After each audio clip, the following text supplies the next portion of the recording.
And so that is why you go to counseling, because you want somebody to be your advocate. Obviously, you want to be honest with them about what's troubling them and what is going on, but you represent them. In forensic psychology, you represent the evidence, you represent the data. And you can be hired either by the prosecution or by the defense, but a forensic psychologist's job is within the limits of their expertise. They need to present to a jury or to a judge, to whoever is deciding the case, information that will help in the decision-making process. Not a biased opinion, but an opinion that will be helpful in making these very important decisions. Dr. Brahms, what kind of training did you have to be able to practice forensic and clinical psychology? Well, to be a psychologist, you go to 4 years of undergraduate. I was lucky; I only had to go to 3. I worked my way through school and through a lot of things. We only did 3 years, but I did get a BA. And then psychology graduate school is about 7 years. You have to have an internship. I went to Syracuse, New York, and worked in a hospital setting for my internship, and that's a year. And then, in addition to doing a dissertation, all of that, you need to have a year of postdoctoral residency in order to become licensed. And I did that in Flint, Michigan, at an inner city hospital, working as a pediatric psychologist with children with neurodevelopmental disabilities and medical issues. Well, Dr. Brahms, what is pediatric psychology? Pediatric psychology is a subspecialty of clinical psychology and really a subspecialty of child psychology. Pediatric psychologists work where there are either developmental or medical complications to a child's life. Most pediatric psychologists, like when I worked in Michigan and also in Columbus, Ohio, we work in the actual medical hospital, on the patient floor, in clinics, or perhaps in the emergency room at times, and we look at the interaction between development, illness, outcome, and we're really trying to help kids that are either in crisis or have long-term problems, such as recovering from burns, or having autism, or other neurodevelopmental issues. So we're in a medical setting more than in a clinical setting and dealing with those specialized issues. Well, why are those specialized issues important in a case such as this? Well, I believe they're central to this case because when you have someone who's been diagnosed with a neurodevelopmental disorder, such as Tanner, it's very important to understand how that person functions in real life. That a person is not just a diagnosis. A person is a person. And we also have to look at outcome. We have to understand, for myself, when I look at, as a pediatric psychologist, what might their outcome can be? What interventions do they need? How do we make the progress of their life as successful as possible? Whether I'm dealing with a child who has facial burns, or a child and family that's dealing with cancer and the long-term effects of that. They have neurological effects with cancer too and treatment. So what's important about the pediatric aspect of this is understanding any defendant, including Tanner, not just at a point in time, but understanding how he got to that point in time and what could have been different or made different for that particular person. Dr. Brahms, if you'll please explain to the jury a little bit about your experience in evaluating and treating children. Absolutely. I always wanted to be a child psychologist. I ended up doing something somewhat different, but all that expertise is never, and the experience is never, it still colors what I do today. So when I said earlier in my career, we're talking the late 70s, 1980s, I was a pediatric psychologist, as I stated, in Michigan and in Ohio. And then I went into private practice. I was by myself for a while and I ended up having a lot of employees. I would not recommend that. But I saw hundreds of children, adolescents, and families in that private practice setting from about 1986 until about 2019. I also, at that point, was asked to do juvenile forensic psychology. And there really wasn't forensic psychology, like formally at that point in time. But local juvenile courts were asking me to do evaluations on people much like Tanner when he was an adolescent. Juveniles, although he did not get in trouble, but juveniles who were before the court, whether they were competent to testify, whether they should be tried as an adult, where they should be placed. And so I've had all of that experience in that area as well. Obviously, over the last 40 years, I've dealt clinically and forensically with a lot of juveniles and a lot of families and children. When looking at cases, how important is it to involve the family as well as the children in your evaluations? Well, it's important both clinically and forensically. As a clinical psychologist, Ms. Anderson, if you take your child to a therapist and they only speak to your child, that is really not fruitful. And it's also, I don't think it's professionally appropriate. The issue is none of us live in a vacuum. And a child especially is highly sensitive to a parent's parenting style, their ability to help them, their resources, all of that. And so as a clinician, I can't imagine just seeing a child without taking history and having a real knowledge of that family. As a forensic psychologist, I have an obligation to go back as many generations as I can and understand a person's history. So from a forensic perspective, it's my duty to speak to relatives, not every one of them, but pertinent people, speak to other sources of information in order to get a real holistic picture of that individual. So I would treat a forensic client such as Tanner in terms of gathering information much like I would treat one of my clinical patients. Dr. Braun, you said that you had always wanted to be a pediatric psychologist. In your career, have you published a lot of papers on that topic? Early on, I did some papers. I did my dissertation working with children who were biologically dysregulated and have hard time feeding. It's called non-organic failure to thrive, where you have problematic parenting and a child who has some type of impairment. Looking back, probably something like Tanner's, and working on a program to help them be able to eat and relate and function with other people. More recently, I've had peer review publications about trauma in the courtroom and how that's assessed. But I've also written a lot of books on educational psychology, test-taking skills, anxiety management, that type of thing. Now, you practice in Ohio, so I assume you're licensed in Ohio. Yes, that's correct. Where else are you licensed? I have a full license in Texas, obviously, and I've had that for many, many years. I'm licensed in Idaho, and I'm trying to think where else I'm licensed. Texas, Oklahoma as well. And then if I need to go to other states, I get a temporary license.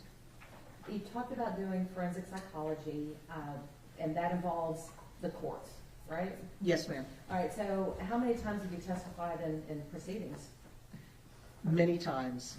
Not obviously as many as I've evaluated people, because many times cases get settled or other things happen.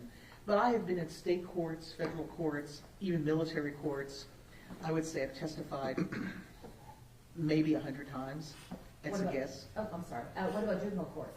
Many times. And why is that relevant to a case such as this?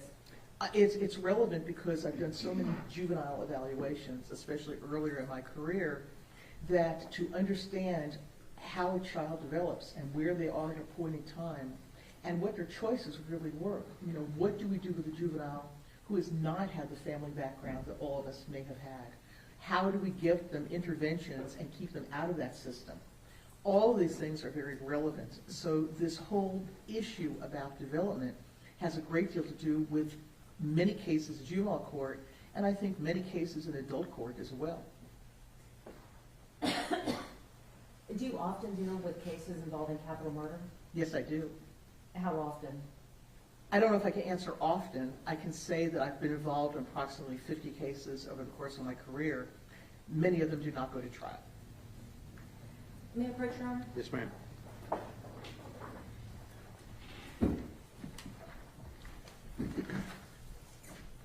Dr. Brahms, I'm going to hand you what has been previously marked as defense exhibit number 47.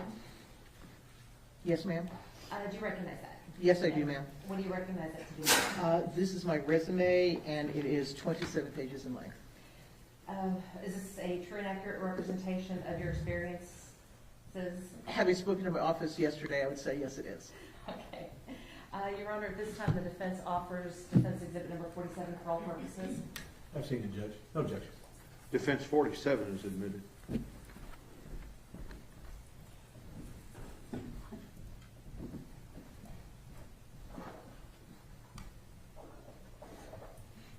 Dr. Brahms, I want to talk to you a little bit about the case involving Tanner Horner.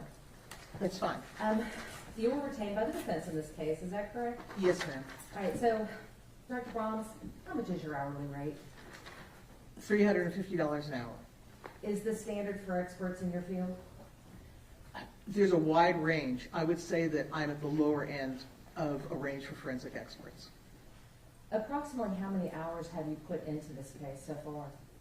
Well, that's hard to estimate. I know what my billing is up to this point, like just before this week, but I've put in many hours into this case. I have traveled, I've spoken to witnesses, I've spoken to Tanner, I've reviewed volumes of records, so it's many hours. What have you billed so far? So far, this is just an estimate, until this week for preparation, over the last 2 or 3 years, I billed $28,000 and then some expenses for flying and hotels when needed. One thing I didn't ask you before, but I'm curious, is do you accept every case that you're approached to take on? No, I do not. How do you determine which cases you'll accept and which ones you won't? Well, first, I mean, ethically, if someone asks me to do something that's really not in my wheelhouse, I would not try to ever go into court with it in an area that I'm just not familiar with. I also talk to the attorneys, and if I believe that the attorneys are asking for something like to be their mouthpiece, I have attorneys call me up and say, oh, just go to court, this is what I want you to say. We politely not only hang up, but do not use them again. So yeah, I would say, Ms. Anderson, that not just capital cases, but all cases. I do civil cases as well, like personal injury and workplace issues. I would say I turn down about 15% of the people that call me. Why did you accept this case? Well, first of all, when your team first spoke to me about it, you mentioned your concerns about development and your concerns about neurological issues such as neurodevelopmental disorders. And I knew that I had a lot of experience and interest in that area. I also know that your group does a very comprehensive job of getting other experts, that I would not just be on my own in doing this, but I would have solid information to back up my testimony. You know, I had known you before. You seemed very determined to do the best job you could, and I felt very comfortable doing this. All right, so let's talk about the case itself. What were you asked to do in this case? In this case, I was solely asked to look at Tanner's developmental history and how that impacts his functioning over the course of time and prior to the offense. When you look at a case and agree to accept a case, what is your process? How do you begin your evaluation? Well, generally, I ask whoever it is, either defense or prosecution, I ask them for, or whatever attorney, for as much information as possible to get ready to see a defendant or other, what we call collateral sources. So I ask for everything.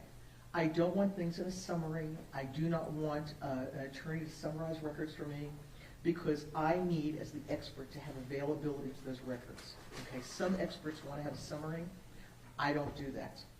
Obviously, I don't need to read every page. If it's a medical record, for example, and they repeat the person's name and address over and over again, I don't need to spend hours billing for that. But I need to see information because I, as an expert, have an interest that might be different or a need for certain information than, let's say, an attorney. Okay? You mentioned a summary, and you don't rely upon summaries. Why is it important to have the actual record and not just a summary provided by an attorney? Well, first of all, attorneys are not psychologists. And the things with information that an attorney might summarize may not be the information that's relevant, those key factors that might be relevant in expanding my understanding of a particular defendant or person. So I need to be able to look at those records myself, and my job is to come up with hypotheses. As I sit at my desk and look at records, I don't just read. I keep thinking about, in this case, Tanner, in the situation. What are those records telling me? What other information might I need? How are those records written? What does that tell me about this case in full? So it's very important not to just see summaries. Now, obviously, if there's a surgeon and there's a surgical summary, that's the summary I get. But in terms of other information, I need to have a hands-on with the information provided, the whole file. In this particular case where you provided records, Yes, ma'am. what kind of records were you provided? All kinds of records. First of all, I had a lot of law enforcement records. I had videos of Tanner's interrogation. I would say that with an S, interrogations. I had the video, obviously, of this terrible crime. I was given his school records, medical records, his jail records. I had interviews, transcripts from other people that are involved in this case. I just had a voluminous amount of information. So it sounds like the records that you received were kind of a combination of the state's discovery and the defense's investigation? Yes, ma'am, I would say that's a good summary. Why is it important to have both, for both sides? Because my job is not to take sides. My job is to understand this case in full. And the other issue is that law enforcement records can give me, as a diagnostician, or at least a developmental expert, information about that particular person. So the way the crime is committed, but also how they act toward an interrogation, how they act toward police officers. All of this information is very central in understanding, in this case, Tanner as a whole. Did you rely solely upon the records themselves? Of course not. What else did you do? Well, I met with Tanner for approximately 12 hours over the course of this investigation. I also met with his mother. I met with his grandmother. I met with his brother. I met with some friends of his. I met with a paternal aunt. I met with one of his special education teachers. I also met with the mother of his child. So I've really had a comprehensive view in person of people's attitudes about Tanner and about their experience with him. Now, Dr. Bond, you said you met with Tanner for about 12 hours. During these meetings, did you perform any testing? That wasn't my job, and no, there was so much testing performed that there was no reason to do that. Did you review the results of the testing that was performed by other experts in this case? Of course. Did you review the reports of other experts in this case? Yes, ma'am. I want to talk to you a little bit about the visits that you had with Tanner. You said you visited with him for about 12 hours. How many times did you meet with him? Well, I met with him, I was supposed to meet with him 3 times, and I had that blocked out. It turns out that I met with him once, and then I met with him on a longer day because we could not get an interview room while I was in town. So I met with him actually on 2 occasions. It was supposed to be 3, but it did not work out that way. So 2 occasions, but 3 sessions? Basically, yes. Okay. And where were you? Where did you meet with Tanner? I met with Tanner at a private interview room near the pod where he's incarcerated. We had privacy. The door was shut. The chairs were comfortable. It was, for a jail setting, very conducive to having a private, interview with any defendant. We could hear each other, see each other. It was fine. Why is that important? Because when you are trying to interview a defendant through glass or through one of those telephones, you really cannot get into the intimacy and depths of their life. You cannot do that through a telephone or through a glass barrier. It is a relationship. When I meet with someone like Tanner, we have to be able to see and hear each other, to actually be in the physical presence of each other, because it is not just an interview for facts. It's my ability to develop a relationship with Tanner or another defendant, and in that relationship, understand how he functions. It's one more very, very important piece of evidence. Could the fact that there were other people, let me back up and rephrase this. How would the presence of other people in the room outside of the team, how could that affect the validity or the rapport building? I'm not sure I'm understanding. I mean, we spoke privately. There were guards outside, but they could not see in the room. Would having the guards inside the room impede your ability to conduct a thorough evaluation? I would not have conducted an evaluation under those circumstances. There would be no way that private information, not just from a legal perspective, but very sensitive information, no defendant would ever, especially in an incarceration setting, divulge issues of vulnerability or loss or weakness or anything. So I would have probably asked you to find a court order that a guard should not be in there, because I could not conduct an evaluation like that. How important is it, you mentioned the word rapport, so how important is it to build rapport with the person you're evaluating? Well, I think it's important to define the word rapport. My job in this is not to become friends with Tanner. My job is to set up an ambiance, an environment where Tanner or other defendants will feel comfortable talking, which means that I try to make it clear that they are accepted by me, that I have a lot of experience, that I'm not here to be criticized or judged, but I'm here to fully be a listening ear to understand. And that, yes, I may ask questions that are going to be painful, that are going to be embarrassing, but I'm hoping that there'll be a level of trust and actual likability between us, that a client or a defendant would divulge such information. During these evaluations and these interviews that you do, how important is it to get that personal information from the client? It's crucial. I mean, if you went to a therapist and you did not feel comfortable with that therapist, you would not divulge your information that is highly personal. You would not feel comfortable with that person.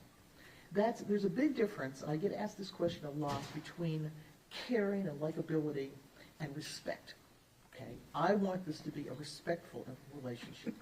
It's fine to tell some jokes sometime, and Tanner sometimes says things that are a little bit off the wall, and that was fine, but it has to be a level of trust. And that it's not a therapeutic relationship, I'm a forensic psychologist, but it has to be that he knows that I am listening and that I will ask questions that will allow him to tell the whole story about himself. Is that another reason why it's important to have your privacy and not have other people in the room with you while conducting these evaluations? Absolutely. Dr. Brahms, let's talk about child development, because that's why we're here, what you were retained to talk about. When we talk about, and when we use the phrase child development, what do we mean by that? What we're talking about is the trajectory of someone's life. We're talking about what happens, first of all, in the womb, in utero, which obviously is very significant in this case, but also historically. What are the people like that raised a particular person? What histories do they have? Obviously, in this case, both his mother and grandmother had problematic histories. Doesn't make them bad people, but they do. And then we look at stages of development. Every child, whether you live in Fort Worth or you live in, West Africa, goes through similar stages of child development, of where there's certain milestones and certain critical stages of life that children have to go through, hopefully successfully. And then we look at adult outcome and what skills and strengths they had or did not have as a child to have a successful adult outcome. So development is looking at the whole course of someone's life and trying to understand at every point why things were either successful or why they might have been problematic. You had mentioned in utero. Does that mean that development begins before birth? Well, it begins genetically as well, but yes, significant issues can occur when there are prenatal complications. Dr. Brahms, you talked about there being stages of child development. Let's talk about those stages, okay? That's fine. What is the first stage of child development? Well, the first thing a child has to do is they have to be able to attach to others. And in order to attach to others, you have to have a caregiver that is there for them on a consistent basis. It doesn't mean they have to be perfect parents. None of us are perfect people. But it means that they have to respond to that child's needs. It's reciprocity. It is the give and take between a parent and child. And in order to do that, you have to have a parent that is emotionally and psychologically available without their own problems to actually respond to what a child needs. And it's very simple. A mother needs to be able to touch the child's face, and then the child touches the mother's face. The mother smiles at the child smiles back at the mother. But to do that, you have to be consistent, and you have to have the ability and knowledge to do that to an infant. When those things do not happen, with a regular child, not somebody who has a neurodevelopmental disability, when that doesn't happen, the child becomes very agitated. They cry a lot. They scream. because the parent is not there to modulate their emotions. When an infant knows that there's a caregiver and the world will respond, the purpose of parenting in those first year is to teach a child that the world will respond to them and that they don't have to go to desperate measures to get the world to respond to them, that world will be responsive. So that first period of attachment is significant as a building block for the rest of someone's life. Dr. Brahms, you mentioned neurodevelopmental disorders. How can a neurodevelopmental disorder affect the development of a child? Well, profoundly.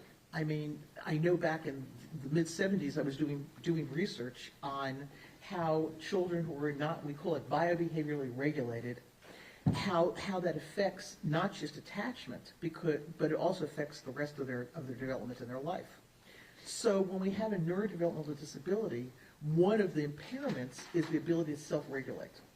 Now, Ms. Anderson, in the olden days, okay, even more olden days than me, okay, you were able to do evaluations on infants, and they had a pinprick of an experiment where you take newborns and you prick their heel just a little bit with a little needle. Some children didn't even notice it. Some children cried, but then they put their hand in their mouth and self-soothe. Self-soothing is not something that people with neurodevelopmental disabilities do. Tanner has never self-soothed except in very immature ways. Some children will just cry and cry and cry. So much of this is related to, some of it's what we call temperament, but a lot of it is just basically brain development. So it does matter because a child who is neurologically impaired is going to have a harder time when that comfort and that reciprocity is not there because they can't comfort themselves. So how important is it to, well, let me ask this. Are interventions available for children? Oh, absolutely. How important is it to have an intervention as quickly as possible or as soon as possible? Well, I don't want to be unpolite, but it's not an intervention. It's a course of interventions. It's a multimodal intervention.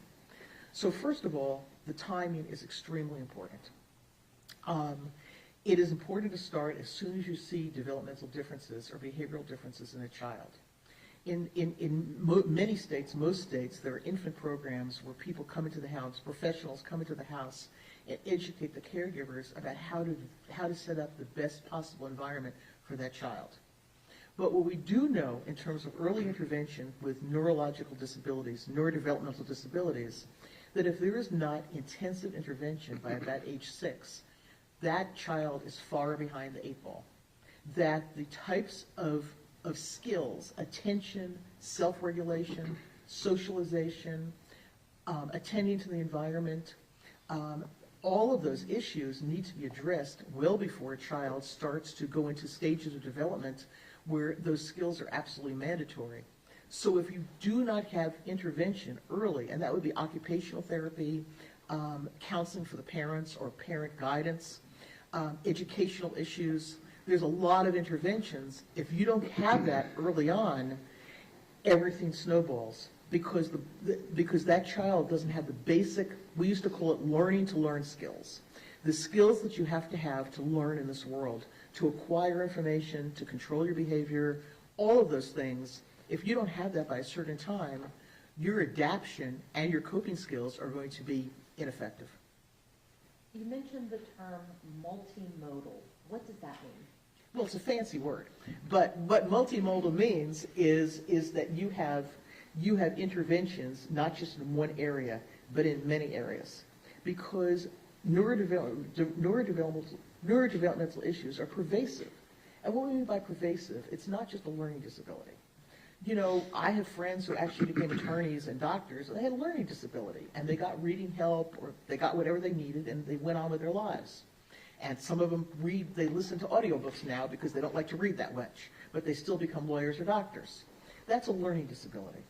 What we're talking about, and I know this jury has heard this forever, but we're talking about deficits that are pervasive. They're in the frontal lobe. They're in the limbic system. They affect the way that somebody perceives and interacts with the world. So there's language deficits. There are occupational deficits in terms of learning to learn, learning how to pay attention in school, getting other skills, whether that's baseball or handwriting, And then, of course, a very important core is the parenting issue. Those parents, because the people who really intervene emotionally as well as functionally, like teaching children, are the parents. And they are probably as important or more important than any of the other interventions that are available. You mentioned occupational, you mentioned learning disabilities, you mentioned teachers. What other kinds of interventions are available for children with neurodevelopmental disorders? Well, there's psychiatric interventions. There's always the option of medication. And this is an important issue because, number one, a majority of children with neurodevelopmental issues have, in quotes, ADHD. They do not pay attention. They are impulsive. It's all of that. You know, we can use whatever diagnostic terms we want to use. I usually don't say ADHD because I think it's part of the whole neurodevelopmental issue, but they have those problems. And you can treat that with a wide variety of medications. The secondary problem comes is that children who live a life with this type of impairment develop secondary diagnoses like depression. That's certainly true for Tanner. So we have to look very carefully at controlling those, or at least remediating, addressing those secondary diagnoses. Because then, when you have a neurodevelopmental disability or impairment on top of a secondary problem that's major, now the problem, it's not just additive, it's interactive. What do you mean by not just additive, but interactive? Because what happens with this group of neurodiverse people, especially those, here comes another clinical term that we call level 1, higher functioning people, people with a normal IQ like Tanner, is they tend to get overlooked. And what happens is they're oddities. They're oddities in their family, they're oddities in the world, and they develop secondary diagnoses like depression. And then the more depressed they get, the less they function well in other areas. And when they function less well, then they become more depressed. They turn to drugs sometimes. Substance abuse is common in this population, especially these higher level functioning people, because they are not out there. Everyone expects things from them that they can't do. And so they try to mimic what they can do, but they can't do it, and everything snowballs. And so these are serious issues, both in terms of medication and other interventions. Dr. Brahms, I want to take you back to the stages of development. You had mentioned attachment. Is that the phase also where children start learning how to explore the world around them? Yes. After a child hopefully becomes healthily attached to the world, there's a stage we call autonomy. And autonomy is, anybody who's had a toddler is going to understand autonomy. You don't need a lecture about this. Children, let's say 3 years old, 4 years old, young, toddlers, a little bit above, will go out to the world and explore. And who do they come back to? They come back to their mommy or daddy. And their mommy and daddy tells them how to explore the world safely. If you want to look at a flower, you go look at a flower in the garden, but you don't rip it up. And you get compliments from your mom. You went and smelled that flower, but you didn't take that flower out of the ground. That is really grown up on your part. And then the child comes back to the parent for that compliment, and they get a hug, then they try to explore something else. So in that stage of autonomy, which is sort of toddlerhood, preschool, they start to learn how to deal with the world with their emotions being controlled and with their behavior being controlled, because there's a solid parental figure, a solid caregiving figure who is there to guide their behavior and give them that feedback and that reinforcement and that guidance, so when they go out to the world, their behavior is controlled, they can look at their environment, they can enjoy their environment, and they get attention. And I don't mean spoiled attention, but they get attention from a caregiver that they are able to be the big boy or big girl and do what has to be done to start to be part of this larger world around us. What happens if you don't have that kind of solid parent to help you during this stage? And what happens if you also have a neurodevelopmental disability? I mean, those things are going together in this case. What happens is children who do not have that guidance do not know really how to control themselves. Children who are neurodevelopmentally more normal may have less trouble doing those things. But when you have this hyperactivity and this impulsiveness and this generally agitated state, and when you have a family who can't give you what they need, then your ability to be able to go out in the world and act in an appropriate manner and not be afraid or not be overly inappropriate, that is compromised. And so in cases where you have a solid parental figure that can help navigate that aspect of child development, is it easier for a child with neurodevelopmental disorders or issues to succeed? Well, let me phrase that the opposite way, is that when a child with neurodevelopmental differences does not have steadiness, when they're moving all the time, for example, if their parent is on drugs a lot, if there's different people in the house, if they have different caregivers, they are getting the opposite of what they need, because a child with these disabilities needs predictability and stability and responsiveness. So predictability, stability, responsiveness. That is what is going to modify their neurological damage. Now, all children need that, Ms. Anderson. I'm not saying that we should let other children just do what they want, but in terms of pervasive developmental issues, it's very important to have that stability, that predictability, and that responsiveness. If you don't have that, the brain does not have a way to modify. I'm not saying heal. I'm saying to modify and have that child have the ability to use all of their ability and their skills to have a more adequate adjustment and successful adjustment. Hang on just a minute. We have a juror who has requested to take a short break. So let's take 10 minutes. We'll come right back in, okay?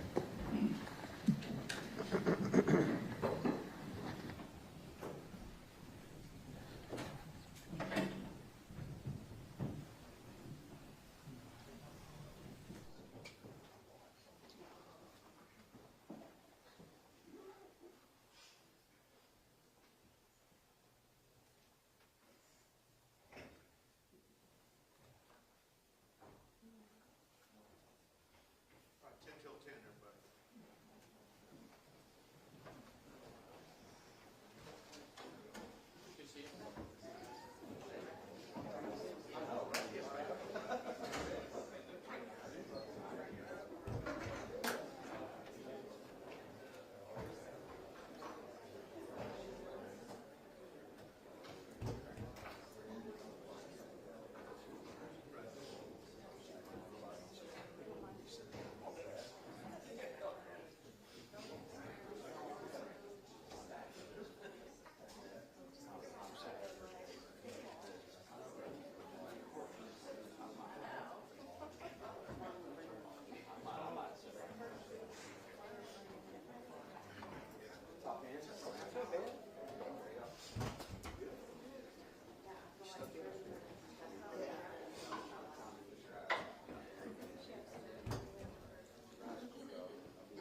doctorate in clinical psychology and in developmental psychology in 1981.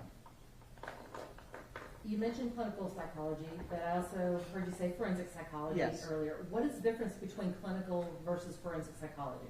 Well, there's a large difference. Obviously, to do either, you have to have a great deal of experience in understanding human nature. Science is a scientifically based profession.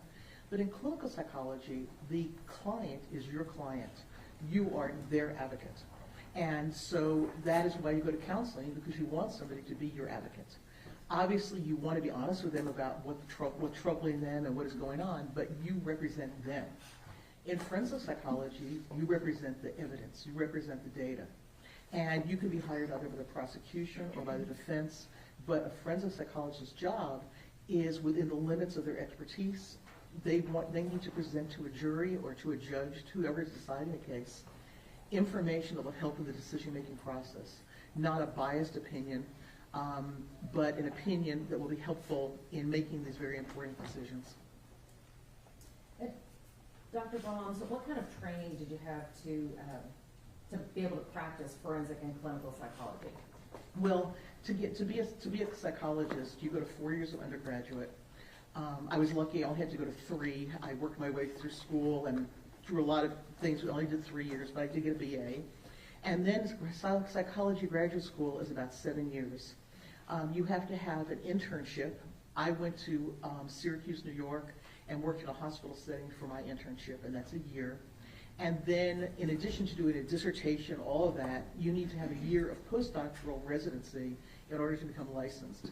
And I did that in Flint, Michigan, at an inner city hospital, working as a pediatric psychologist with children with neurodevelopmental disabilities and medical issues. Well, Dr. Brahms, what is pediatric psychology? Pediatric psychology is a subspecialty of clinical psychology and really a subspecialty of child psychology. Pediatric psychologists work where there are either developmental or medical complications to a child's life. Most pediatric psychologists, like when I worked in Michigan and also in Columbus, Ohio, we work in the actual medical hospital, on the patient floor, in clinics, or perhaps in the emergency room at times, and we look at the interaction between development, illness, outcome, and we're really trying to help kids that are either in crisis or have long-term problems, such as recovering from burns, or having autism, or other neurodevelopmental issues. So we're in a medical setting more than in a clinical setting and dealing with those specialized issues. Well, why are those specialized issues important in a case such as this? Well, I believe they're central to this case because when you have someone who's been diagnosed with a neurodevelopmental disorder, such as Tanner, it's very important to understand how that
we're talking early on, no. It got a little bit better later, but no, in his early years, he did not have predictability or stability. What about responsiveness? Minimal. And how can the lack of predictability, stability, and responsiveness impact a child like Tanner with not just one neurodevelopmental disorder, but he also, been diagnosed with autism, been diagnosed with fetal alcohol spectrum disorder, and other issues? I mean, how does... We're talking about multiple negative effects.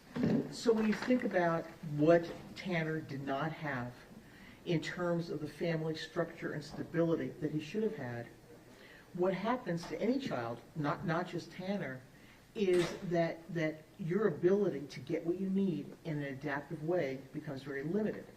There's a lot of attention seeking, whether that is acting out in some ways. Like I know that he had to lit a field on fire. I don't think necessarily on purpose, but he did things that were not smart things to do. Children with neurodevelopmental disabilities also do what we call telling tall tales. They tend to exaggerate. They tend to say things because they want to be something that they're not, because they're not getting that sense of self-worth from a family that cannot respond adequately to them. They also tend to find themselves absorbed in fantasy, because fantasy is much better than the reality that they have. And for Tanner, it's an interesting situation, because most of the cases I get are where there's profound abuse. Most of my cases, whether they're capital cases or other cases, these are children that are beaten, they're hungry all the time. There's obvious abuse. The thing with Tanner and his family is the deprivations were smaller. They were subtle. They were mom being incarcerated, not being there. He never knew. He told me he never knew where his mother would be. She might be on the streets, she might be incarcerated, or she might be home nodding out in the bathroom for him to find. So in terms of the way that he looked at the world was not in a stable, predictable way. And as such, his behavior was not predictable. Part of having autism or fetal alcohol syndrome or being on that spectrum is not being able to look at cause and effect. In his family, people really didn't talk a lot about cause and effect. His mother did what she wanted to do, and I don't dislike his mother, Melissa, at all. But she has never been able to get her life together, much be able to parent anybody, much less somebody with a pervasive impairment. So when we look at this lack of predictability, it's hard enough for, in quotes, a regular child, but it's much harder when your brain cannot make sense of the world around you to begin with. So what makes this situation with Tanner so important to understand is that we're looking at subtleties. We're looking at brain impairment. We're not looking at gross abuse, but we're looking at abandonment, being babysat by a 10-year-old, not knowing where your mother is, having a father who doesn't care about you, being with a, in quote, stepfather who is a meth addict himself. There's all of these things that it'd be so easy for me to sit here and say, well, he was beaten every day and he was locked in a closet. That is not true. What happened in this case is that his brain was neglected. This is a case of brain neglect. It's not a case of abuse. But in that way, in all the 44 years that I've done this, that is abusive. It is a neglect of what gives somebody the opportunity to develop to be a fully functioning adult. Dr. Baum, let's talk some more about the stages of development. Certainly. After a child learns autonomy and begins to explore their world, what happens next? Well, the next stage that all children confront is mastery. When you start entering the elementary school age years, you have to learn how to master the environment. Some of that is reading and writing, because from an educational perspective, you learn more basics between first and third grade than you do for the rest of your life. You're learning how to read. You're learning what mathematical principles are. It's the basis. Very important years. But you're also mastering your abilities to be socialized. You're mastering the ability to be part of the larger world around you. That is basically what kindergarten and first grade is about. And yes, it's about ABCs, and it's about learning numbers, but it's about how do you learn to be in the larger social world. to hang up your coat, to put your boots in a locker, to sit there with floor time and be with your friends, to learn how to interact with people, to be quiet when you need to be quiet, to ask questions that are appropriate. I mean, we know how many little kindergartners say inappropriate things. We've all had kindergartners. They say things that it's because they're kindergartners. And we teach them in a loving way why that would be appropriate or not appropriate. Tanner, in reality, as an adult, doesn't have much of that. Sometimes when I talk to Tanner, I felt like he walked out of a textbook. That this is something that, if it wasn't a capital case, I would use when I teach law school. I mean, it's a typical case of children who have not been able to master their social abilities and master that part of the larger world. And all of us want to master things. Just as an example, I can't take a survey in a courtroom, but I would imagine that most of us have collected something at age 5, 6, or 7. I know that for me, we used to take our bikes and collect pop bottles and return them for like 2 cents. Some people, I didn't become rich, but it was interesting. Some people collect rocks. Some collect matchbox cars. Because why do little kids collect? Because that is their world that they can master. These are my matchbox cars, or these are my rocks, or these are my thrown away Coke bottles. Okay, these are my pieces of glass that I put on my shelf that I found in going around my neighborhood. So that sense of mastery makes you feel competent because I can do something. I am a little kid and I can do something. And you feel confident. You feel like you have skills. I'm able to do these things. When you talk to people about Tanner, and when you talk to Tanner himself, that sense of mastery was not there. He was the one who was continually bullied. He was the one who never could do anything right.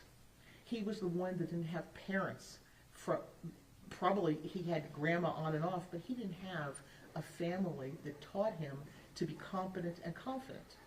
And when you're not taught that, later in life, you act like the age that you never got that at.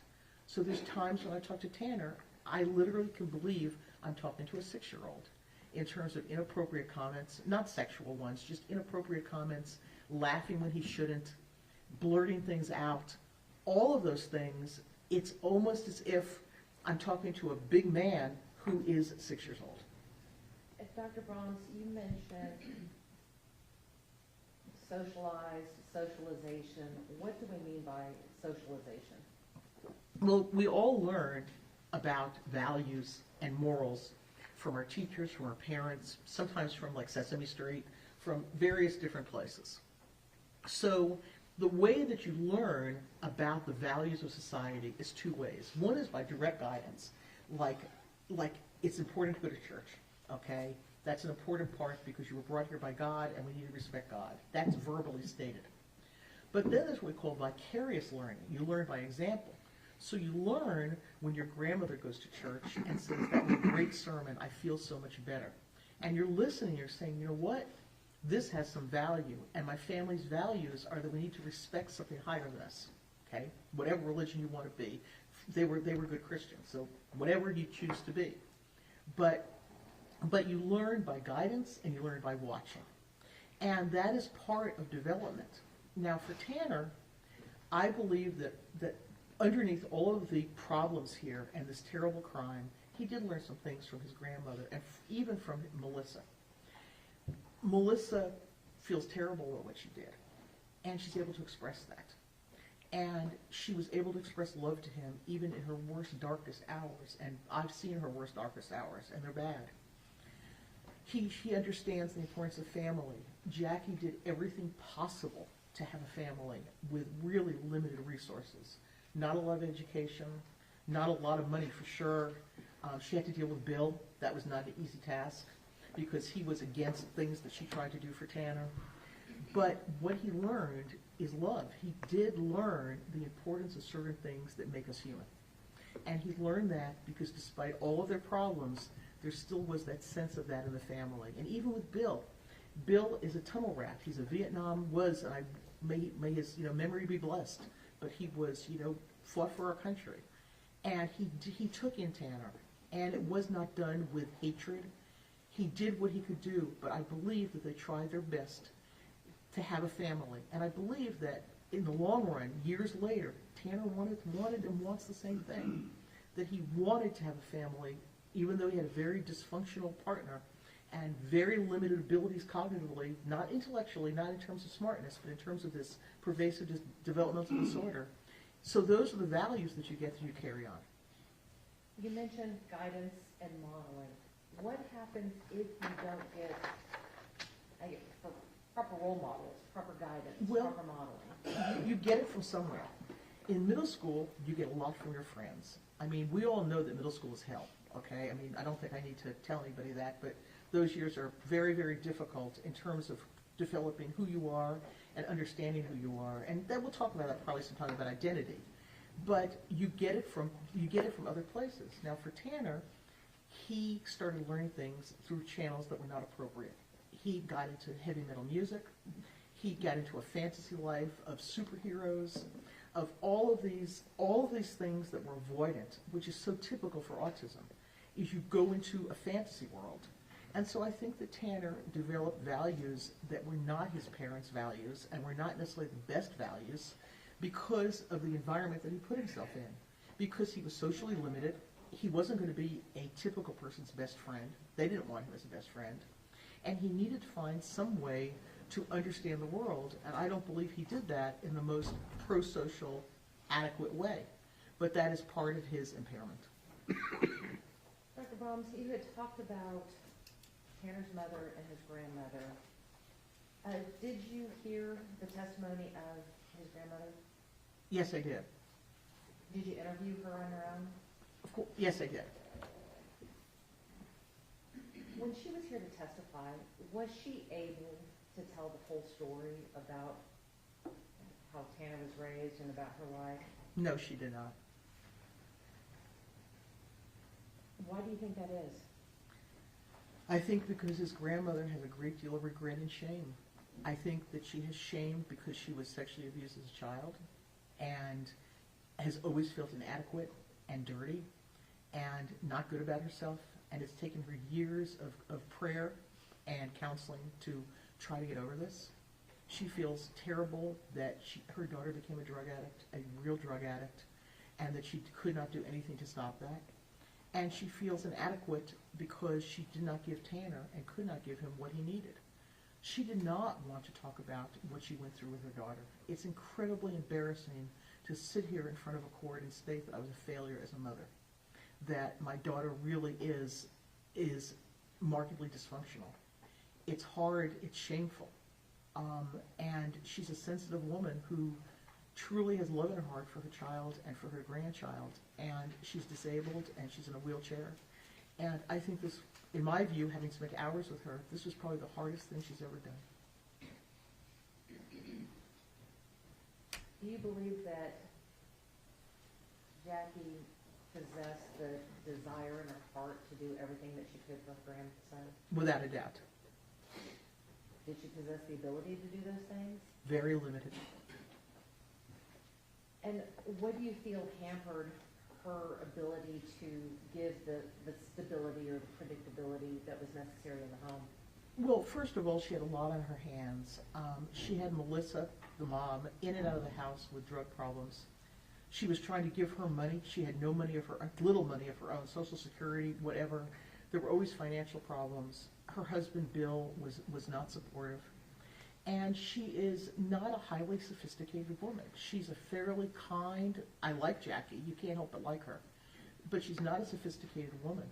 And when they got in-home help for his autism, she took it very concretely. I spoke to Jackie. She's very concrete. She doesn't see the bigger picture of what the problems are from a neurological or developmental perspective certainly with Tanner. She just didn't have the tools. This is a woman who worked at Albertsons. She was a barber. She goes to church. She's not somebody who is well-versed in child development. And she's had a very, very hard road to get her to where she was when Tanner came into her house.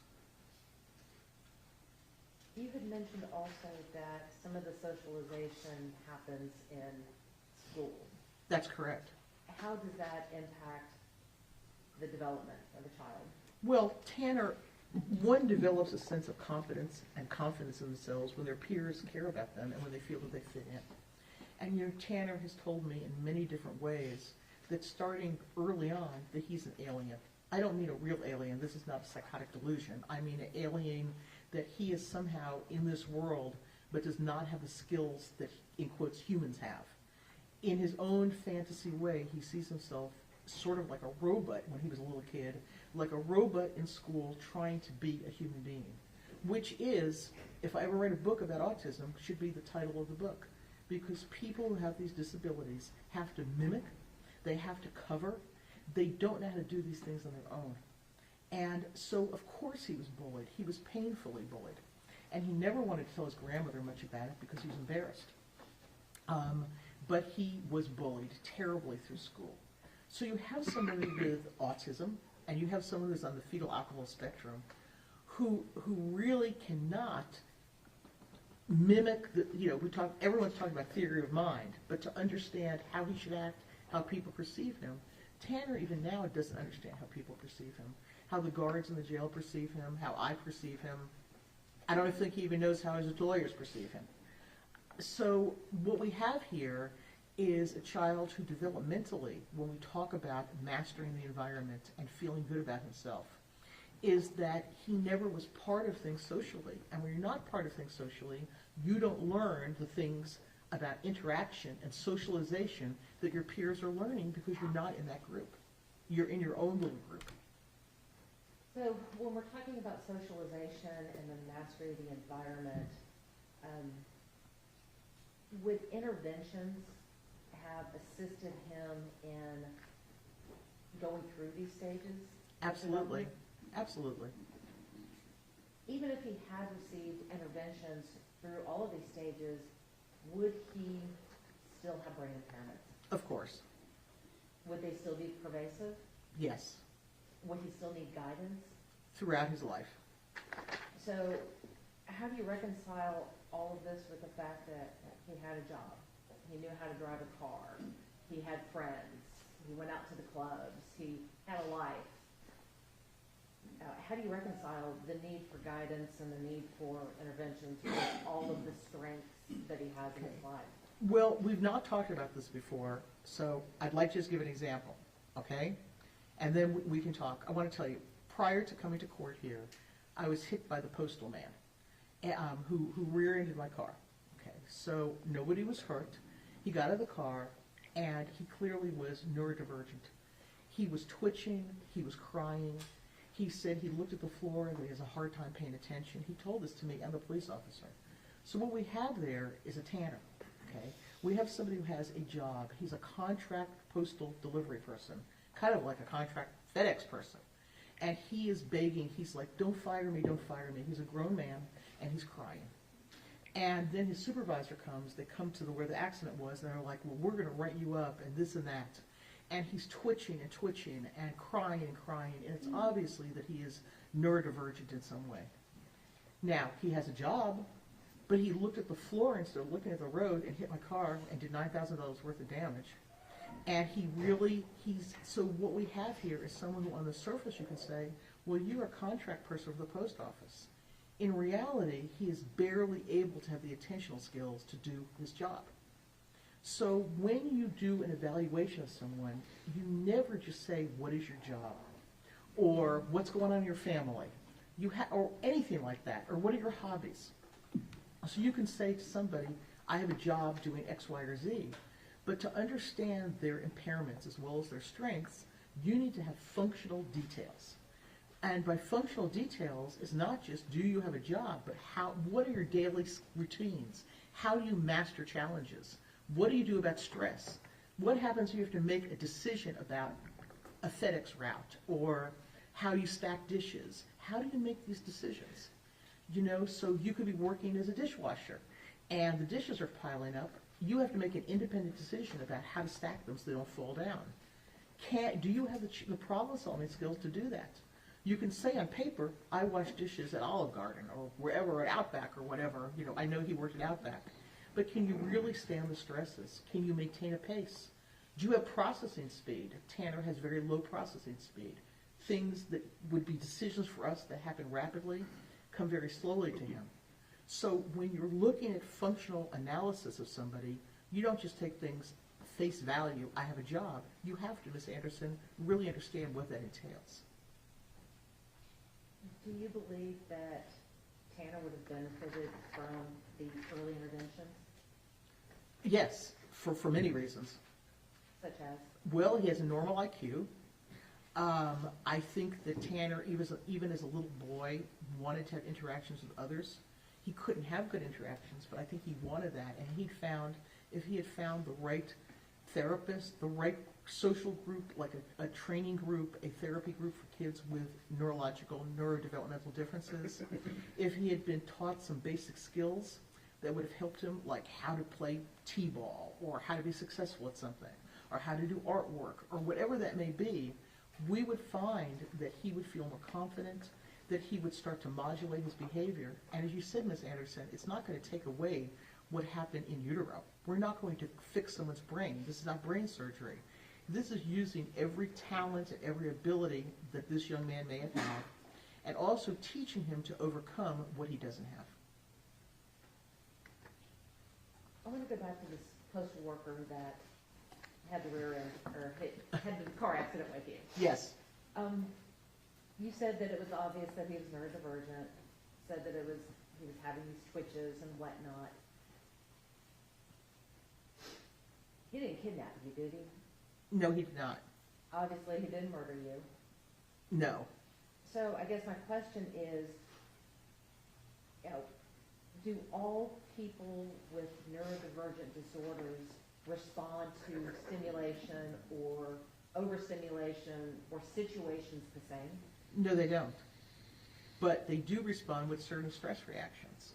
We do know from purely a neurological basis that people who have autism or neurodivergent with FASD or whatever else, that their ability to plan, and they're always getting themselves digging their hole deeper. The way that I used to talk to people in counseling is you're digging a deeper hole.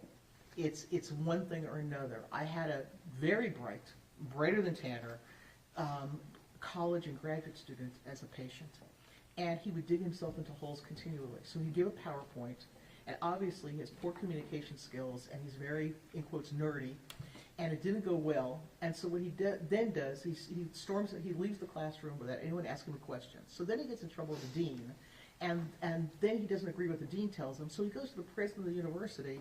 This thing is just digging a bigger hole. He should have just not been so hyper-focused on his behavior and what happened and his stress level, and found other ways to cope. But there could be a lot of ways of doing that. But so what we find is there's behavioral patterns.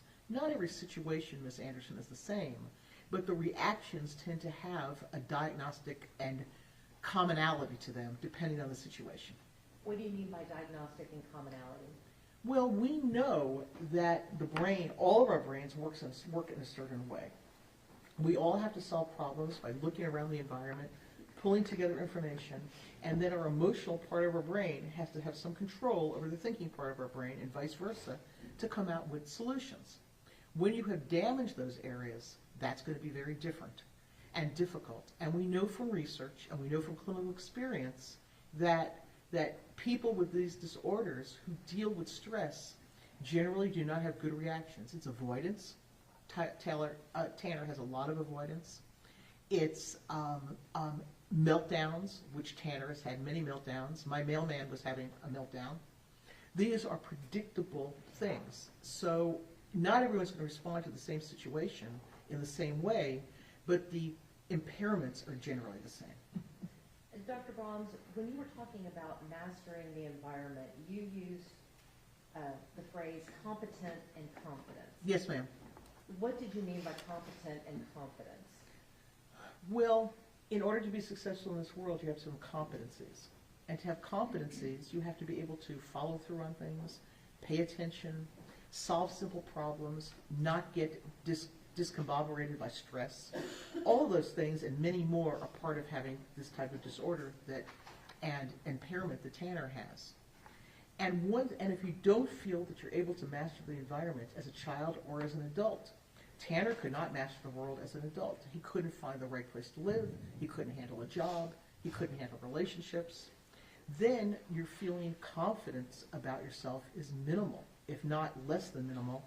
And you start doing things to make yourself feel better, whether it is resorting to fantasy or thinking you're someone you're not or hoping you are. Whatever that is, it's not a fully formed, competent, and confident individual. How can trauma affect a person's ability to master their environment? Well, trauma takes away from everyone's ability. I'd like to use Jackie as an example. I mean, his grandmother has had a lifetime of trauma, and her ability to focus and to think things through, she struggles every single day to do that because of the trauma that she's been through. Now, trauma can have both a behavioral impact because of your experiences. So someone is traumatized, they act out in certain ways, or they become depressed, or whatever that may be. It's somewhat more damaging, though, because trauma also causes changes in brain function and brain structure. We know that toxic stress, abandonment, which he's had a lot of abandonment, seeing things that no child should see, that type of thing, all of that impacts not just the way a child responds, but the way their brain responds, and the actual neurochemical changes in their brain and structural changes because of that stress. You mentioned the term toxic stress. What does that mean? Well, toxic stress, there's good stress and there's bad stress. So all children grow through stress. All of us grow through stress. So if we have a problem at work and we resolve it, we've learned a lot, we've grown, we're stronger, we're less afraid to make a mistake, we've figured it out, okay? That is a level of stress that we can tolerate, okay? Toxic stress is when we do not have the tools to overcome a stressful or challenging situation. It might be two things. One, it might be that the situation really is insurmountable.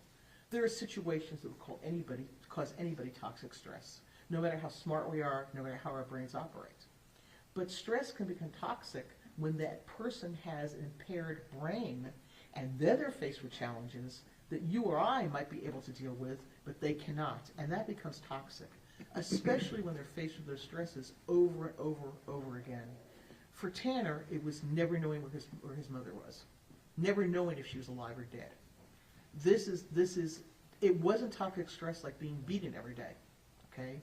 It was toxic stress that this world is unpredictable and this world is something that I cannot control or master every single day, and he doesn't have the skills that we do.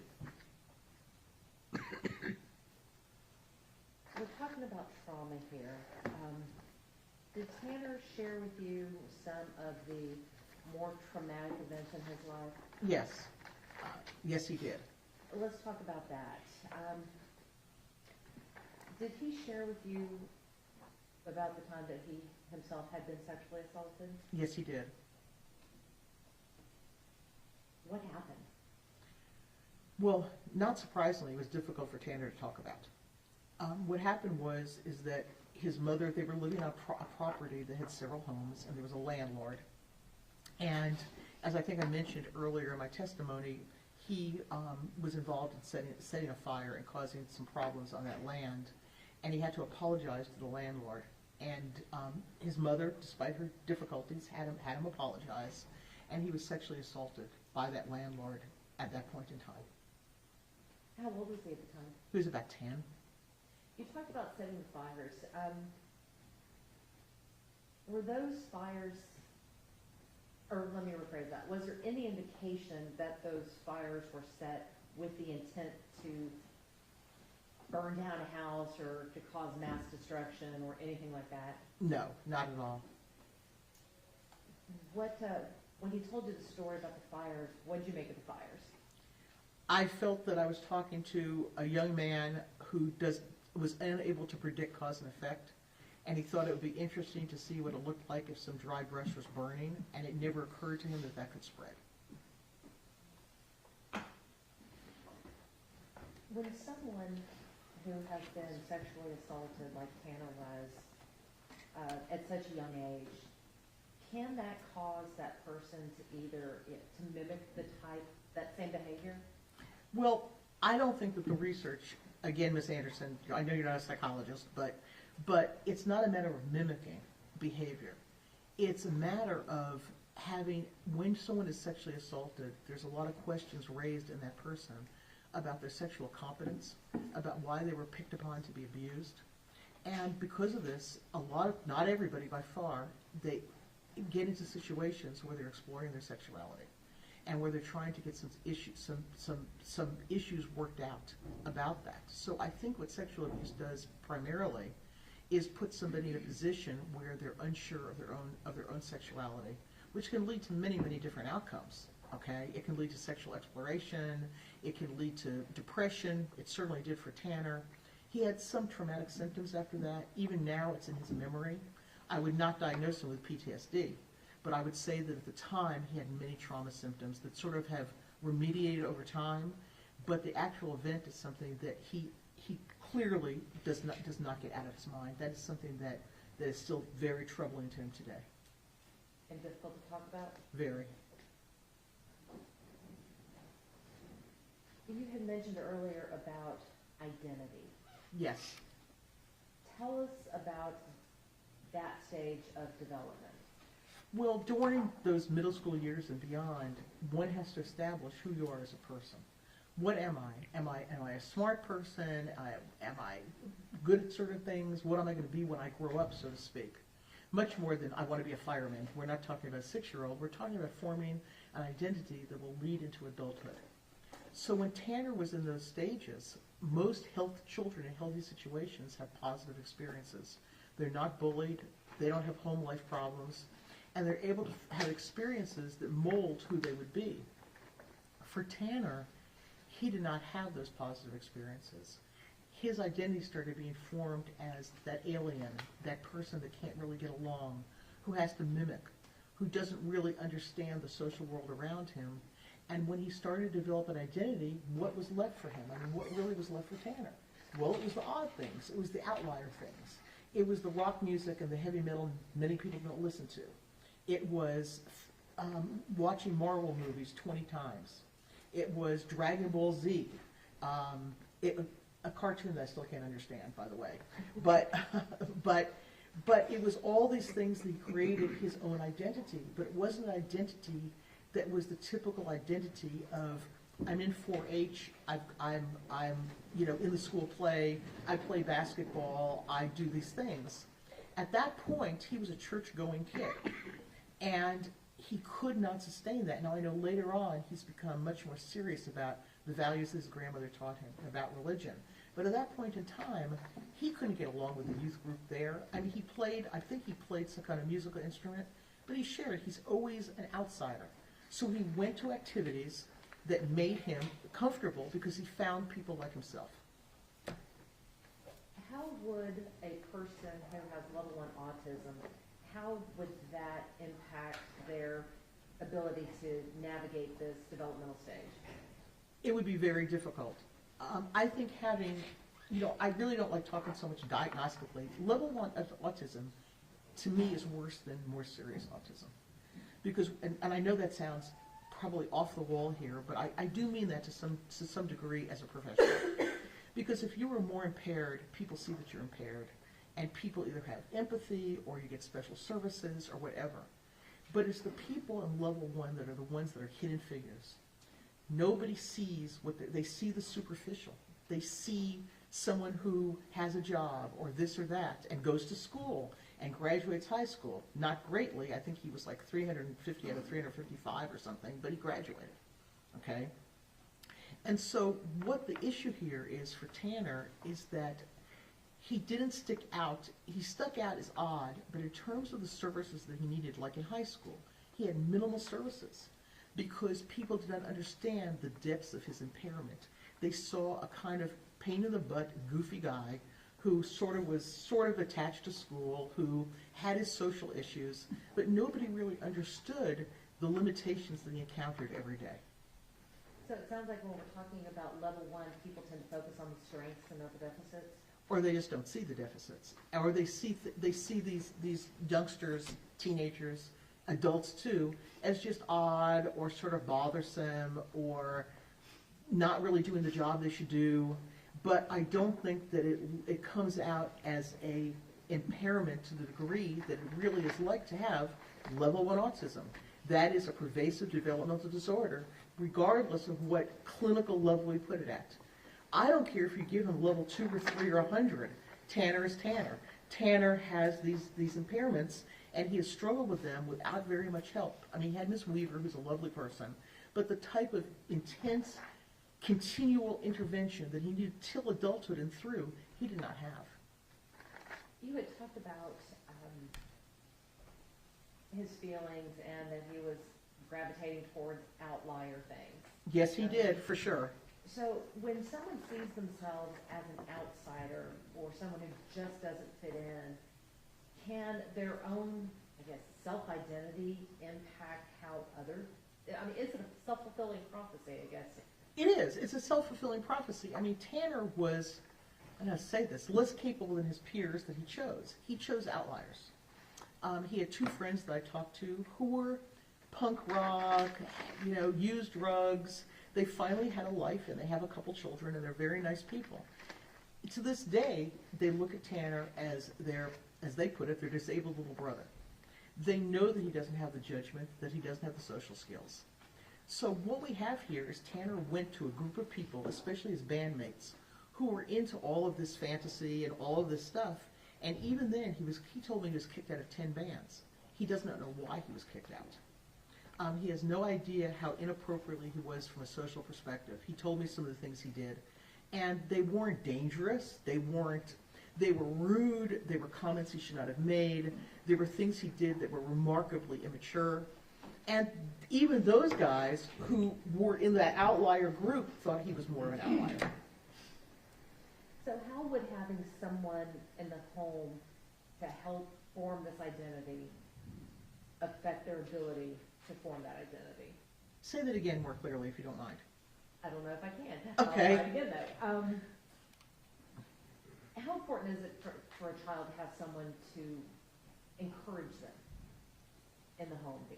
Well, when you talk about adulthood and you talk about going into adulthood, you need to have the resources to become an adult. And I think that's kind of what you're getting at, in a way. Yes, I think you're talking about what do you need to become an adult.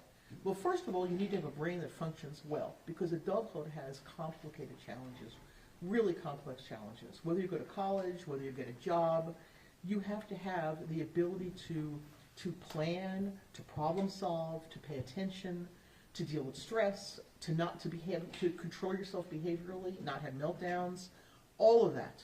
But then you need to have a home that gives you some type of support and guidance.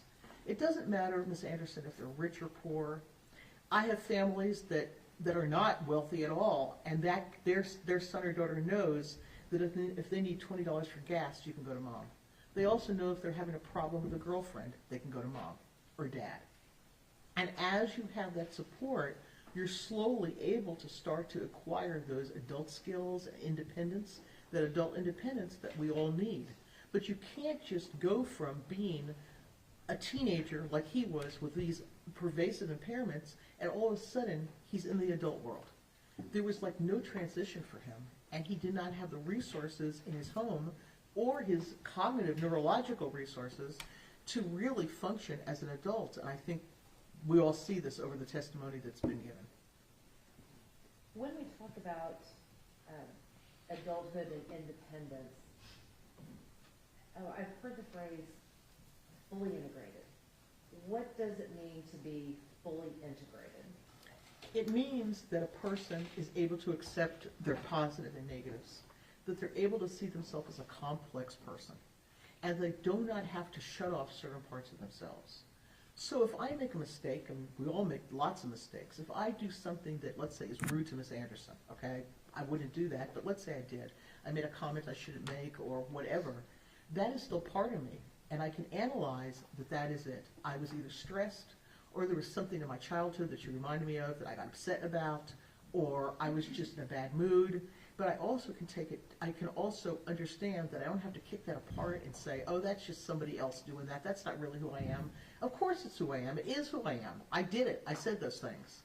But when you're fully integrated, you're able to understand and accept and pull together all parts of yourself.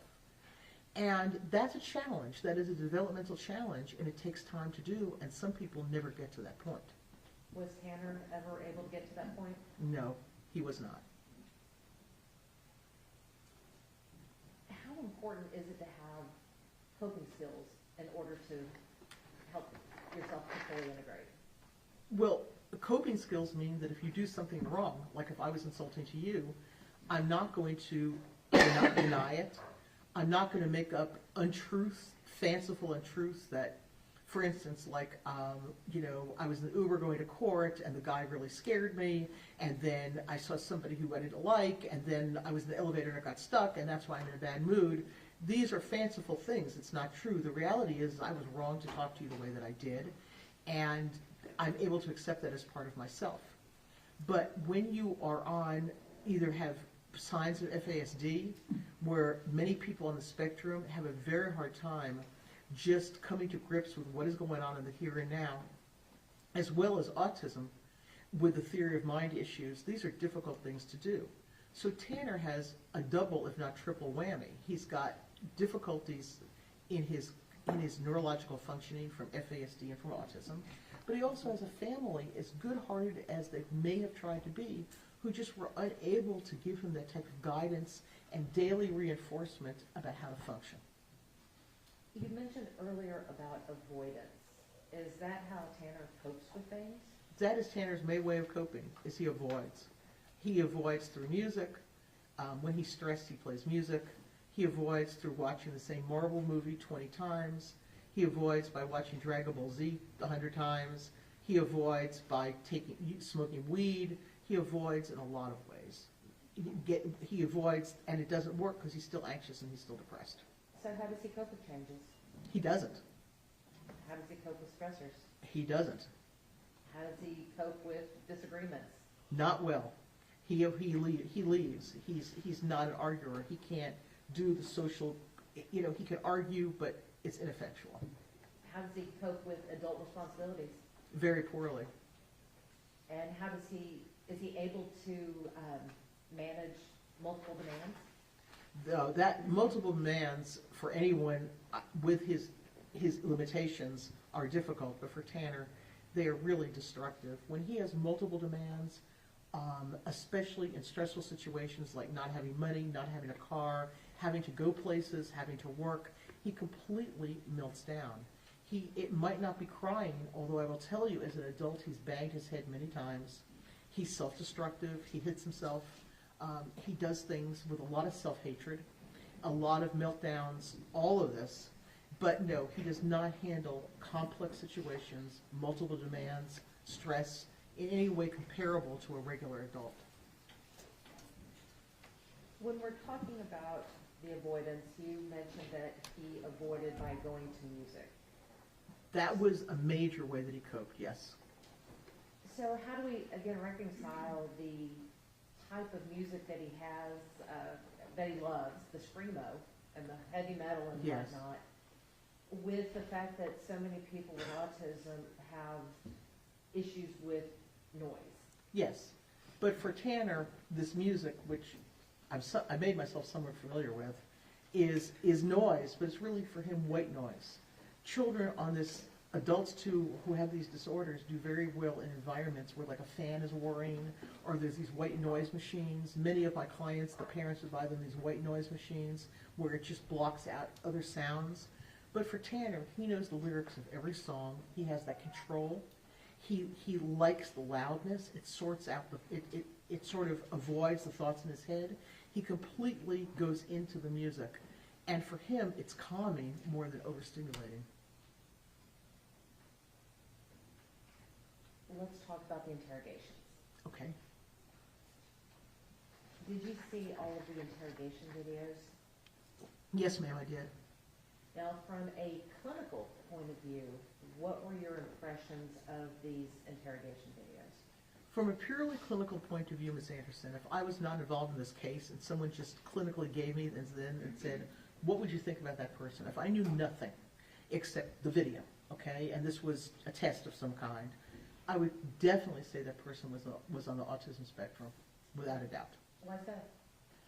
Because he had no ability to understand what the police officers and the Texas Ranger was trying to do, how he presented to them, why the comments he made would be taken so badly. I mean, his inappropriate comments about only wanting to see his son and about Christmas, among many other comments, he had no idea how that would be taken. He didn't understand how fanciful his lies were, if you want to call them lies. They're misinformation for sure. He had no ability to reflect. You could see in him the difficulty in communicating anything but these very basic, immediate needs and not being able to see the bigger picture of what is going on in those interrogations. It's just obvious from a clinical perspective. What about from a forensic perspective? What Well- were your impressions of the videos from a forensic side? I think in his own incapable way, he was trying to not tell the truth to the officers, but he admitted what happened to Athena. He did say that he was responsible for her death. He did say that. But then he tries to either delay the inevitable, try to come up with some type of excuse or something about what happened.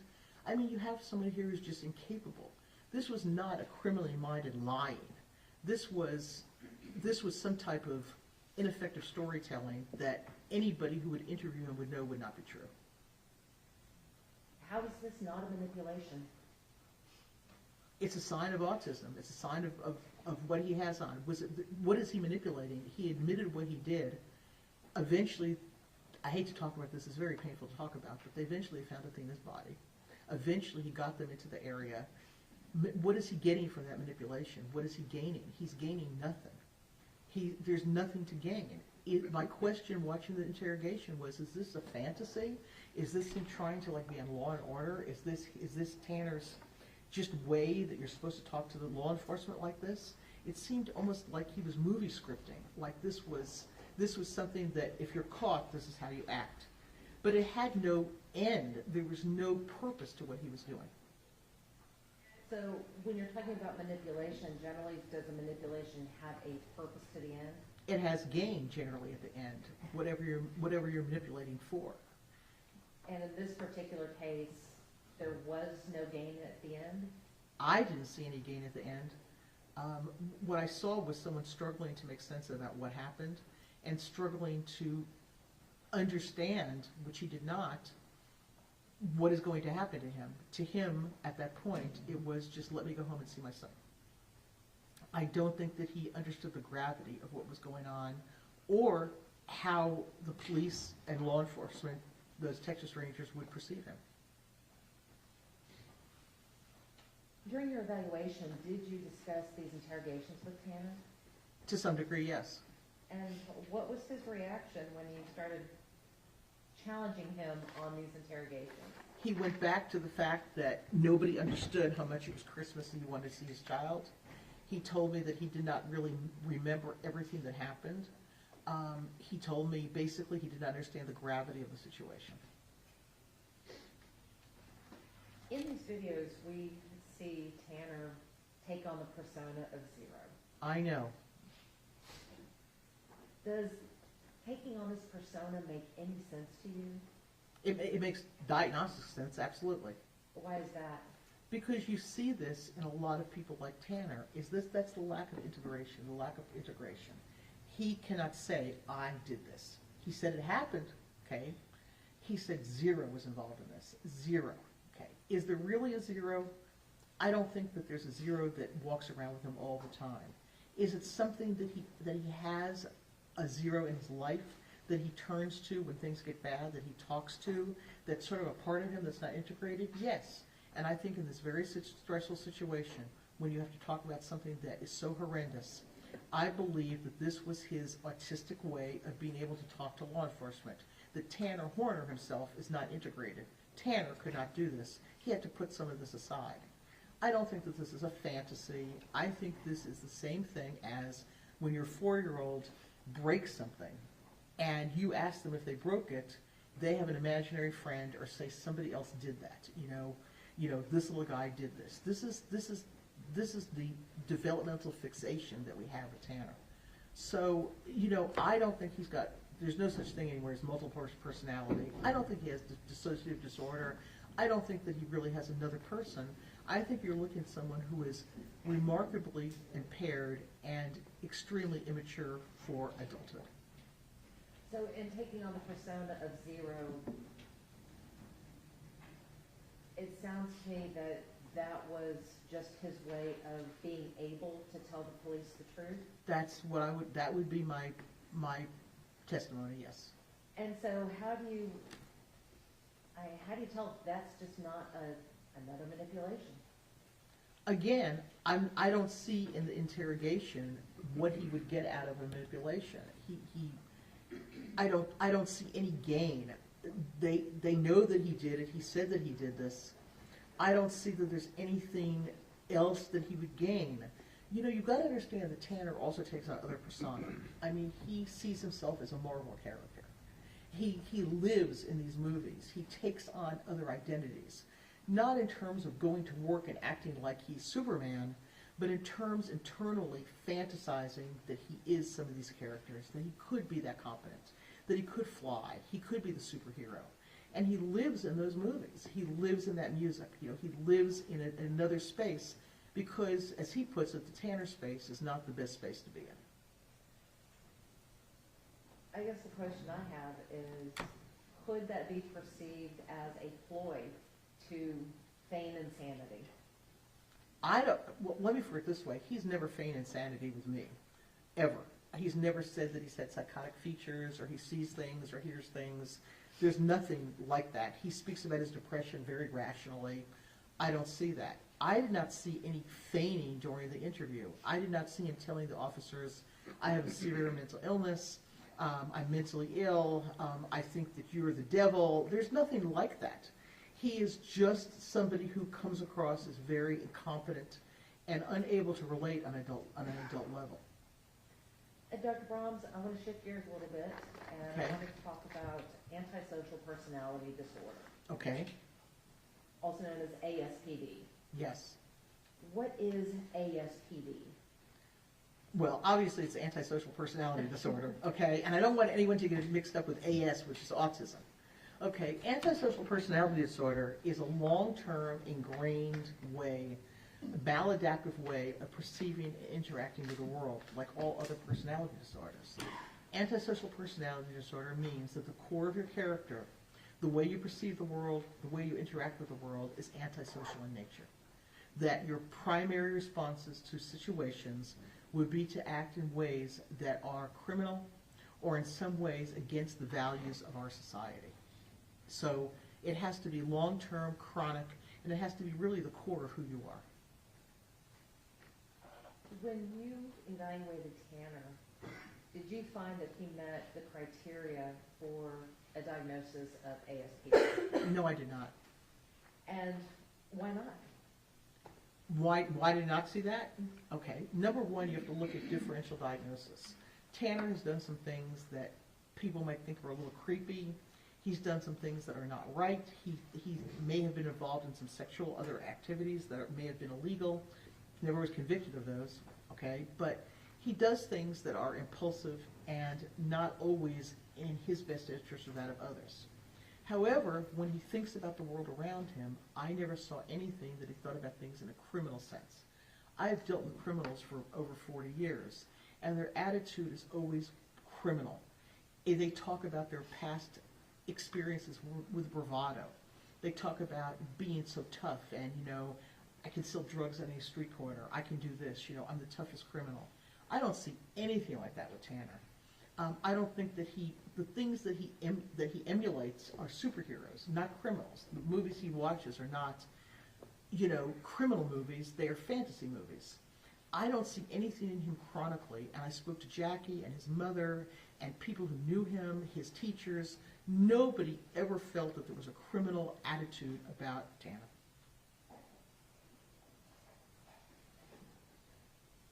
Your opinion that Tanner does not meet the diagnostic criteria for antisocial personality disorder is based on the evaluation that you did of him? Yes, ma'am. Based on the interviews of, sounds about at least 6 or 7 Yes. collateral witnesses? Yes, ma'am. And then the records that you reviewed? Yes. And the hours that you spent with Tanner? Correct. And nothing in any of that would lead you to believe that he meets the diagnostic criteria for antisocial personality disorder. That's correct. Can the symptoms of his autism spectrum disorder, how do you determine what is autism and what is antisocial? Well, you have to understand what it means to be autistic and understand patterns of behavior. You know, when I said Tanner's textbook for a lot of this, he really is. So you have to look at, the fancy word is etiology. You have to look at the foundation for where certain behaviors came from. So when you look at Tanner doing certain things, you have to understand that it's from the perspective of someone that has a neurodevelopmental disorder.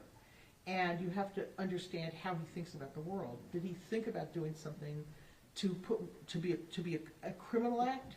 Or is just this a behavior that he doesn't really understand how other people would perceive this as maybe inappropriate or maladaptive? So when you always have to make a differential diagnosis. So for instance, this is maybe a silly example, but years ago I was giving a lecture to some teachers, and we were talking about diagnosis.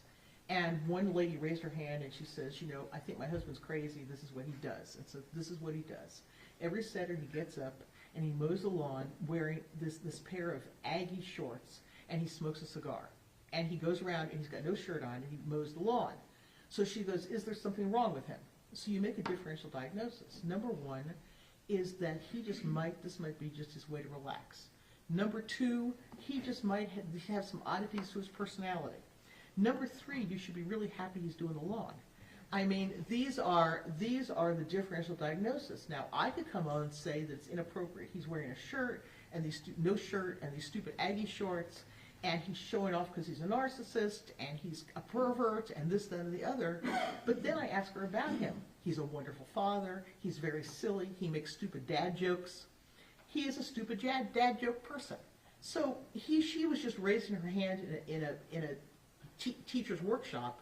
But that is a differential diagnosis. You have to understand the person as a whole before you look at the behaviors and decide what the foundation of those behaviors are. So it sounds to me what you're saying is that you don't take things at face value, you have to dig a little deeper? Absolutely. And you would expect that if you went to a therapist. You would expect that for your family, much less for a court. It's very important to dig deeper and just not look at a symptom or a behavior as a behavior. You have to understand where that came from. Can someone have an antisocial trait and not be diagnosed with antisocial personality disorder? Well, all of us have antisocial traits. All of us have done some antisocial things. There's not a person among us who has not anything could be considered antisocial. You know, what does that really mean? Have you ever filled your cup up at McDonald's twice and you're really supposed to get one refill? Many people have. Okay, we've all done things. Have you ever run a stop sign? I have. Okay, have you ever done things that are probably wrong? Yes, everybody has done things that you know are against the law. Okay, and little things or bigger things. The question is, we all can have some traits and some behaviors, but that doesn't mean that we are diagnostically antisocial. It may mean that when we're risk takers than others, I mean, somebody on the jury might never fill up their Diet Coke again. I have. I mean, okay, I have because I had to be in court and I'm in a rush and I just put some more Coke in there. Is that stealing? I guess. Although one of my clients worked for McDonald's and said all their profit comes from pop. So I felt less bad. But the reality is that an antisocial attitude, Ms. Anderson? Probably a little bit. But does it give you a personality disorder? No. Well, can someone commit a crime as horrible as the one that Tanner has committed and has pled guilty to? Can someone do something that horrific and still not be antisocial? Yes. The last thing that I want to talk to you about is his impairments. Dr. Brahms, did Tanner's impairments cause him to commit the act to which he pled guilty? No, but they set the stage for his life. Are his impairments and his deficits any sort of excuse for what happened? No, and I need to say that none of my testimony in any way should be implied as an excuse for what happened. This is only an explanation of who this defendant is, so that whoever decides his fate understands him as completely as possible. But this is absolutely not an excuse. What about a justification? Do his impairments justify the kidnapping, assaulting, and murder of a 7-year-old child? This has nothing to do with justification. It has to do with understanding the person who's before the court and being able to weigh their strengths, their weaknesses, and their ability to be compared on a level that maybe you or I would be. And lastly, Dr. Brahms, you've spent time with Tanner in the jail, That's correct, ma'am. saw him interacting with guards, Yes. saw him interacting with other people in the jail. A couple, but mainly correctional officials. Based upon your review of the records and your observations of Tanner, how well has he adjusted to life in prison? I would say he's adjusted very well. May I have a moment, Your Honor? Yes, ma'am.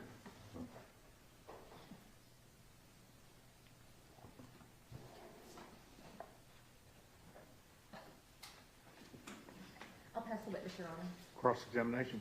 Yes,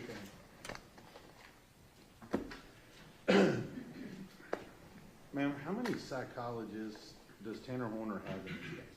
I cannot hear you.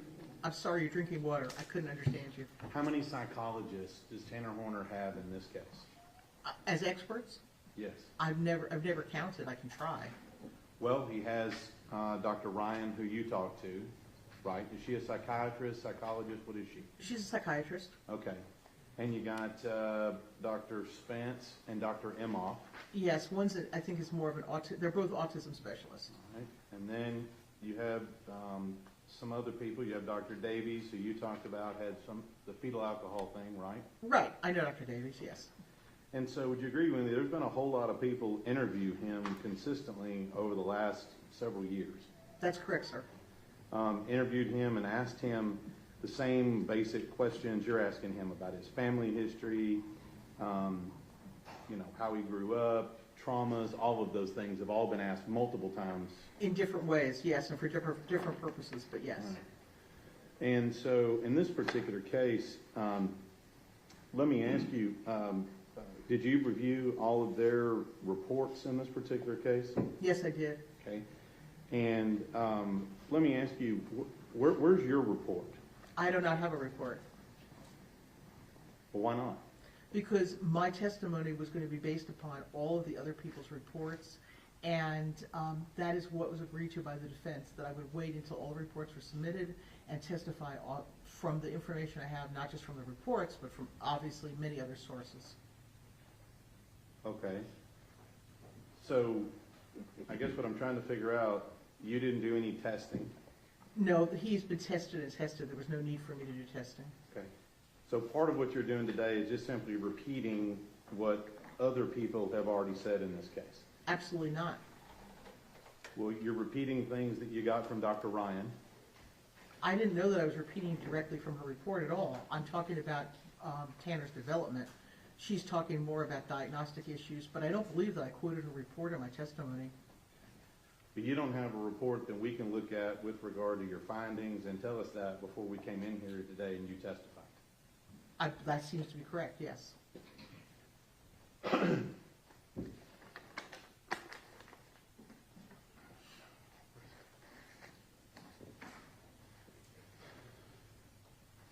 I'm just going to start from where you ended here. You said that Tanner has adjusted to jail life, correct? That's correct, sir. And that's because he's been in SEG the entire time, correct? Well, it could be SEG is difficult to adjust to. Sometimes people have a lot more problems in segregation than they do in general population, so that's a difficult question to answer. Well, being in SEG, he's had no changes because he's been in SEG. Not any meaningful changes, not a lot. Some, He's had structure because he's been in SEG, correct? that's correct. He's had a routine because he's been in SEG, correct? Yes, And he hasn't had at least access to any other inmates, correct? not really, Physical no. access, No, okay? And the only people he would have access to would be guards that come by and interact with him at some point. that's correct, sir. Yeah.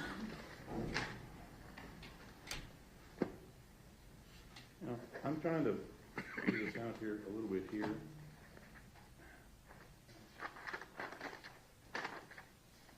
You talked about he's got some development problems as a child. Is that right? He has many problems with his development over the course of his trajectory of life. Yes, that's true. First thing you said is that he had a problem with reciprocity and attaching to others. No, that's not what I said. What I said was the environment that he lived in and his mother's difficulty would make it difficult for him to have that stability and reciprocity. And I think that we see that in his adult development. That's what I testified to. All right. And so because of that, that's why we've ended up here today. Is that what you're saying? Absolutely not. I think I just testified with Ms. Anderson that I'm not saying there's a correlation between what he experienced as a child and this terrible crime. My only role here today is to try to give information, unbiased information to the jury so they can understand Tanner more fully. I've not talked anything about the causality of this terrible crime. All right. So all the stuff that you talked about with regard to his development up and through his childhood, you're saying that didn't have anything to do with his crime? It has to do with the jury understanding what his functioning was like at the time of the offense and what his impairment has done to him over the course of time. All right, so let's talk about that. Did you watch the audio and the video in this case? Of what? Of the interrogation or? Of the murder. Yes. Okay. And you've testified, and I'm going to try to use some of the words here, that he can't handle stress, he's impulsive. Trying to remember several places here. But essentially, he doesn't have the ability to cope. Am I right so far? Generally, yes. Okay. And Well, to cope adequately. cope adequately. Yes. So what is your belief as to what happened that precipitated him kidnapping Athena Strand? What's your belief on that? I do not have a hypothesis. I've thought about this a lot, but that's not my job to address that. Okay. What did Tanner tell you went on before he kidnapped Athena? What he told me is that he believed that she saw him snorting coke, and he felt that this would be detrimental to his job. That is what he shared with me. So do you agree with Dr. Ryan that this was all some form of catastrophe and cascade of decisions because of his disability that resulted in Well, this? Do you believe well, that? Let me slow you down for a moment. Dr. Ryan did talk about catastrophizing, which is a term that's used often in autism. Do I believe that he catastrophizes or digs himself deeper in a hole? Absolutely, 100%. He's done that in relationships and jobs. As a middle school student, I mean, that is Tanner. So I don't know about Dr. Ryan. I believe that her observations and her findings are correct. At least they're in agreement with what I feel independently about Tanner. And so you'll agree with me that everything with regard to that theory begins with what Tanner says he saw at the time before he did it. Everything begins with that. Is that right? My job is not to talk about the offense. You asked me, does he catastrophize? I agree with Dr. Ryan. I might use a different word, but I totally agree that he gets himself in situations that he cannot get himself out of, yes. I mean, don't you think the facts of the offense in this case are the most important thing that we can talk about? But that's not, it's important for you to talk about it because you're the prosecutor. My job in this is only to talk about his development, only to talk about, to integrate what we know about Tanner, what we know about his disabilities, or I would like to say impairments. It's not really disabilities, it's a pervasive impairment. It's not to talk about the offense. That is for other experts to talk about, not for me. But you would agree with me, you're offering it as some form of explanation as to why he did what he did. I'm not sure you listened clearly to Ms. Anderson's questions, and I apologize if I was not clear enough. I am not offering this as an excuse or explanation for anything. I'm offering this because in a court of law, it is the jury or judge's responsibility to understand who they are sentencing and what that person's capabilities are. I am not talking about the offense. I'm not hypothesizing about the offense. What my role here is to present to the best of my ability what this man's development was like and how he ended up to be the person that he is. And that is what I was retained to do, and I've hoped that I've been clear as I possibly can. Let's talk about his capabilities, since you mentioned that. In the murder video, you're aware that he had a pattern of covering up the camera immediately before, on 2 different days, before he arrived on the same exact road where he kidnapped Athena. You're aware of those facts, correct? Not in detail, but I've heard those facts, yes. Okay. And if those facts are true, you agree with me that that's some form of pre-planning or planning before he goes and does this to Athena? I don't know that. I never discussed that with him. And then at the point at which you said that he has, I think you said he has problems with impulsivity and problem solving, and I think you mentioned the word meltdown. Is that right? He's had a long history of meltdowns in various ways, ever since he's been, 2 or 3 years old. And when you watch that video of the murder, there's no evidence of him having a meltdown at that time, is there? Well, I do not know what was going on with him in terms of his thinking, because his meltdowns as he became older are more like the stress reactions that I testified to about before. The confusion, the not knowing how to get out of a situation, the anxiety. He has continual anxiety. So I don't know. I do not see behaviorally a meltdown, but I cannot say that he was not, in terms of his emotions and anxiety, was not having difficulties in figuring out how to handle a situation. I don't know that. Well, where did you see on that video of the kidnapping murder that he was confused? Again, let me say that I did not see that he was confused.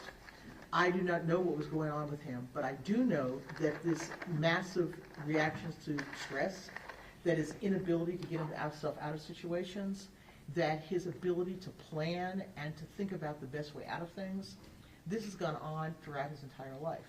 I mean, he ran out of Outback Steakhouse because the dishes were piled too high.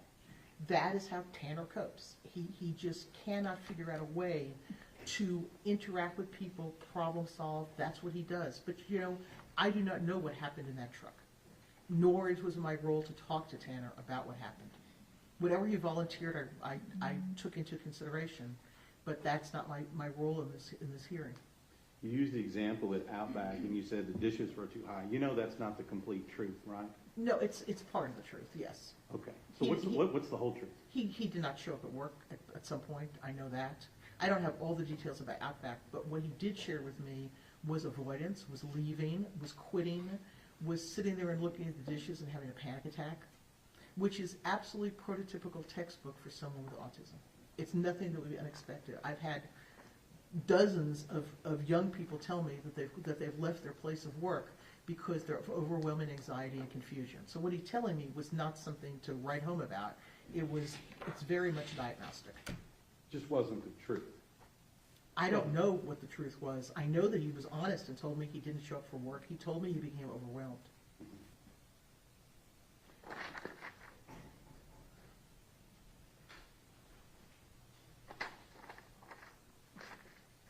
You said he has problems with problem solving and low process speed.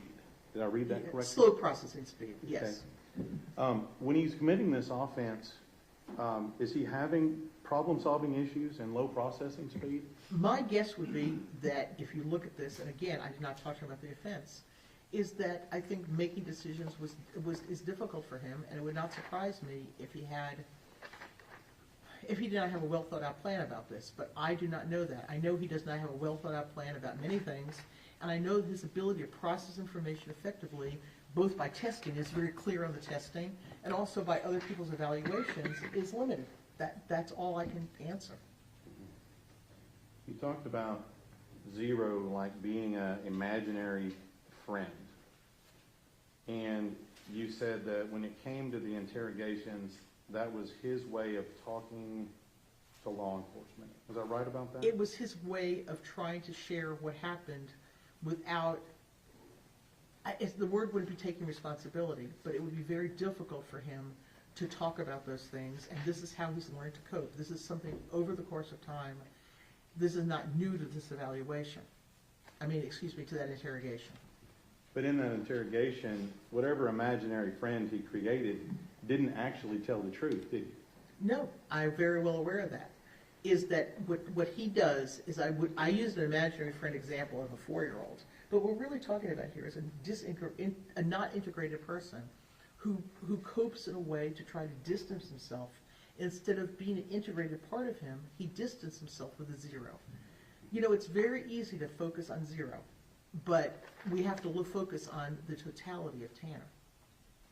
Well, you understand that when he was playing his imaginary friend, like you said, he was making up a consistent pattern of lies during the entire time, wasn't he? There were a lot of untruths, that's true. And he was also able and consistently to make up a pattern of information, where things were, details, directions, and things like that, correct? Well, many of them were not correct, but yes, he finally gave details that led to finding Athena.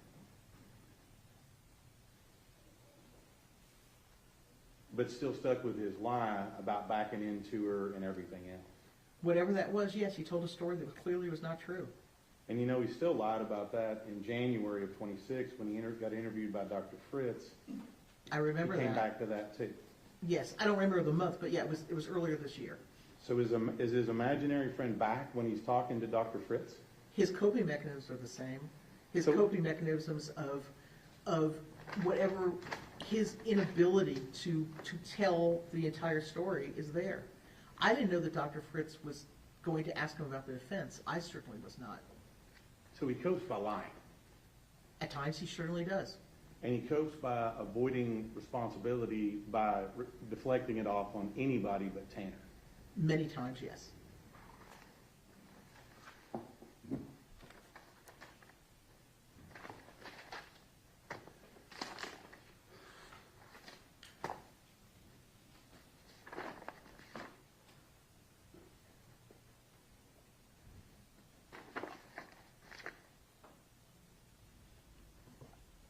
I think you mentioned before, talking about theory of mind, and I believe you said, and correct me if I'm wrong here. Certainly. It's a problem with person having an understanding of other people's mental states, desires, intentions, emotions, things of that nature. Is that right? I wish I was that articulate. You did that very well. I'm repeating what you said, so. I said that? Yes? Oh, that was good. I'm proud of myself. Yeah, it's a difficulty in perceiving how other people perceive you, and a difficulty in understanding like your own emotions. So it's this whole thing about how you perceive others and how they perceive you. Right. And so when I look at that is, that's also how you understand other people perceive you, right? Are you talking about me personally? No.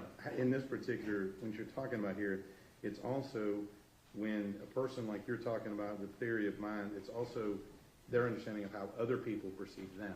Yes, there's a lack of understanding about how my actions would be perceived by you. Right.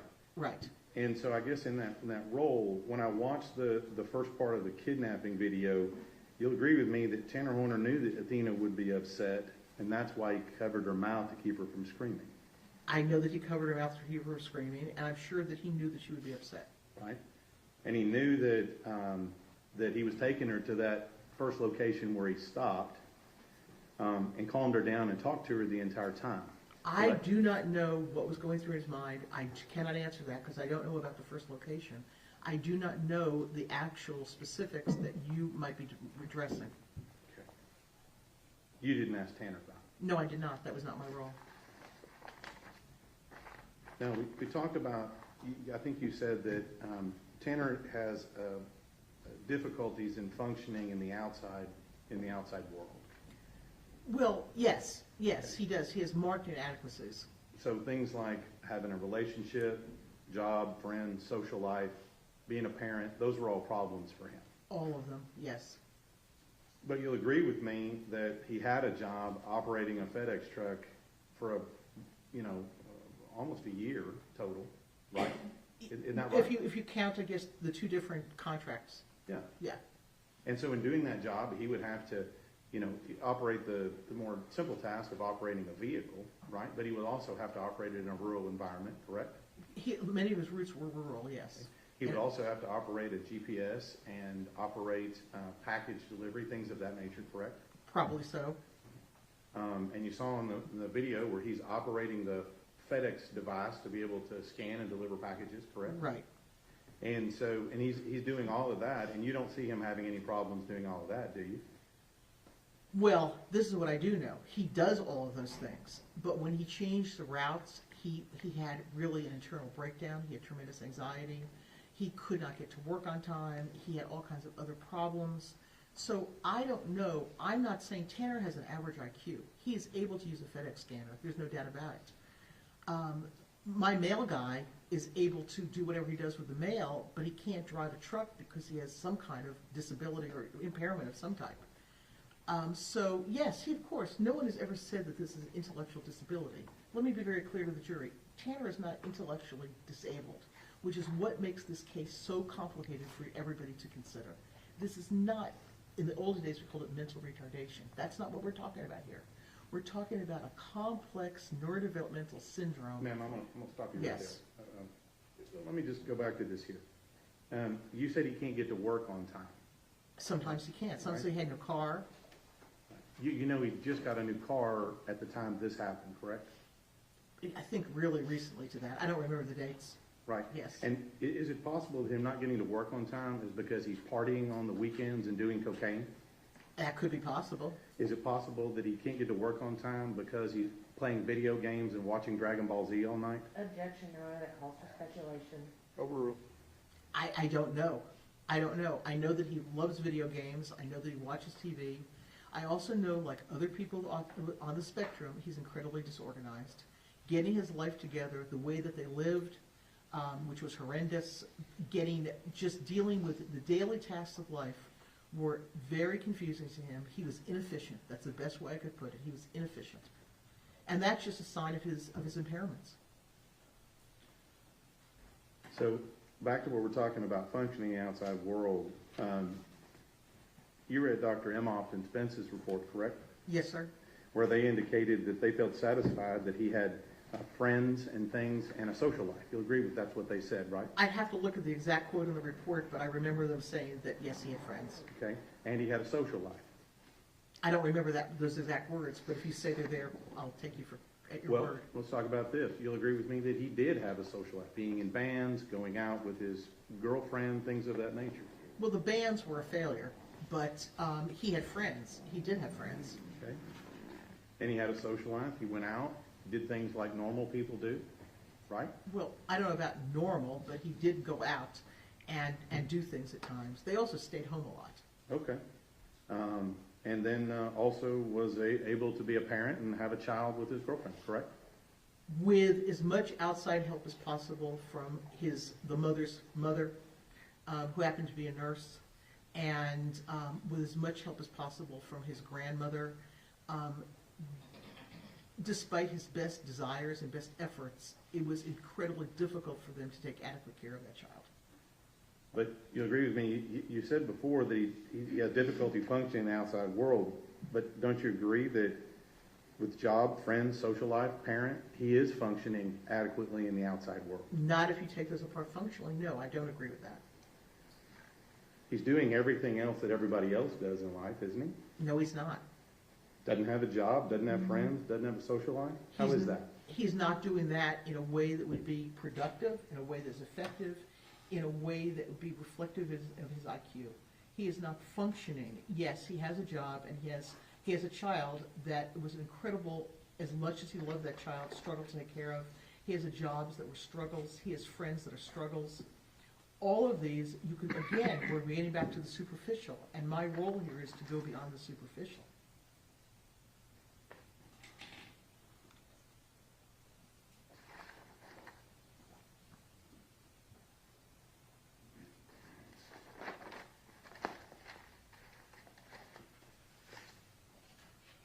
So you talked about a little bit about his development, that he needed interventions and things of that nature. That's Is that right? correct, sir. Okay.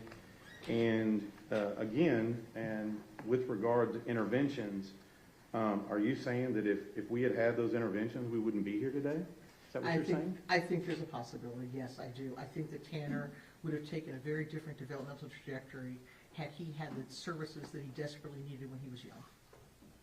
So what he did in this case, the one thing I noticed you didn't mention is, did you ask him about what he did to Athena sexually? He brought it up very generally, and I did not want to go into the offense, so he told me minimal. Okay? So if he's catastrophizing, as Dr. Ryan said, and you seem to agree with that, that is his propensity, but he stops off in the middle and gratifies himself sexually in the middle? I don't know if he gratified himself sexually. I really do not know. He mentioned one thing about it, and I did not go on with that because that was not my role to do. What did he mention about it? He said that he could not get an erection. That would imply that he was trying to. Yes. Did you read the DNA results? I know the DNA result, that his DNA was found on her. I know that. Yeah. You know where it was found on? Objection, Your Honor, it's mischaracterization of the evidence within the record. I don't. Wait, rephrase your question. Judge, she said she knew it was found on her. I just want to know if she knows where it was found on her. Go ahead. Where it was found? Where was it found on? I don't have the specifics. No, I can't answer that question. I don't know.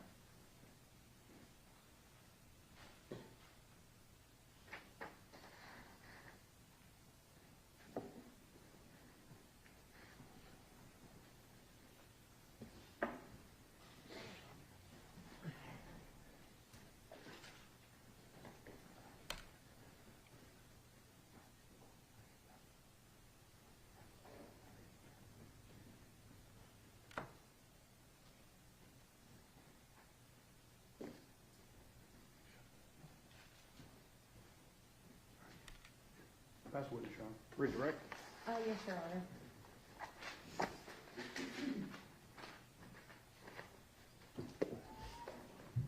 Dr. Brahms, the state asked you about the video of the offense and specifically about putting a sticky note up on camera. Correct. Once that sticky note is up on that camera, can you see what happens? Some of it. I could see him. But after he puts the cover on the camera, No. can't see what's going on in there. So the state is asking you to make a lot of assumptions on what is going on at that time. That's correct. Are you able to state whether or not Tanner was having a meltdown when you can't physically see him? No, I hope that I was clear. I'm not testifying or hypothesizing or assuming what happened in that truck. So if anybody were to get up on the stand and say, I don't see evidence of a meltdown, I do see evidence of a meltdown, I do see this, I don't see that, are all of those just based on assumptions, They're all based on assumptions. but no evidence? That's correct. With regards to this grand criminal scheme and plan that Tanner is supposedly engaging in, would it make more sense for him to cover the camera before he abducted Athena or after? Well, that's Tanner. It would have made much more sense for him to have the camera covered before any of this happened. But that didn't happen in this case. Certainly not. So if he were actually planning to do something like this, would it make more sense to have covered the camera beforehand? Oh, without a doubt. With regards to Zero, you had stated that Zero was a coping mechanism. How important, or how does Zero tie into Tanner's propensity for avoidance? It is a prime example of a propensity for avoidance. Tanner's coping mechanism, based upon his developmental issues, based upon the way that he was raised, is avoidance. Whether it's smoking weed or watching movies, as the prosecutor stated, until whatever time in the morning, or playing video games, his life is complicated. Life is very stressful for Tanner, and escape and avoidance is how he's dealt with things throughout his life. That's what he knows, because he never learned any other way. Despite his grandmother's love for him, and despite everything, he just doesn't have that. Dr. Brahms, you were talking about intellectual disability. Is this case about intellectual disability? This is why this case is complicated. I think Ms. Anderson, an hour ago or more than that, I testified that this case is not a simple case of like abuse. It'd be very simple to come in here and say, his mother was in a gang, she beat him every day, and she gave him a gun, and then he killed somebody in a bar. That'd be really easy. This is not easy. Okay, he is not intellectually disabled. He is neurodevelopmentally impaired, and there's a very big difference. This case is not about intellectual disability. This case is about neurodevelopmental complexity. And Dr. Brahms, explain to the jury what intellectual disability is, just so we Okay. know what we're dealing with. Okay, well, IQ is on a scale, okay? It's a bell curve. So what you have is you have this curve, and in the middle is an average IQ, which is 100. And that's fine to have an average IQ. It goes down by what we call standard deviations. So like an IQ of 85 is 1 standard deviation below normal. An IQ of 70 is 2 standard deviations below normal. In terms of going higher, a 115 is 1 standard deviation above normal, and then a 130. And that's how the population is. Most people's IQs are between about 95 and about 90 and 110. Everybody's in there. And if you have an IQ between 90 and 110, you can live a very good life. You're just intellectually normal. Okay, Tanner's IQ is in that range. When we talk about developmental disabilities, in the olden days we called it mental retardation, you would have to have an IQ of below 70. In a court of law, to be deemed intellectually disabled, which is a legal term, you would have to have an IQ in that 70 range, and, this is very important, like Tanner, have difficulties with adaptive daily functioning. Tanner has marked difficulties with adaptive functioning. If I had not known his IQ, okay, which I do because he was tested, and I just spoke to him and learned what he did in his daily life, I would estimate his IQ to be lower than what was tested. Okay, that's how he functions, lower. But he is not, in quotes, mentally retarded. This is not a case about that. It's a complex issue. Can someone have an active social life and still be impaired? Of course, he Yes. did. Can someone go out to the movies, the bar, restaurants, and still be impaired? Yes, Can someone have friends and still be impaired? of course. Can someone be a parent and still be impaired? It's hard, but yes, you could still actually have a child, but it's difficult to do the complexities of parenting. Can you drive a car, deliver a package, hold down a job, and still be impaired? Well, getting back to the intellectual disability, there are many people who have IQs close to that developmentally delayed, in quotes, mentally retarded range, and they're serving they're cleaning the floors of McDonald's, and they're absolutely fine because they can do that type of simple, repetitive work.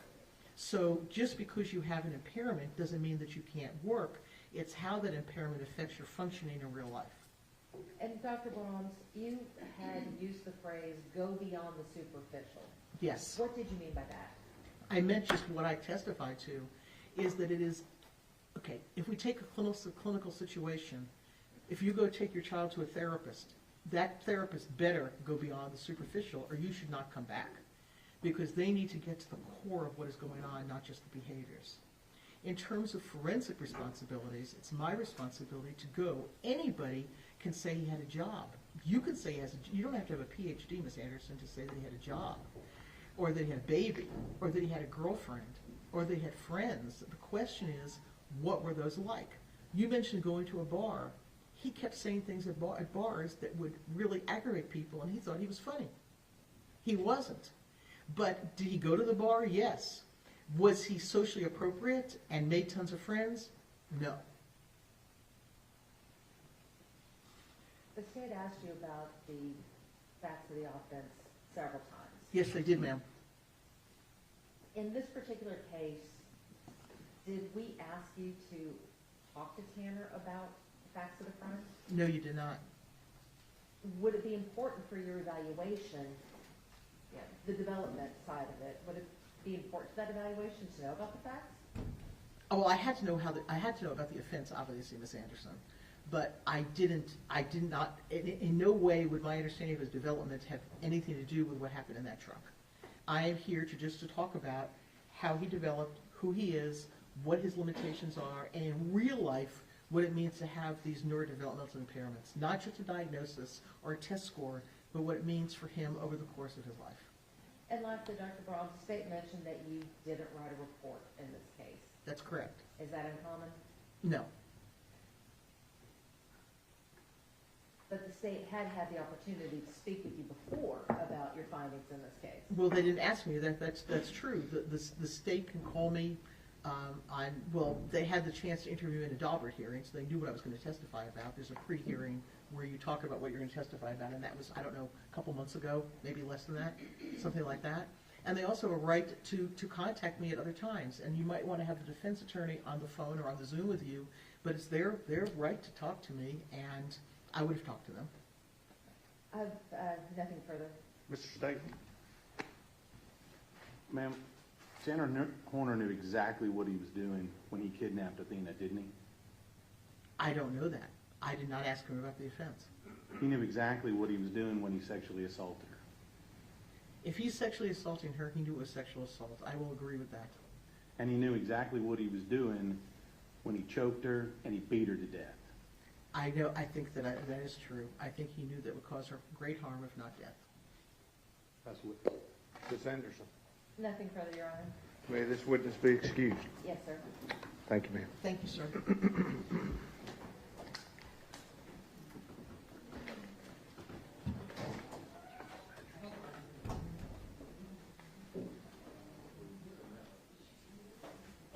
Your Honor, ladies and gentlemen, the jury, the defense rests. Let me see the lawyer just a minute.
All right, everyone may be seated.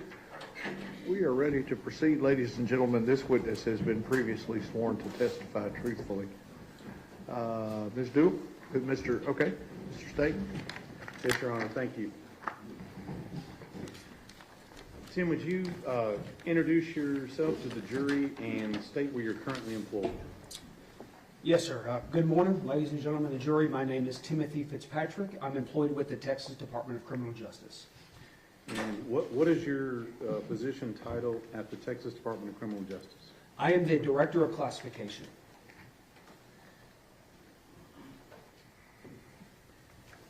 And I'm going to get to your CV in a minute, but how many different jobs have you done in the TDCJ system? I have done numerous jobs. I started off as a correctional officer when I was 18 years old. I have held every correctional security rank, so including sergeant, lieutenant, captain, major, assistant warden, and warden at numerous facilities before I was assigned as the Director of Classification. And when you say Director of Classification, what are your duties as the Director of Classification? Sure. So just at a high level, those duties include and begin with the admission of all convicted felons in the state of Texas. So we have 254 counties in Texas. When someone is convicted of a crime and sentenced to the Texas prison system to serve their sentence, I have a department that begins with receiving all of that documentation from the courts. We review and certify that documentation, and then we schedule them for admittance into our custody. We are then responsible for all the physical admissions, so when someone arrives at one of our intake facilities, we conduct intake processing, which is a 30-day comprehensive process that we put them through. We are responsible for all time calculations, so making sure that the intent of the court and what someone is sentenced to is calculated correctly based on all of the court documentation. We assign every inmate that is received to one of our 104 prisons in the state of Texas. So they are spread throughout the entire state, and we have to make decisions on where to best assign those individuals once they get to our custody. Once they're at the facility that they're assigned to, we make decisions on housing, job placement, and things of that nature. We also process all releases at the very end. So essentially the way I like to describe it is it's incarceration from A to Z. It starts at the very beginning before they even get to us while they're in the county, and it ends the day they go out the door. So we are involved from start to finish. All right. And in this particular position, does that also include the Polinsky unit or death row in Livingston, Texas? Yes, sir, it does. All right. And how long have you been doing this particular Director of Classification job? I've been the Director of Classification for about 4.5 years. And in this particular capacity, how many people do you manage in this position? My division particularly has a little over 2,000 employees for the state.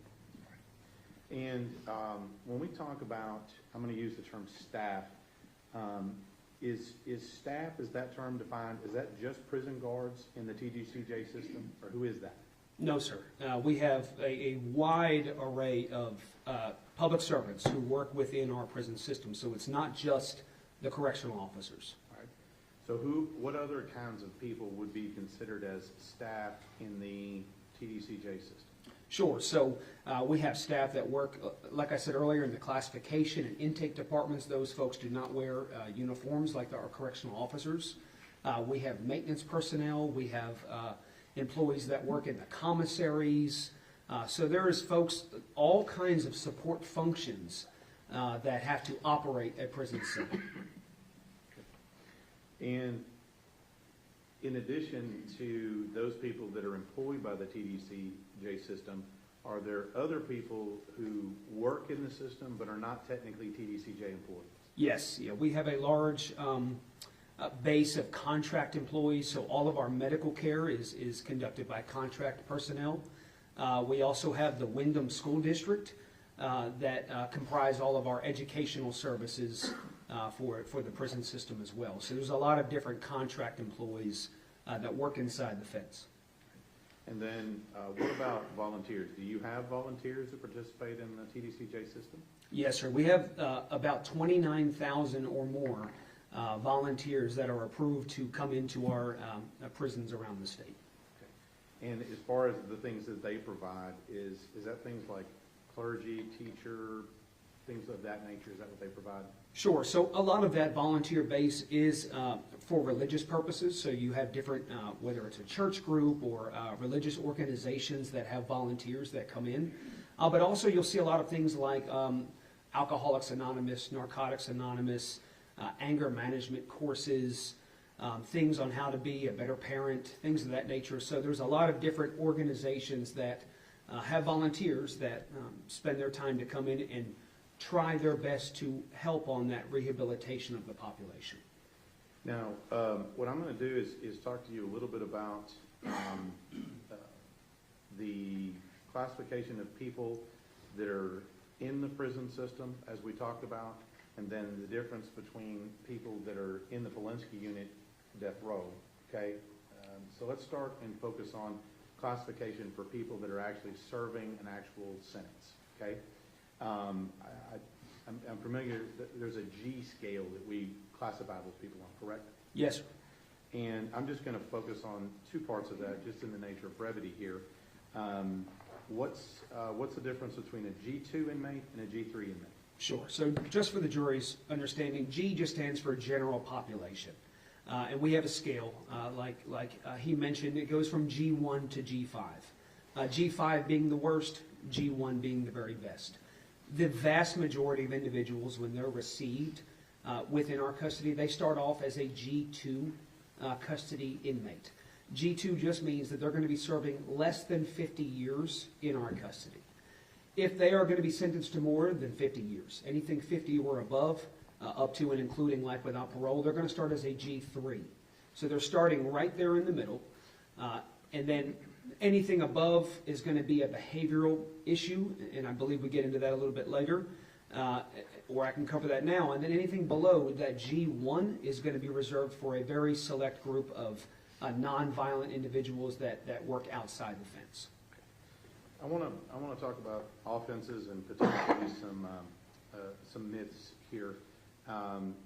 Is it true that if someone commits a sex crime that they're segregated from the rest of the prison population? Is that true? That is not true.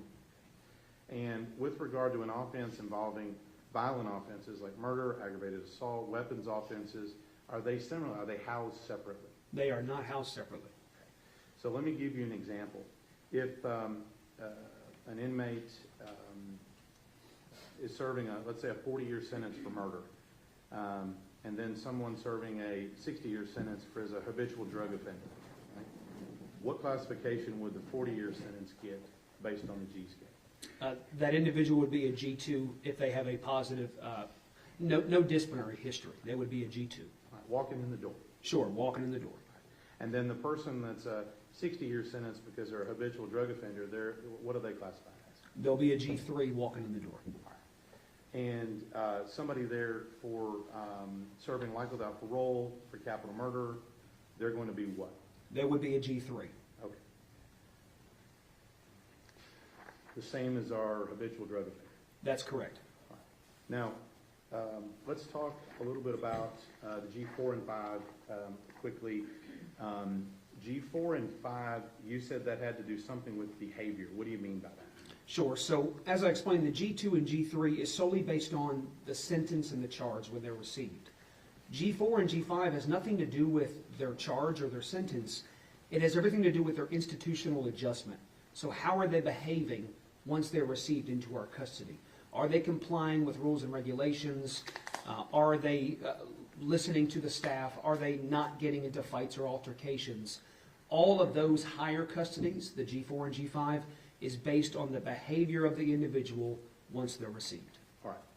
Let's talk about, just for information, let's talk about prison housing. In the TDCJ system, what are the two basic types of housing that inmates in the system, whether they're G2 or G3, that they have? What are the two basic types? Sure. Two basic types is going to be a cell block environment, which is your typical cell that's going to have two individuals living in sort of a bunk bed environment on top of each other in a cell. The other environment is going to be a dormitory. So surely want to share this, that 51% of the beds in the Texas prison system are a dorm environment. 49% are cells. So those dorms can range anywhere from a small dorm, 8, 10-man dormitory, all the way up to about 150 men or women in one dormitory together, essentially in cubicles. Okay. And so, and again, I'm going to stay focused on just our G2 and G3 inmates, just in the trying to be efficient here. Sure.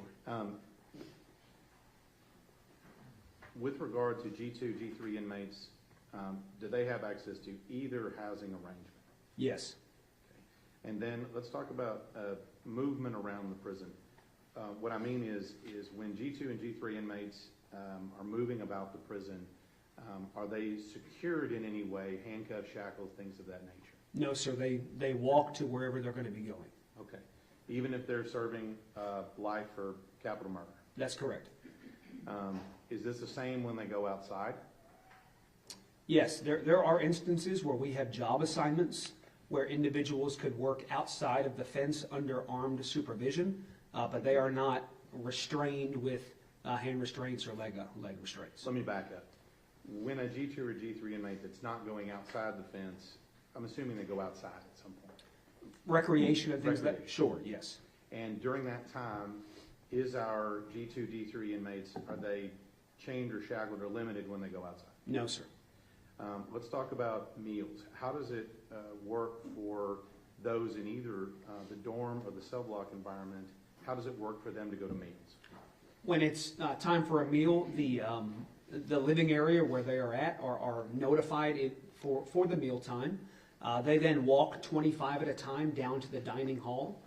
Some dining halls hold around 100 individuals. Some hold up to 400 individuals in one dining hall together. So they go in groups of 25, but then once they arrive at the dining hall, it could be a much larger group that's eating together. And so this is the same whether you're serving 2 years for DWI or or life without parole for a capital murder. That's correct. They would be in there together. Is that the same for church and medical? Does that work the same for both religious services and medical? Yes, it does. Same way. All right. You said something about jobs. Let me ask you, are there inside the fence jobs available for inmates? Yes, the best way I like to describe this is think of prison like a small city. And so inside of a city, you need every type of job, right? Folks that are going to be preparing and serving food, folks that are going to be fixing, doing plumbing work or other maintenance type jobs. So there is a vast array of jobs for the prison, for every single prison.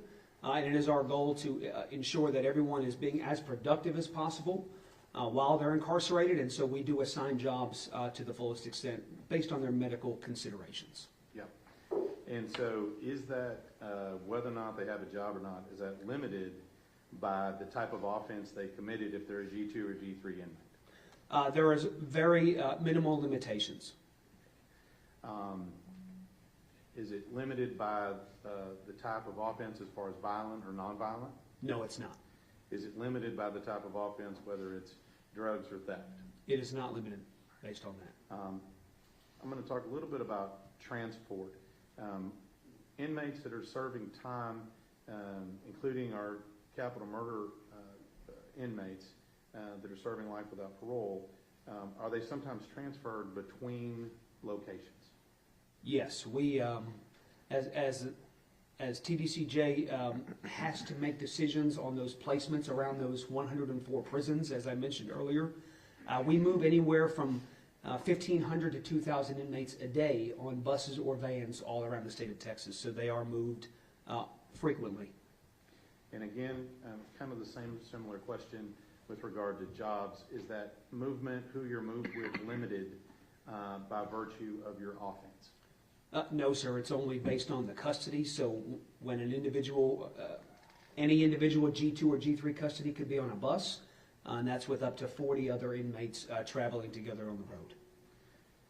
We talked a little bit about medical treatment.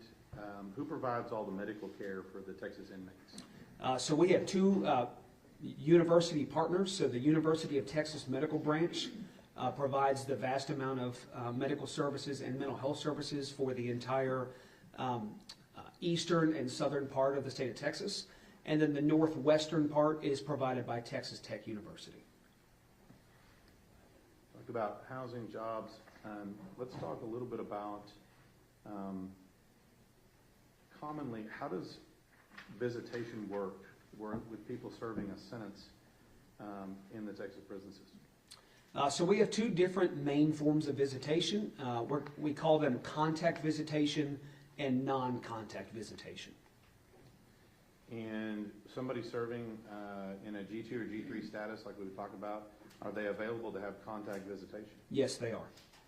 And what does that look like for those of us who are fortunately not presently in the prison system? Sure. So many of them are around a room this size. And within the room, you would have multiple small tables. It could be round or square tables. And the family members, whoever that might be that's coming to visit, including children, would come in and sit at those tables around the whole room. And then the inmate would come into the room and they would sit. I mean, it's contact, so they're allowed to hug. They're allowed to hold hands. They're at the table with the person that's coming to visit them in the room with the other visits that are happening simultaneously. Okay. And any limits on which G2 or G3 inmates are allowed to have this type of contact visitation in these rooms that you're describing? There are no limits as long as the visitors are on their visitation list and meet the policy.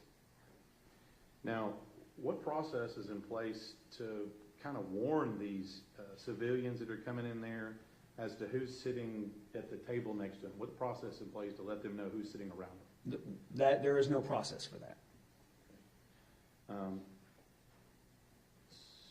So the children and other people in the room, they're not made aware of who else is visiting them and what they did?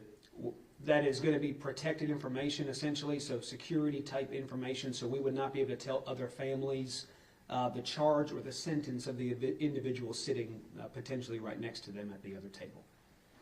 And typically, how many guards are there in the room? 1 to 2 correctional officers in the room. Let's talk about other services available to people in G2, G3 status. What type of things, for example, like entertainment, TV, internet, what types of things are available to those G2, G3 inmates in the prison system? Sure. So almost every living area has what we call a day room area. It's just a common area where there's televisions. They can watch television throughout the majority of the day. They do have access to computers through different educational programs and college courses. The internet access is going to be very, very restricted based on the type of program or course that they're going through. So there is not just internet access for the population. And then they also are provided tablets. So they get a tablet that they are able to get their mail on digitally. They are able to read books on those tablets, send messages back and forth to folks that are outside of prison. They have games, music, books, everything else on those tablets as well. And that's for all G2, G3 inmates, including people serving life without parole. That's correct. Now, we talked a little bit about volunteers that are in the prison system. With regard to these volunteers, kind of a similar question to visitation. Is there any type of divider between these volunteers and the inmates? There is no divider. And so, for example, if we're having a religious service, is there any process to make the volunteers aware of the people that are in the same room with them? No, sir. Those volunteers come in and let's say they are going to do a church service on Sunday morning. We do what's called an all call, so we go to each living area and say, anyone that wants to come to this church service at 9 a.m., come on out and go down to whether it's a chapel or a gym area. It's just a little different based on the infrastructure of every facility, but once everyone gets down there, there could be hundreds of individuals in that room at one time. For that service, the volunteers are not made aware of every single convicted felon in that room and what their charges are, and they interact and mingle amongst the population. Let's talk about commissary. A lot of people may not know what that means, but give us just kind of a general description of what is commissary. Sure. So, way to think about commissary is just a store within the prison. They have spend limits based on their custody. So, G2 and G3 inmates can spend $105 every 2 weeks within the commissary. They can buy all different kinds of food, drink items, shoes, different small appliances. We sell alarm clocks, fans, things of that nature. So there's a lot of different items, hygiene products and things like that that are for sale. And is that limited between G2, G3 inmates, It is not limited, no. including someone who may be serving life without parole for capital murder? They would have access to all those items. So, just to be completely clear here, is there any, other than the term of sentence, is there any meaningful difference between somebody classified as G2 or G3 other than just their time of sentence? The only real difference is when you look at basic prison life is going to be a slight difference in the job that they can be assigned to. So a G2 can have essentially any job in the prison setting. A G3 can have any job unless it has access to multiple areas of the prison. So a quick example is a G3 inmate could not work in maintenance because they might have to go and fix a shower on one side of the prison and then fix a toilet on the other side of the prison. So that's multiple areas. But that G3 could work in the kitchen because that's one area, or the industry building. So they surely still have jobs. It's just a small variance on the type of job that they can be assigned. You talked about G4 and G5 inmates, and that is changes due to behavior. That is correct. And when somebody has that type of disciplinary issue, would that cause potentially their classification to change? Yes, that is possible. And for example, let me just give you an example. If a G3 inmate, let's say, commits a minor assault, one that doesn't require extensive medical care, is that something that they would have potentially a classification change? Sure. So if someone commits an assault of that nature, a disciplinary infraction would be written. They would go before a disciplinary hearing officer, and if they were found guilty, they would then come before the unit classification committee. So it's a 3-panel committee who would make a decision on whether or not their custody needed to be downgraded. So they could be downgraded to G4 or G5 if it was more egregious, or remain at their current custody if the panel thought that it was not a significant concern. So there's a possibility that one could assault a guard or inmate or staff, but not even lose their classification. That is possible if it was not serious in nature. Let's say they do lose their classification. What's the process for that to be reviewed and changed at a later date? Sure. So if today somebody is downgraded to a higher custody, they have an automatic review date at the 6-month date of their downgrade. So 6 months later, they would come back before that committee again. We would reevaluate how they've behaved through those 6 months and then make a new determination on if they're going to be promoted or remain where they're at. And so once that's complete and they get their review, is the inmate then allowed back to the same access they had before? Yes, if they are promoted, they go back to that same access that they had prior to the disciplinary. And is it possible that somebody could commit multiple disciplinary infractions, including assault, over a long period of time and simply just move back and forth every 6 months between their classifications? Yes, sir. It happens often. It's very fluid. So a classification is a very fluid process, and we do see that often where individuals violate rules and regulations, get downgraded, get promoted again, get given another chance, and then continue down that path of negative institutional adjustment. So we do see that often. I'm going to talk to you just briefly about, I think it's called restrictive housing. Sure. These would be people that are, I would assume, are G5 inmates, is that right? No, sir. Restrictive housing is actually above G5, so it's a more secure housing environment that is above the general population. And is that based upon the offense you commit when you come into prison, or something you do while you're in prison? It could be a culmination of both. So there's only 3 reasons why we place individuals into restrictive housing. This makes up a very small portion of the Texas prison population, about 1.8%. They have to be a confirmed member of one of our security threat groups or gangs. These are one of our this is not a street gang. These are organized prison gangs. They have to be a member of one of those 5 gangs. Number 2 is they have to be a current escape risk, or they have to be a current significant threat to prison operations. So this is someone who has consistently displayed aggressive behavior towards staff or other inmates. So they have to fall into one of those 3 categories. So it doesn't necessarily have anything to do with what offense they committed on the outside?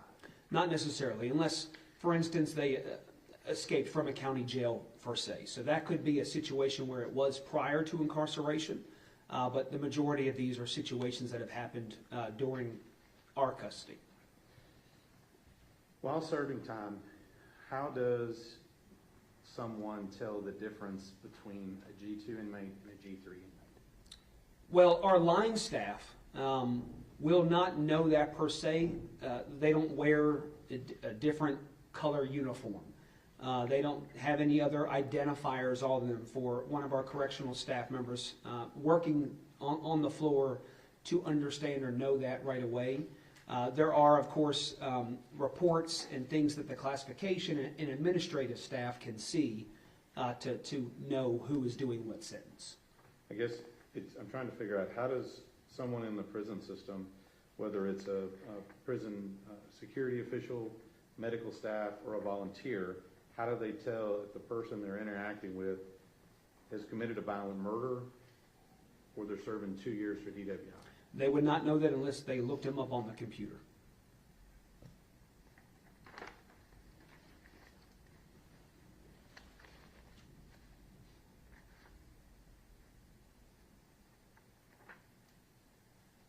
Let's talk a little bit about behavior management. You talked about how people have reviews in a committee and things.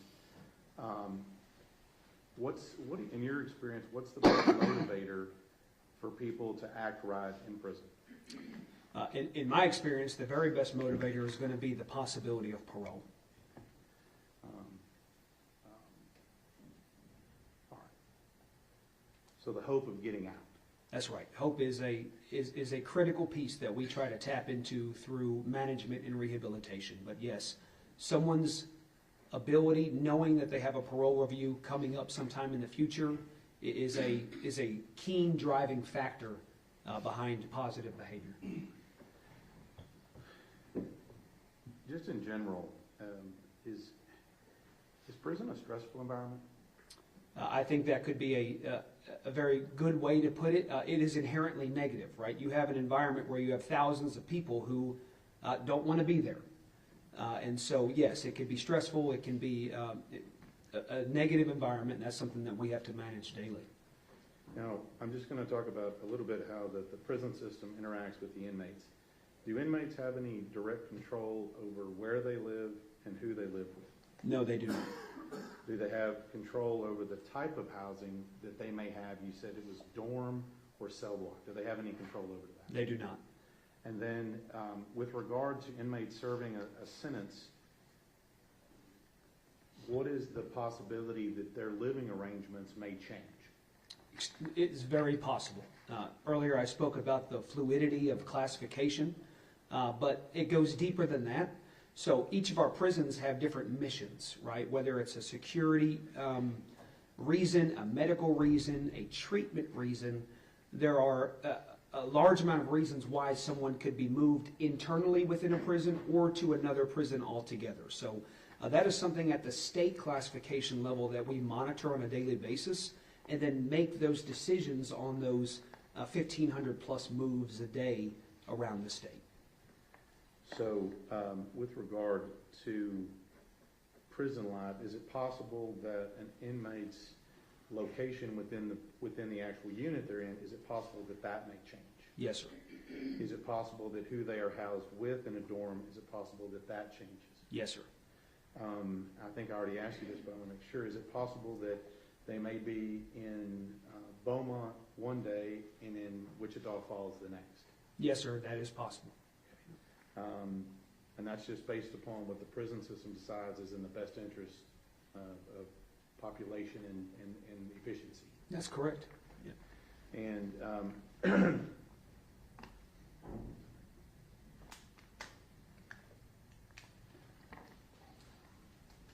given that propensity for change, given that propensity for stress, if any particular inmate who is triggered by that stress and tends to react with violence, does that cause any potential problems while in prison? Yes, any behavior where the result of their actions is violence, that's going to be a significant concern. It's a concern for my staff. It's a concern for the other prisoners that are incarcerated around that individual. So, yes, the manner in which somebody reacts to their environment, especially if that reaction is violent in nature, that is going to be a concern. And then secondarily, in the prison system, you said there's, I think you used the term infraction, is that right? Yes, sir. And can you just give us the 10-cent version of the types of things that may be infractions? Sure. So you have on the low end things like they're not in the right area, right? Or they're not listening to an order that's given to them from a correctional officer, or they're being disrespectful towards staff, things of that nature. All the way up to significant contraband possession, cell phones, drugs, weapons, escape attempts, serious assaults, homicides. It is the full array, again, kind of going back to just the way it is here in society.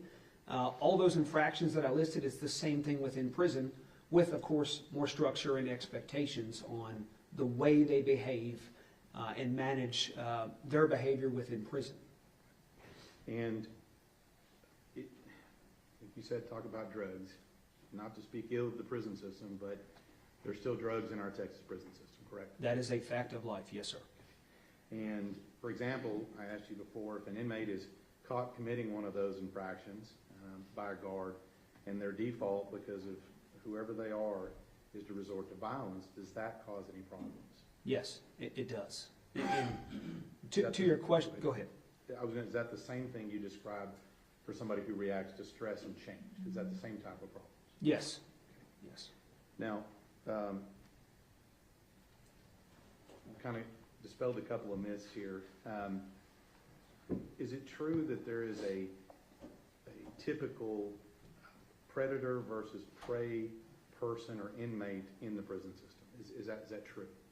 There is no mold for me or anyone in the correctional setting to say this person will or will not be a predator or prey. No. You just can't tell. It is case by case. Yes, sir. Now let's talk a little bit about, I talked about the Polinsky unit. Sure. And where is it located? I was a captain over death row at that facility. It is in Livingston, Texas. And so let's talk about a little bit of differences here. With regard to housing at the Polinsky unit in Livingston, is it the two different types of housing that we have in the normal prison system, or is it one type of housing? It is different and is one type. Okay. And then with regard, I'm going to ask you some of the similar questions here. Sure. With regard to the movement of inmates within that unit, how does that differ from the regular, say you're a G2 or G3 inmate at serving time? So, like I explained earlier, for that movement going to and from the dining hall and things of that nature, there is nothing like that within the death row environment. So, any time before someone is going to be taken out of their cell within death row, they're completely searched, strip searched. They are then they redress, restraints are applied, the door is open, and they're escorted out of their cell with two correctional officers at all time, taking them where they need to go, and they remain restrained the entire escort. And I'm going to kind of go through this quickly here. Is that the same for transport, medical, things of that nature, does that remain the same for that? Yes, transport's completely different. They will never be on a bus. Anyone assigned to death row is going to be in a van, a secure van by themselves with vehicles in front of and possibly behind, following and chasing that vehicle. Much higher level of security oversight for types of transports. For your question about medical, someone in G2 and G3, they get essentially what you and I would know as in a doctor's appointment, right? They get a little slip with their time. They show that slip to the correctional staff, and they walk down to the unit medical department. You contrast that with death row. Those individuals, again, are restrained and escorted to that medical appointment. There's no one else around. The hallways are cleared, and that staff remains with that individual the entirety of the medical or mental health appointment. So they are not going down there alone. We talked about structure, routine, and change. Talk to us about the difference between structure, routine, and change between normal prison unit and the Polinsky unit in Livingston. Sure. So death row, by nature, is far more structured. It is they remain at that facility for the entirety of their incarceration up until that sentence is carried out. The structure of their movement is much different, as I just explained. So it is very different compared to the general population movement. The living area, they are in the cell by themselves. There's not a cellmate that's assigned to their cells. So everything about it is far more structured and a lot higher level of management and oversight. Pass the witness, Sean. Let's break for lunch, okay, and we'll start up at 1:30, all right? See you then.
Texas called the Middleton Unit.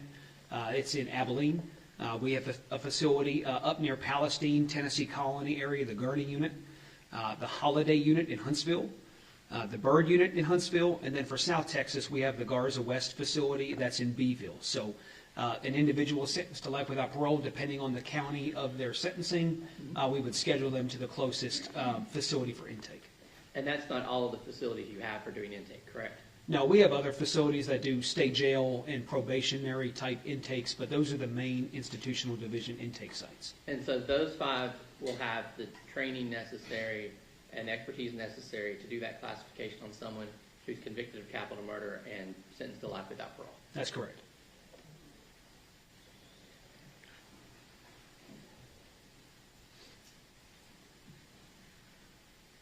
We talked a lot before about the 2 different ways that they could reside, either with a cellmate or in a dorm. And some of those dorms are pretty large, right? Yes, sir. And that persons who are G3 would have access, there may be volunteers, there may be staff members, things like that, that they could have contact with, correct? Yes, sir.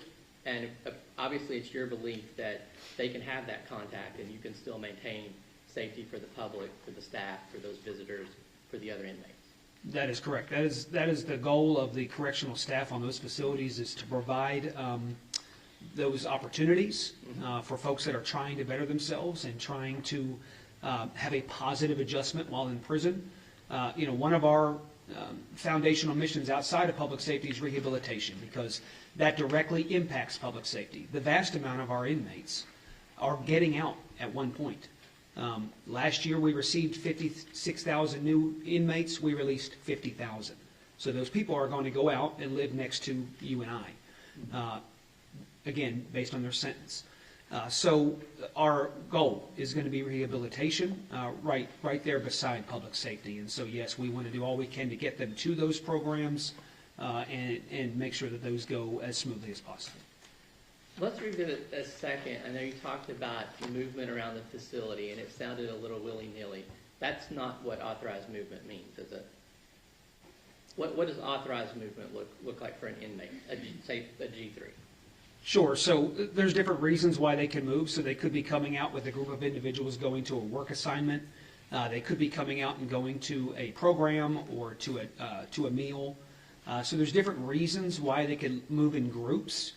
There's also many reasons why they can move individually. So that example I gave earlier about the medical appointment, they wouldn't necessarily be going in a group. If just that one individual had an appointment, they would show their slip, essentially, and the officers would let them out, and they would walk through the hallways to go down to where their appointment was. Is that what we mean when we say there's either a mass movement or they could have a pass to go somewhere? Sure, yes. Now, as part of that classification process, do the inmates receive a complete medical workup? Yes, that's happening in tandem with the classification process. So during intake and then afterwards as well, they see nursing staff, they see medical providers, and then their electronic medical record is updated by the university partners, the medical partners. And when the EMR, the medical record is updated, that feeds into our inmate management system, and so we can see the vital data that we need. We're not going to see, for instance, someone's diagnosis, but we would see if someone, say they need a bottom bunk because they can't climb into the top bunk. So we would see different living and work restrictions that would impact how we assign people. Okay. And in those 34 facilities, you're able to make those accommodations? Yes. Now, did they also receive a mental health workup as part of the classification process? Yes, sir. Again, not as part of the classification process, but it's happening simultaneously. Okay. So that happens, and that gives you data to rely on in doing the classification? Correct. Okay. So let's describe that quickly. You described the medical, uploading their information, and there was a medical exam as well? Yeah, so there's different medical evaluations, and they put that information into the electronic medical record, and then out of that, our system pulls vital pieces of information that could impact their housing or job assignments. Same thing with mental health. So for instance, if someone is in a crisis event or has some kind of critical mental health need, the mental health providers might tell us, well, that person needs to be assigned to a specific inpatient program. which would give them a certain psychiatric score, is what we called it. That would then tell us that individual can't live on certain units, they can only live at inpatient mental health units, as an example. There's other things far down that spectrum where it might just say, well, he or she is taking medication. Well, that medication is not going to dictate where they live. Okay. So that's both an exam, and I assume they're looking at mental health records. But yes, yes.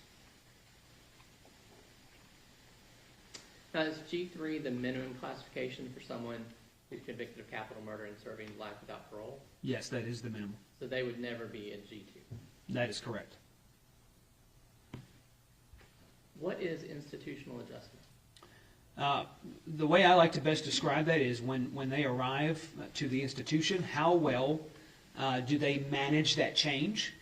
How well are they interacting with other inmates, with the staff, with volunteers, anyone else around them? Are they complying with rules and regulations? And ultimately, are they making the most of their time, or are they going down more of a negative path and violating rules and regulations and getting themselves into trouble? So it's how they are adjusting to prison life. But once again, are you looking at how the institutional adjustment on the county level too? Is that something you take into consideration? We do evaluate that during intake, yes.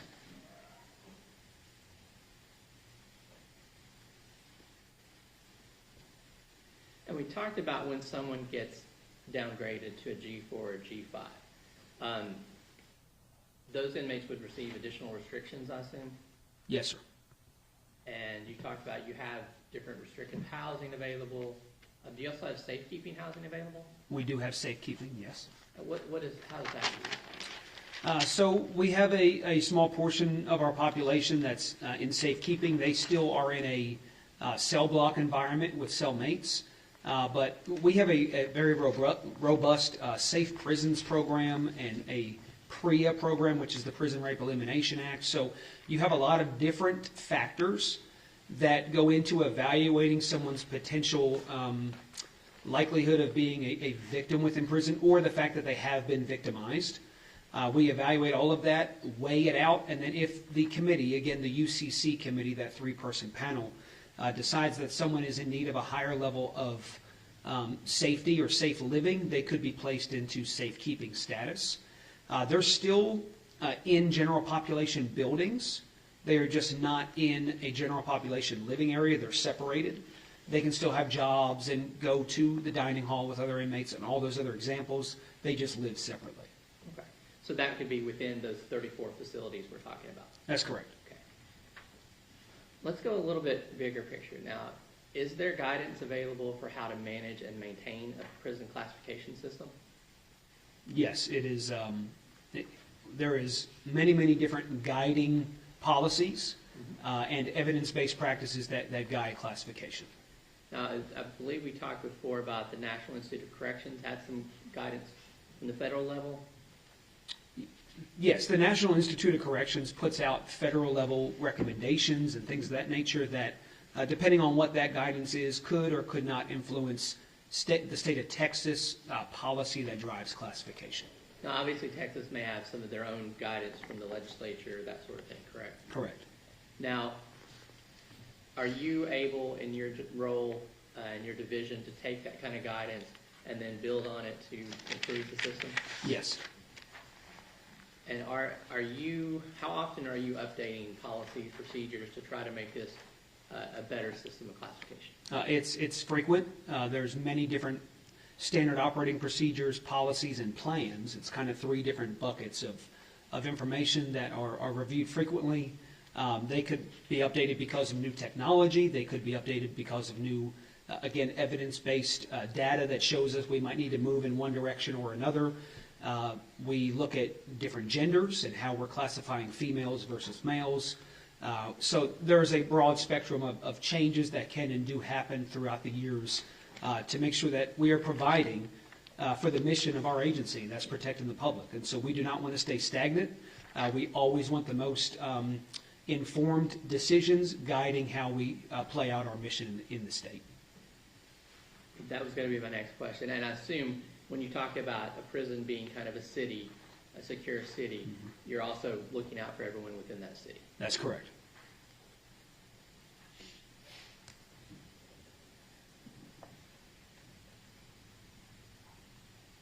Now, I guess this is kind of obvious at this point, but you talked about someone on death row is obviously going to have less contact with everyone in that city than the other inmates, right? That's correct.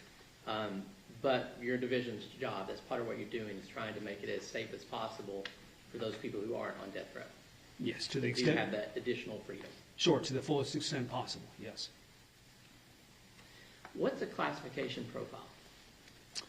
So the way that I like to describe that is this happens during the intake process, and then it never stops.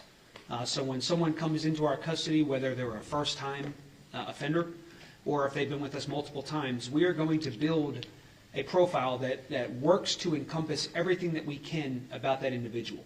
The idea is that down the road, the operators in the field have a good sense of everything about this person's history. So we go through family background, jobs, whether or not, any kind of gang affiliation, any prior arrests, whether they did or did not lead to incarceration.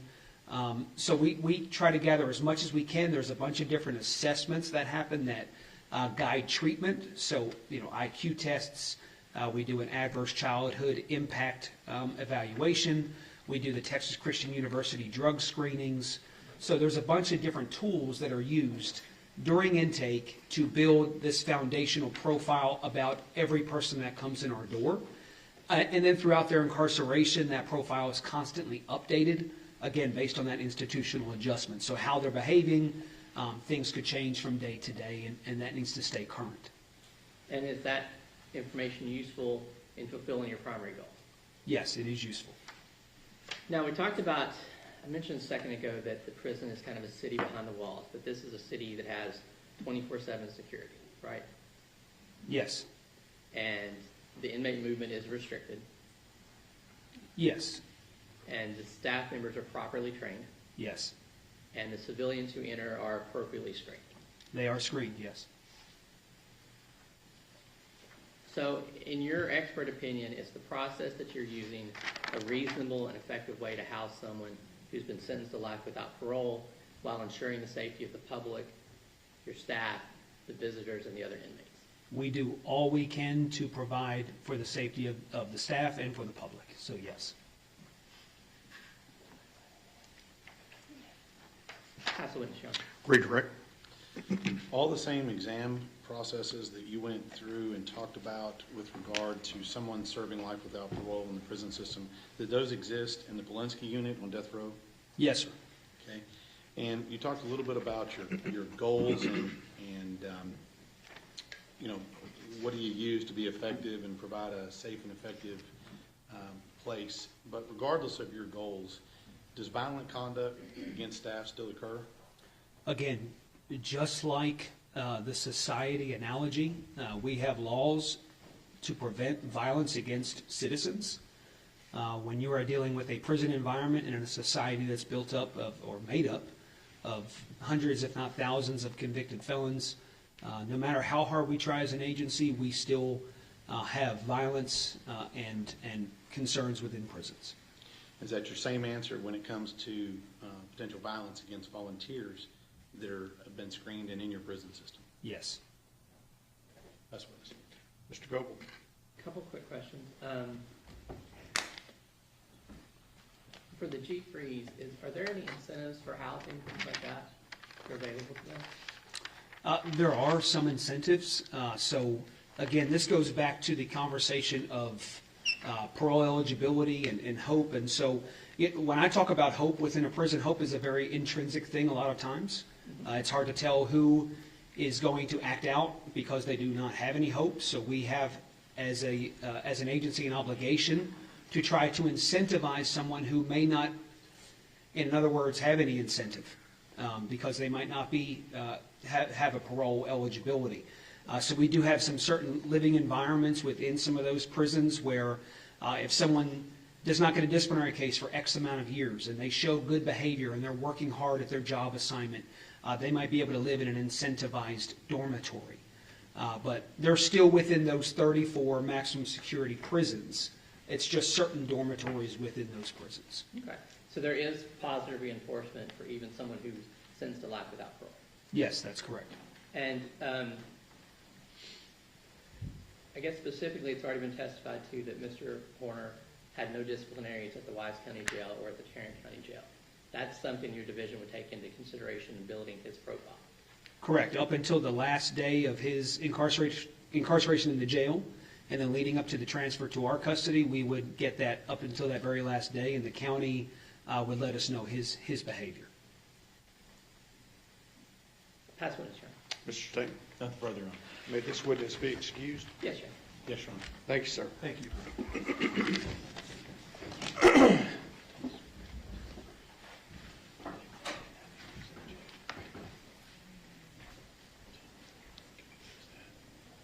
You ready for your next witness?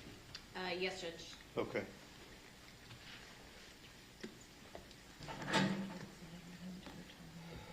Your Honor, can we approach? Yes.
Visibility. Okay. Do you want me to go through, I don't know how much they want me to go through all of the questioning. Do you want everything that I'm going to ask? Well, you'll have to have enough evidence to Well, under, prove yeah, just, that it's admissible. it doesn't have to be a full-blown jury issue, but enough for me to determine whether or not it could be proved beyond a reasonable doubt.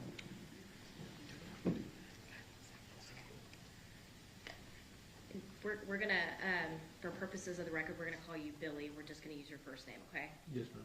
Can you Okay. move closer to the microphone? There you go. Yeah, make sure you speak up.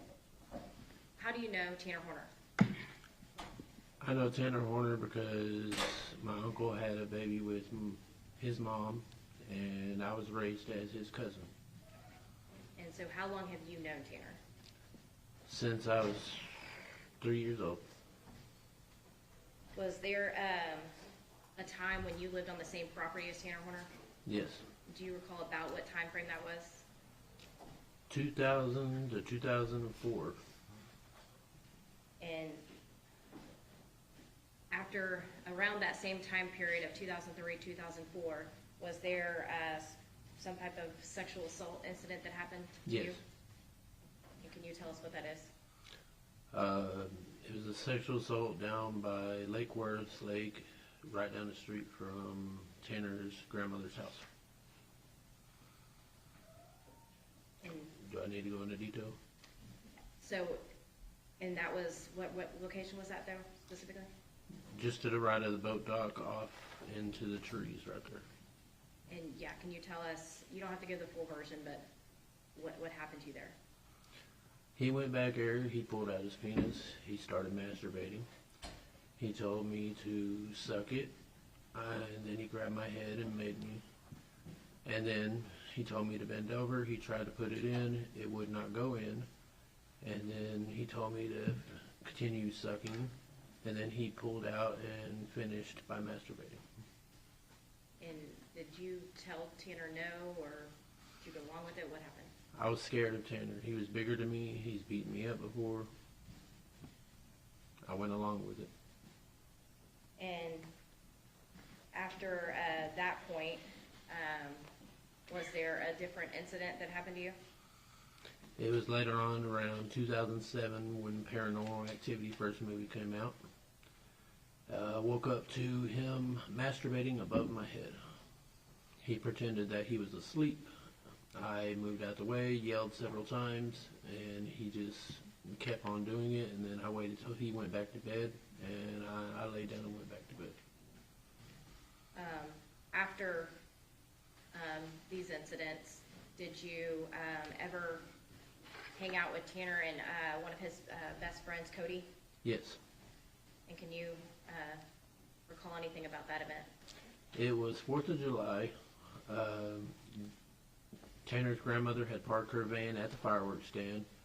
It ran out of gas because I guess she was sitting on a hill. It wouldn't start. It rolled back. Cody gave us a ride home to his house, and in the car on the ride home, Tanner had mentioned he'd wondered what it would be like to kill somebody. And how old were you about that time? That time I was older. I was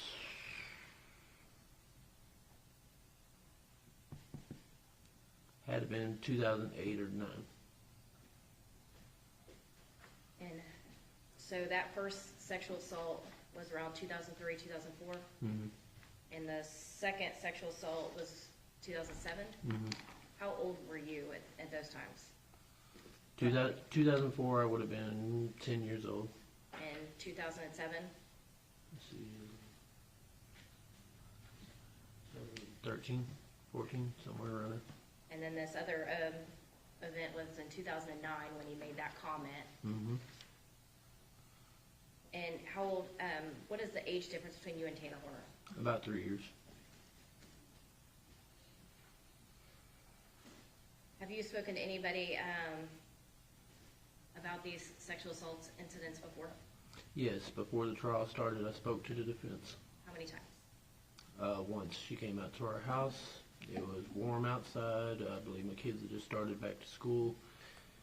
And she was in a white SUV, tan overcoat, and tan pants.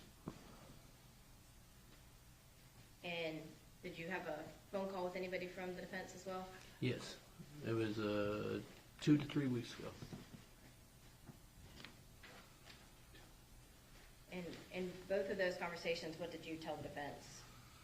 You don't have to go into detail, but The first one, I told her about the sexual assault. And the second one was over the phone. She initially called my mom, and I told her about the sexual assault when I jumped on the phone with her.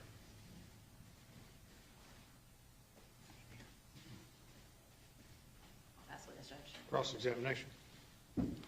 Yes, Your Honor. Now, there were some different dates there when you were answering those questions. Can you help me out? In the notice we received, it talked about the first incident being between 2001 and 2003. Does that sound right? 2001, 2003 would have been when he set the hay bales on fire and started a fire in his backyard. That's when you were living at Risinger Road. Yes. Okay, so this would have been after that when he moved back to Jackie's. Yes, around 2004 is when I moved off the farm. He was back at Jackie's. Okay, and the second incident, is 2007 accurate for that? Yes, it was the same year the Paranormal Activity came out because Melissa rented it from the Red Box. Okay, so the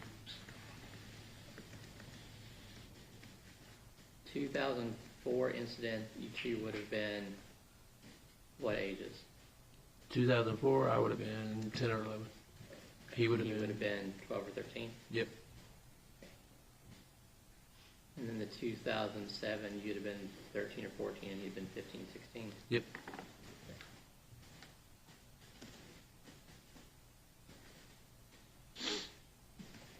And the statement about wondering what it'd be like to kill somebody, you said that was 2007? That was around 2007, 2008. Okay. So once again, he's 16-ish. Yep. that a yes? Okay.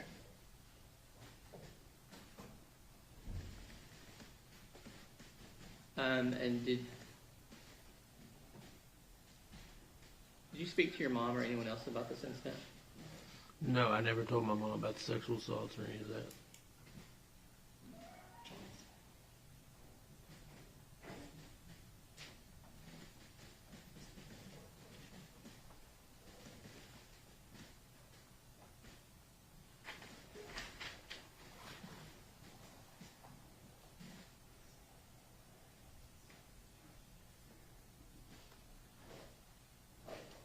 Okay. Now, when you say you spoke to the defense, you don't mean Susan, right? No, over the phone call the second time, she named herself Shawnee. And was your mom present for either of those conversations? Yes, my mom was present for the phone call one, and my mom was present for the one where she showed up at her house. I just happened to be at my mom's house when she showed up.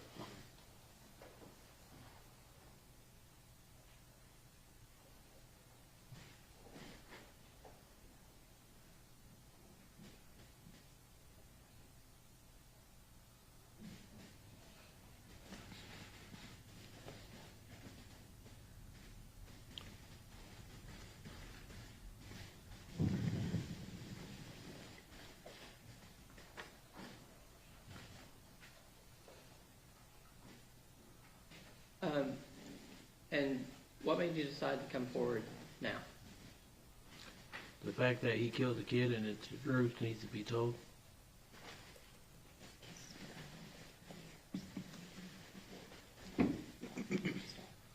I talked to defense and I told them many times I wanted to speak to the prosecution, and they never got me in contact with the prosecution, so I posted on Facebook. You said many times. You said you spoke to him twice. When I spoke to the lady the first time, I told her I wanted to talk to the prosecution. Okay. She never got me in contact with them. When I spoke to Shawnee, I told her I wanted to talk to the prosecution. She never got me in contact with them. So I went to Facebook, and then the state contacted me off of Facebook. Okay. You posted on Facebook, and then Ranger Espinoza called you, came to see you. What happened? WFPD Wichita Falls Police Department left a card at my door, and I made the choice to make the phone call to Ranger Espinoza.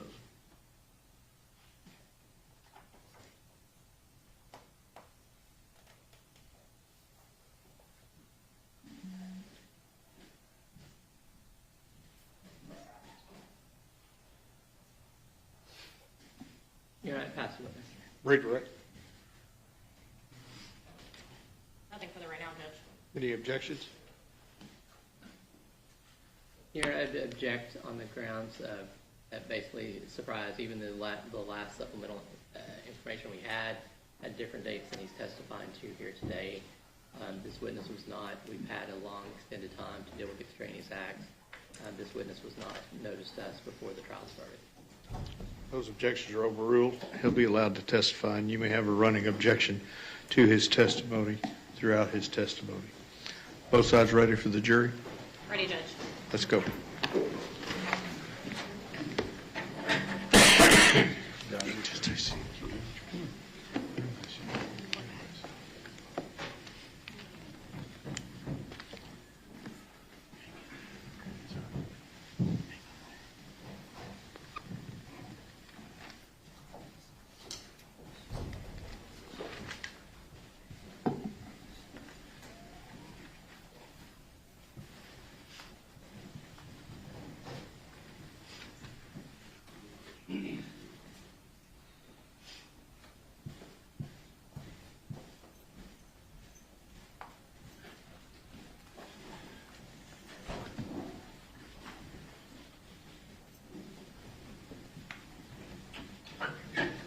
All right, everyone may be seated. Ms. Dewell. Thank you, Judge.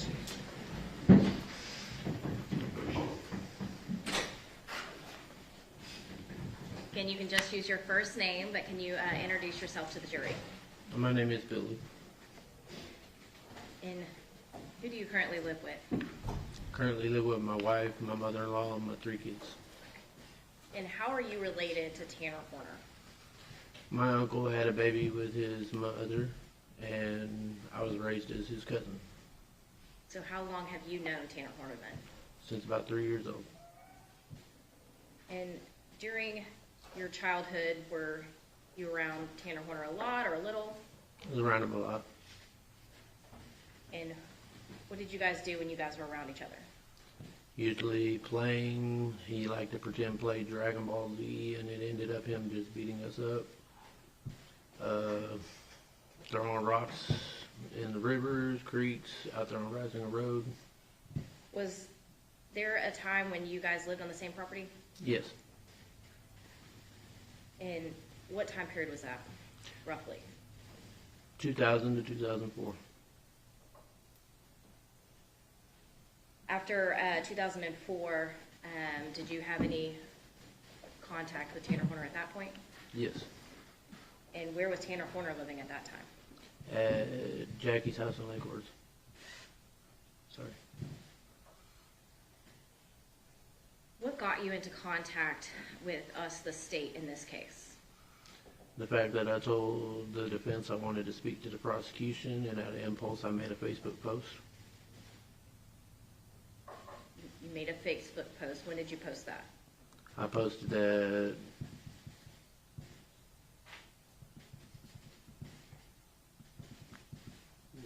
2 to 3 weeks ago. And what did you post? It was a post about, let's see, Zero is fabricated, Tanner Horner sexually assaulted me, and basically beat me and Nicholas up as children. And when did you meet with the state prosecution for the first time in this case? Roughly. 26th of last month. So of April? Yeah.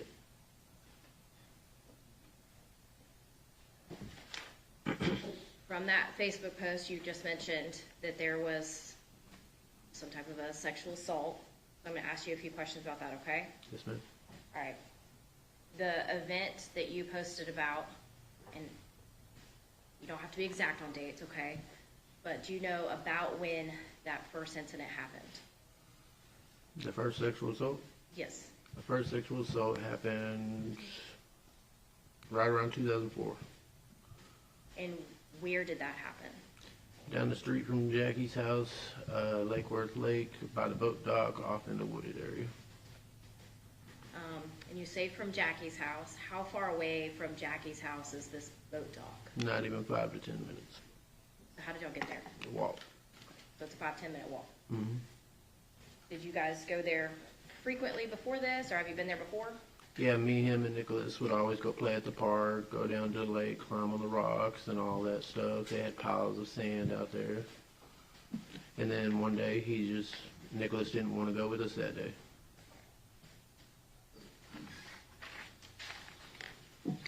Now, how old are you at that time, and then how old is Tanner Horner at that time? I would have been about 10. Tanner would have been about 13. So Tanner Horner's about 3 years older than you. Mm-hmm. At this time, is Tanner bigger or smaller than you? He was bigger than me. Can you go ahead and tell the jury what happened on that day? About the whole sexual assault? Yes. All right, it started off as we were all going to go play down at the park as usual. We ended up walking down the street. Tanner wanted to go to the boat dock. We ended up going off into a little wooded area of the boat dock. Tanner immediately pulled out his penis, started masturbating. He told me to get down and start sucking it. I was scared of Tanner at the time, so I did. And when a little bit of time goes by, he tells me to bend over. He tried to put it in. It would not fit, I guess. So he turned around and he had me suck it some more. And then he finished by masturbating next to the tree. At this point, why were you scared of Tanner at that time? Because he would like to pretend play Dragon Ball Z, which ended up him just beating us up and kneeing us in the stomach. And I was scared of him. the us, was that his brother? Mm-hmm. was there another sexual assault incident? Yes. And again, we're gonna kind of, I know dates sometimes are, but do you recall the date on that sexual assault incident? Same year Paranormal Activity came out, the very first one, 2007. Okay. He woke up to him masturbating above my head. He pretended like he was asleep. I backed off in the corner. He continued to act like he's asleep. Then he laid back down, covered up. And I just stayed there until I made sure he was asleep, and I went back to sleep.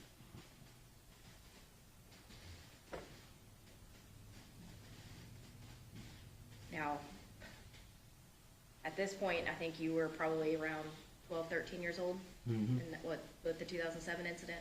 Mm-hmm. That yes. Yes. The court Sorry. reporter has to take down all your answers. Sorry. No, it's okay. So just say yes or no. Yes, ma'am. So after these two sexual assault incidents that happened to you, past when you were 13, did Tanner Horner ever sexually assault you again? No, he didn't sexually assault me again. Okay. After this point, though, did you still have some contact with Tanner Horner? Yes, I got dropped over there to hang out with him. My parents were going through their own issues. And was there an occasion where you hung out with Tanner and his friend Cody? Mm-hmm. And can you tell us about that? No Yeah. objection, hearsay. He hadn't testified as to anything said. Don't testify as to what other people told you. You can testify as to what happened. Testify to what I heard, right? No, can't do that. You can only testify as to what you saw. I saw directly from Tanner. Rephrase your question. Can you, when you hung out with Tanner and his friend Cody, did Tanner Horner make a statement to you? Yes. Objection, hearsay. Overruled. And what did Tanner say? Tanner said he wondered what it would be like to kill somebody. How do you remember that statement? But it triggered in my head when he actually did kill somebody. And do you recall about when this happened? It was 4th of July. It had to been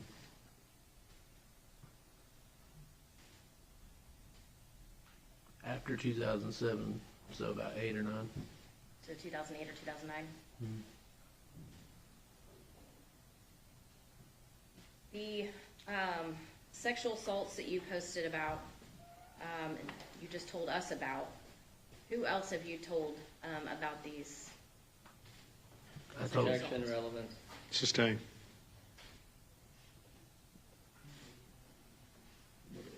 No, hold on. She'll ask you a question. Now, Billy, in 2015,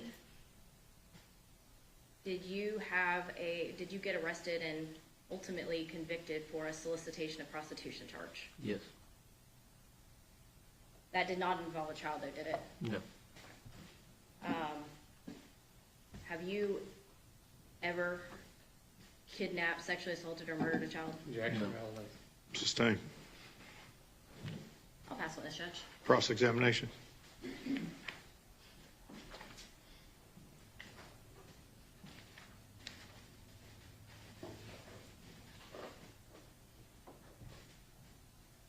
Billy, I have a question for you. If the school records show that Tanner moved back in with Jackie in 2002, would that change the dates we're talking about for you? I guess I'm going off my memory. Okay. So if he was in the Azle School District in 2002, then we back those years up a couple years, would that still fit your memory? Would you may have been, what would that make you? Maybe 8 or 9 and him 10, probably, yeah. something like that? 10, 11, something, 9, 10, something. Now,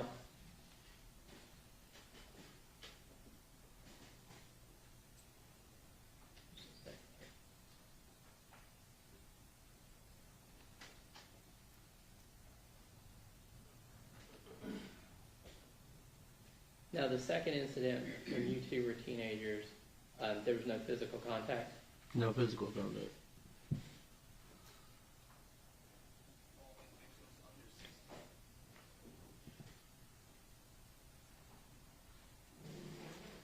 Now, you said that you and Tanner, you're not blood relatives. You're related through his half-brother. Yep. Yes.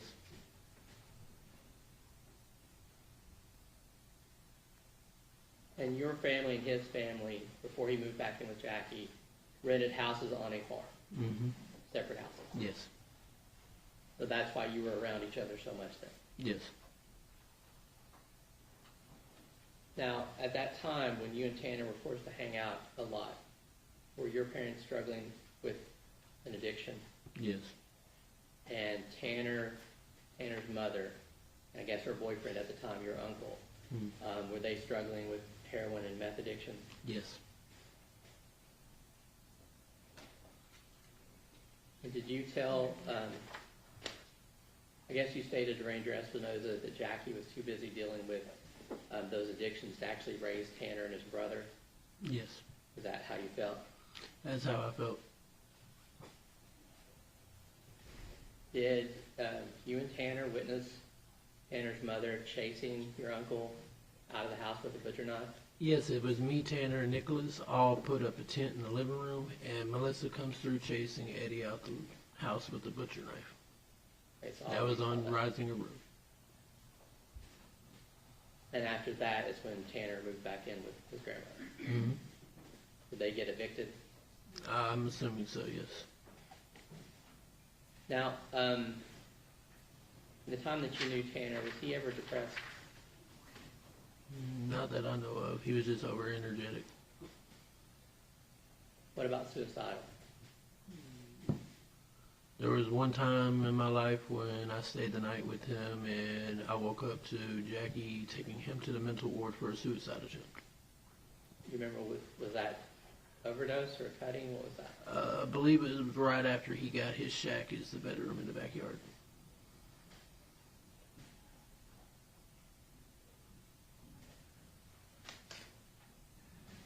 Give me 1 second.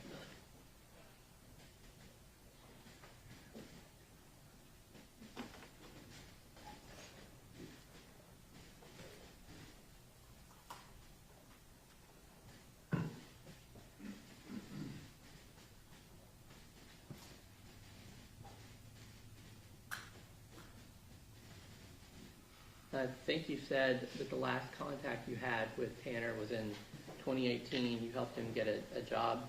Yes, I got him a job at All My Son's Moving and Storage.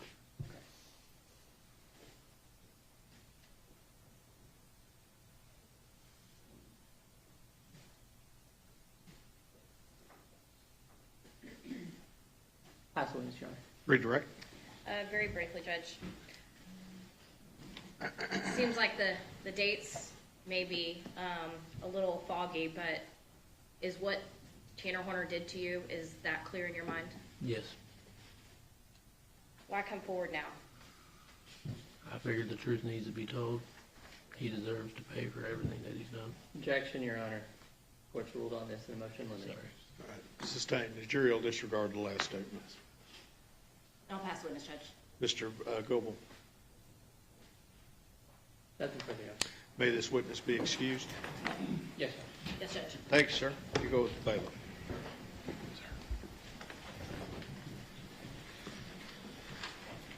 I got to do one more thing outside your presence, okay? So let's take our afternoon break. I'll call you right back in.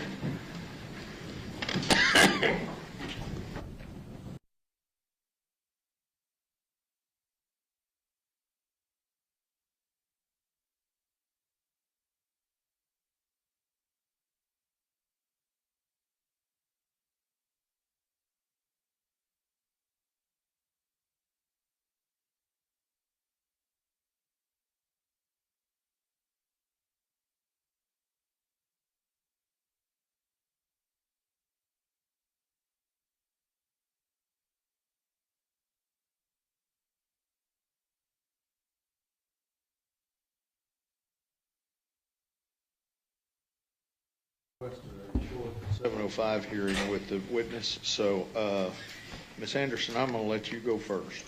Okay. Dr. Rambula, how are you? I'm good, thank you. Dr. Rambula, have you received any additional records since we spoke, or actually since you wrote your report in April of 2026? Yes. What records have you received? Numerous reports by your expert witnesses. Some of the notes, I didn't review all of them. The handwriting, I think, of Dr. Ryan was not as bad as mine, but I had trouble reading it. And then, let's see, I looked at the testimony from Cassie as well. And then I just listened to Billy's testimony today. Did you listen to any of the experts who testified in this matter? Briefly, there were two that I was able to follow about an hour each one. Who was that? The first one, I think it was Dr. Specht. I'm not sure. He was from A&M. Dr. Edens? That's it. That's him. Yes, sir. He might have been the first witness you had. And then briefly, Dr. Ryan last week sometime when she was on direct. Okay. Based upon, and which, you said it was an interview with Cassie. Which interview? Was that not an interview? It was, I guess, court testimony from Cassie Wyatt. Okay, do we know, was it her civil deposition? Was it the hearing that we had in this court? Which hearing are we talking about? It was, as I put together, related to this case, so not the civil suit. I didn't know there was one. Oh, let me ask you this.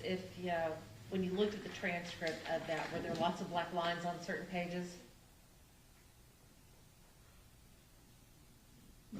Yeah, there were some holes. I can't say that I remember big black lines standing out, but there were holes. That's the best what I remember. Okay. What do you mean when you say holes? In other words, it wasn't confluent. There were gaps, so to say. So it wasn't the complete transcript? It looked fairly complete except for maybe some omissions or things that were either not transcribed or something like that.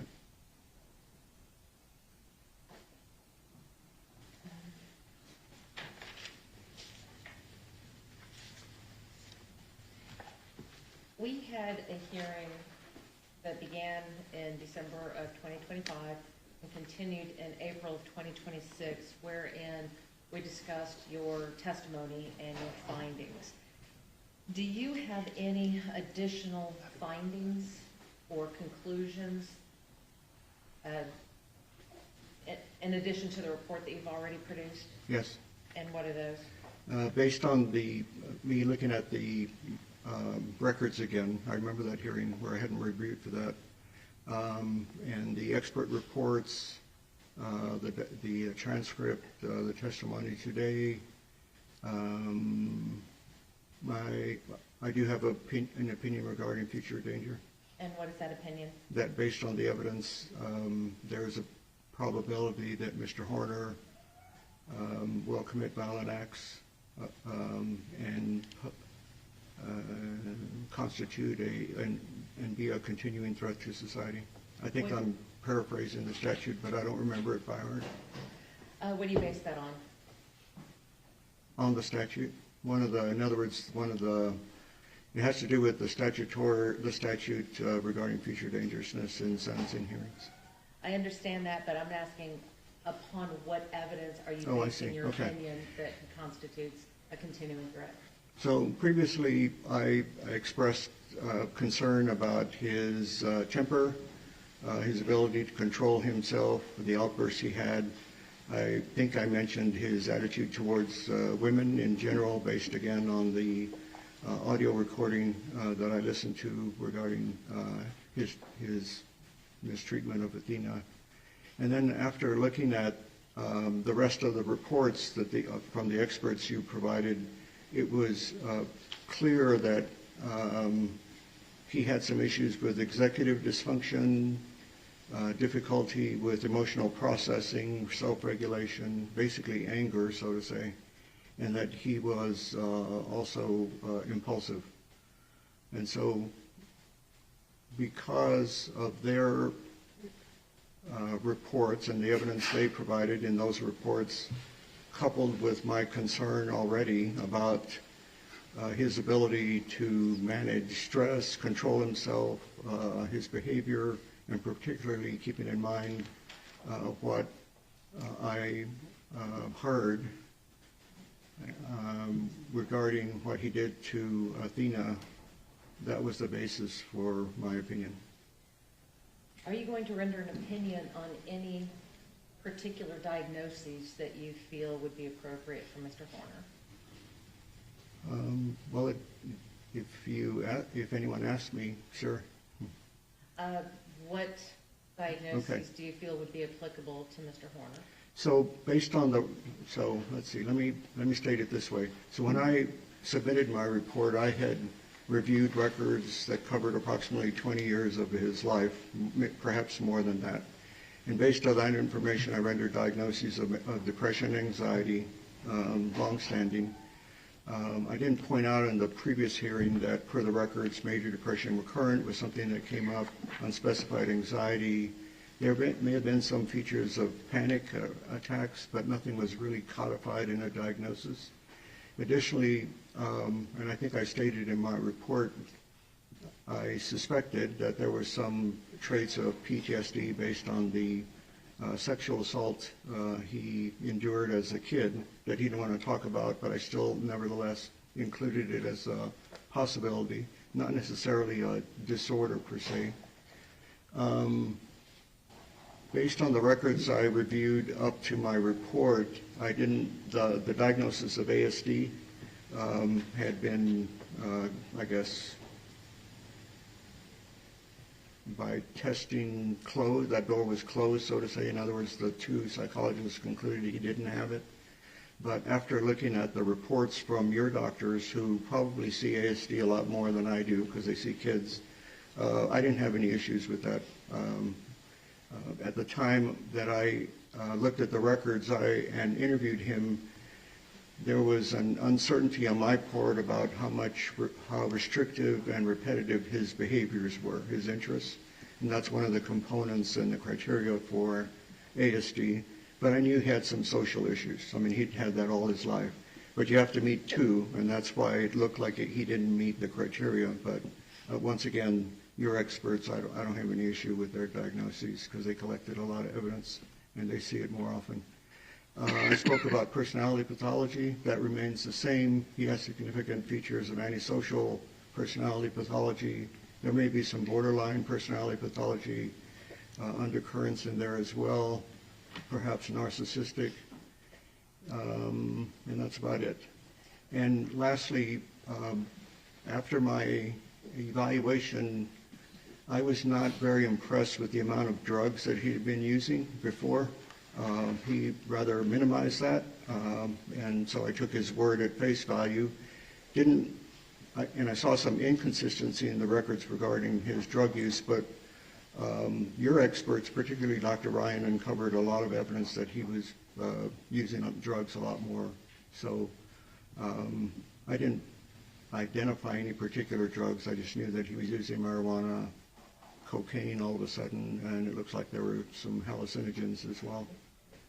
What about paraphilic disorders? The same. He has some features of sexual deviance, and I refer to that.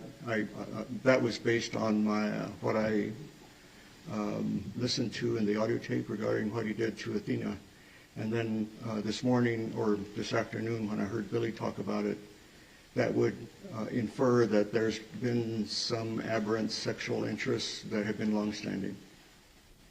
So it's your opinion that if something happens when a child is 10, that can create a longstanding issue when that person is an adult and does something like this at the age of 30? Not necessarily, but it's unusual for somebody to exploit somebody like that, particularly when there's a 3-year difference, the size is different. There's a lot of force involved. I had expressed some concern regarding how forceful he was during sexual activity with his peers, and that's normal as long as everybody's consenting. But there was a question about Cassie, saying not, I'm apt to stop here, so he was perhaps pushing the limits more. And then when I read her transcript, she talked about some of the role-playing that they did. In particular, what caught my eye was when they role-played that he was her daddy and she was a little girl, which could very well resemble what happened between him and Athena. But you would agree with me, though, that that's not terribly uncommon. I mean, we see movies back from the 60s and 50s talking where a woman is calling her paramour daddy. Right. The role-playing per se was consensual. It was like people explore, but I can't disregard the similarity between their role-playing and then him acting out in a sexually deviant manner with Athena. And it's not unusual where that sometimes can occur when somebody acts sexually deviant towards another. You're right, it doesn't mean that it's going to happen, but those can be some warning signs when they show up in the records or somebody self-report. And so you've read the records, you've read the reports from all of our experts, so you know that around the time that this happened with Billy, that Tanner himself had been sexually assaulted in a similar manner. Yes. And that wasn't of any significance when you looked at both of them?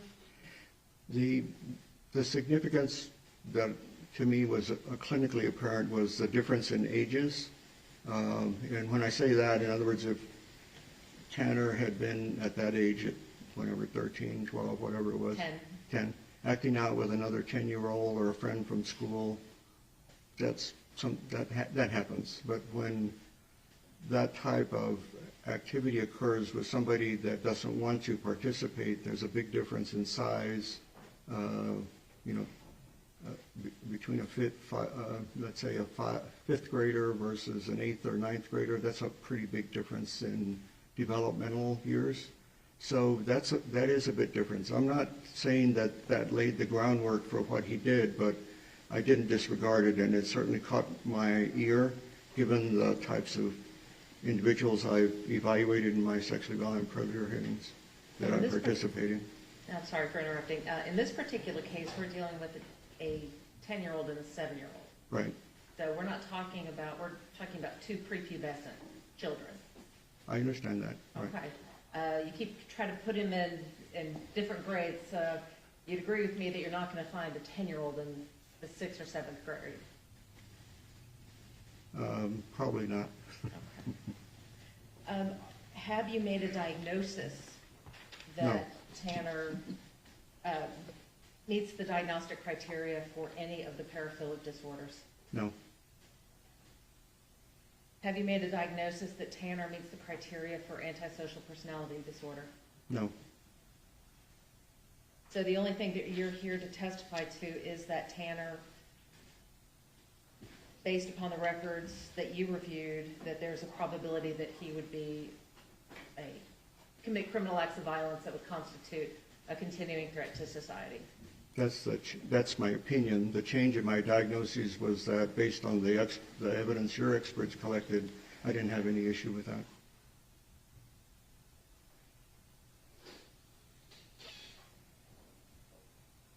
With regards to the records that you reviewed, did you review all of the records from the Wise County Jail? Not all of them, no. What records did you review from the Wise County Jail? Whatever was sent to me, so there were notations of incidents, like for instance the suicide attempt. I reviewed that. There were some mental health records. I think it's Helen Therapy Center that provides mental health treatment to the detainees in jail. So I read all of those. If there's something else, then I didn't see that. What about records from Tarrant County? Yes, I saw those. What records did you review from Tarrant County?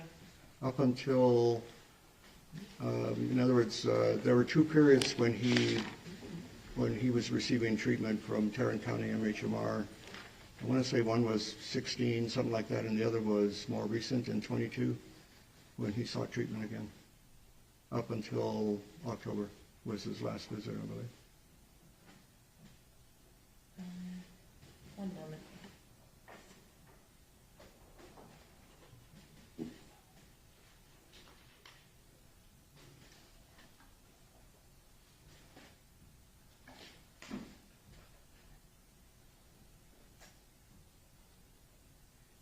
Dr. Rambula, just one last thing, and it had to do with the records.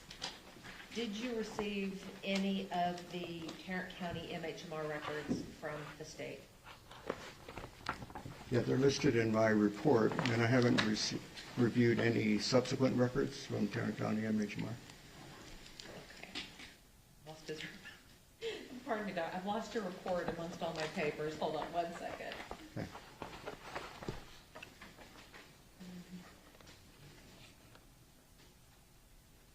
Do you have a supplement or an addendum to your report that includes all of the documents that you reviewed? No.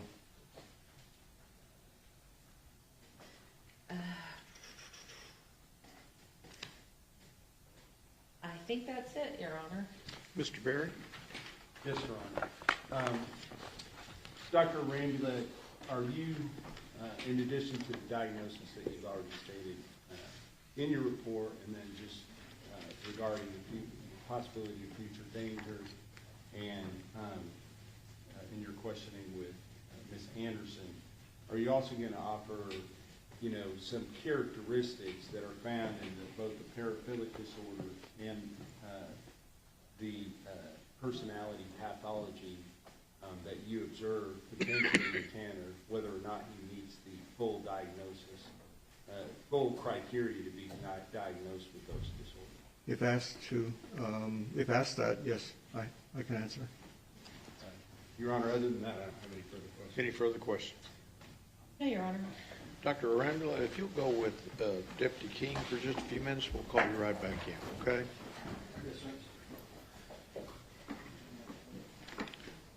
Any objections? Yes, Your Honor. We don't have any objection to the doctor's qualifications. We know he's qualified. However, he has specifically stated that Tanner was not diagnosed with a paraphilic disorder. Therefore, it would be confusing to the jury to start talking about what symptoms there might be. If it wasn't diagnosed, it's not relevant. Same with anything with antisocial personality disorder. If we're talking about symptoms, it's not relevant because the doctor has already said that Tanner does not meet criteria for antisocial personality disorder. We also have a couple of other things with regards to Dr. Arambula. One is he's used the term sexual deviance.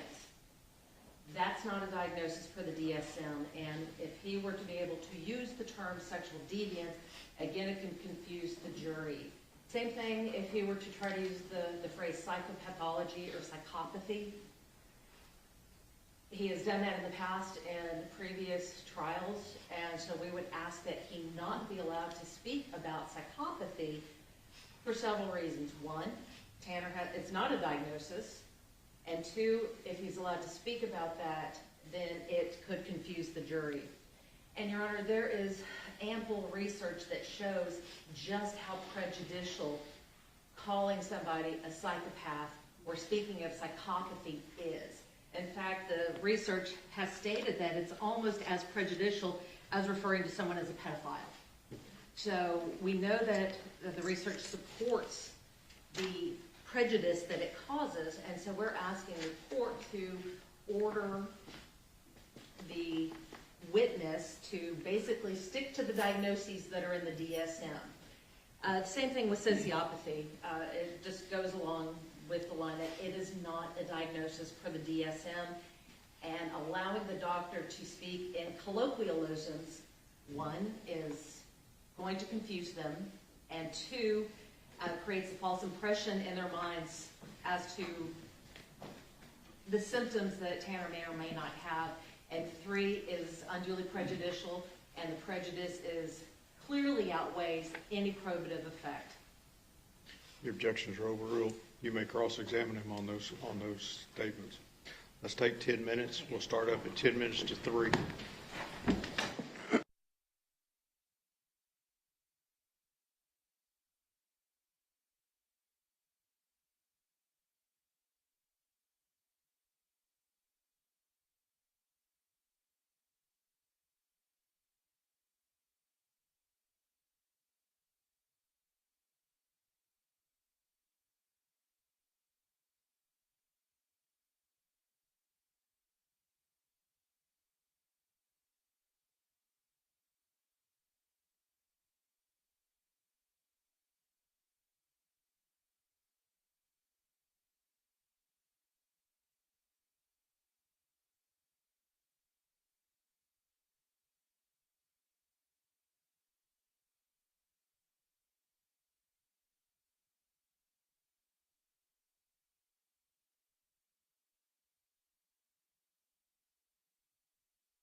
Yeah, Mermaid, we talked about that a couple of streams ago we talked about that.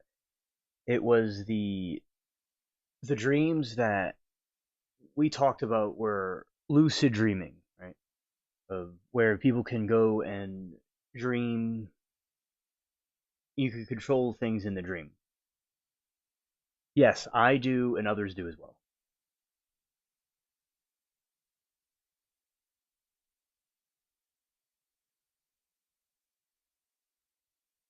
Oh, really, Saw Girl? That is interesting. Scared, scared. That is an interesting dream. I'm sure it was a very bizarre to experience at the same time. And so, yes, we do lucid dreaming. I do too. And like sometimes I have nightmares, but then I'll be like, glad it's not really, really happening. Yeah, I don't know if with that dream she's talking about to either be fascinated or to be scared, or like both at the same time.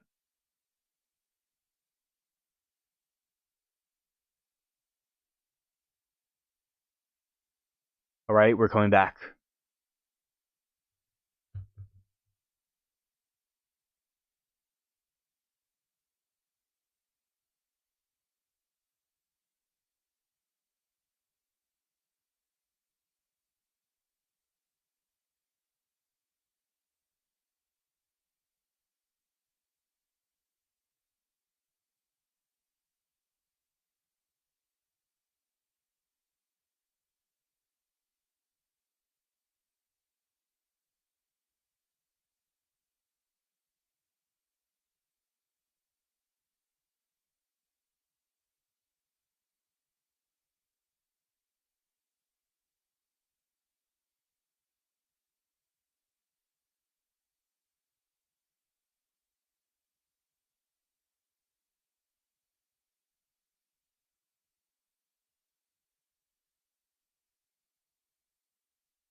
right, everyone may be seated.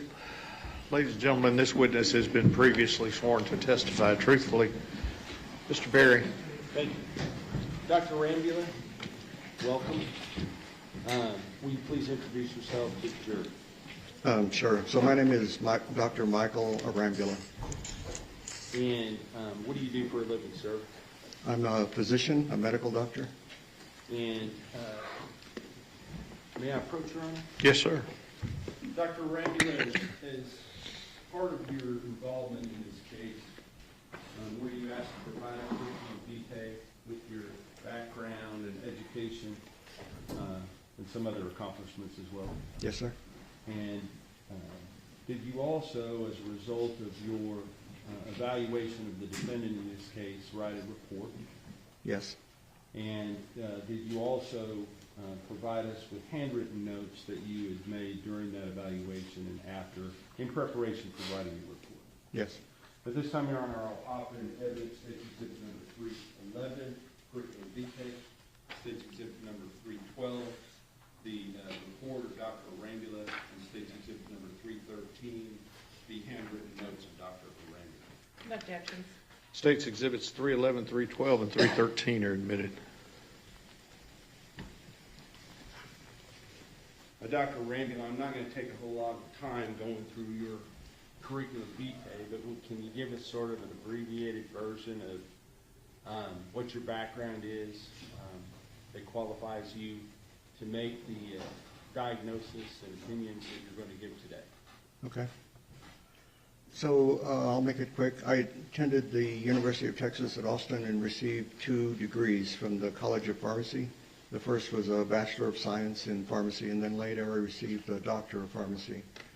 As far as why I'm a physician, I attended medical school at the Health Science Center in San Antonio, and I remained there for my internship and then residency training in general psychiatry. I completed that in the summer of '91, and then I spent a year in fellowship training, that's subspecialty training in forensic psychiatry in Chicago, and that was at Rush Presbyterian St. Luke's Medical Center. That was a year-long fellowship which I completed in the summer of '92. I've been back home ever since, and I'm also board certified in both general and forensic psychiatry. So having this dual, you have 2 different medical doctor degrees, correct? 2 different doctorates, yes, sir. Yes. So with regard to your work in this case, I just want to ask you how you became involved in this case. What I vaguely remember is that you called my office, I think it was in probably January of 2023, and arranged to meet in my office to discuss this case, after which you retained me to work on this case alongside of you, looking at records and then ultimately evaluating Mr. Horner. And are you paid for your services related to this case? Yes, I am. And what is the total amount of payment for services rendered so far? So based on the last invoice that was sent, I believe it's $28,400, maybe a little bit more than $400. Now tell us a little bit about your experience dealing with psychiatric patients. Well, I've been in practice a long time, so as part of my residency training and then private practice, and I still have a private practice. I see predominantly outpatients. Collectively, I've seen thousands of patients who have different types of mental conditions. So that's it in a nutshell. Have you evaluated persons that have similar mental illness or / mental conditions that you have seen in the defendant in this case? Yes, sir. Have you also evaluated people that have different personality pathologies like you have seen in the defendant in this case? Yes, I have. And as far as criminal cases, kind of talk to the jury just real quick about what you do related to criminal cases. Okay, so criminal case-wise, I've been in probably a few hundred criminal cases. And over my career, earlier in my career, I worked predominantly for defense, and then in the last probably 10, 11 years, predominantly for the state or the DA. I've evaluated individuals for competency to stand trial, for example, insanity,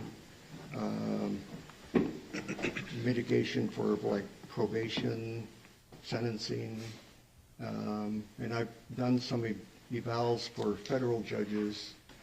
A couple of federal judges asked me to evaluate someone representing both sides regarding their capacity to waive habeas corpus. So with regard to this particular case, you said that you were asked to look over some records. Do you have a list of those records in your report? Yes, sir. Okay. And I'm not going to ask you to read those, but just so the jury knows, those are listed in your report on page 1. Is that correct? Yes, and those are the records that I reviewed prior to and as a basis for the report that I submitted to you in April of this year. And we're talking about April of 2026, correct? Yes, sir. So now, at that time, was that report rendering opinions and diagnosis based upon an evaluation that you did of the defendant? The defendant and also the record review of Mr. Horner. So with regard to the record review, I want to ask you some specific questions. At the time that you did the record review and also the evaluation of the defendant in this case, did you know at that time that he was going to plead guilty to the offense when it came time to go to trial?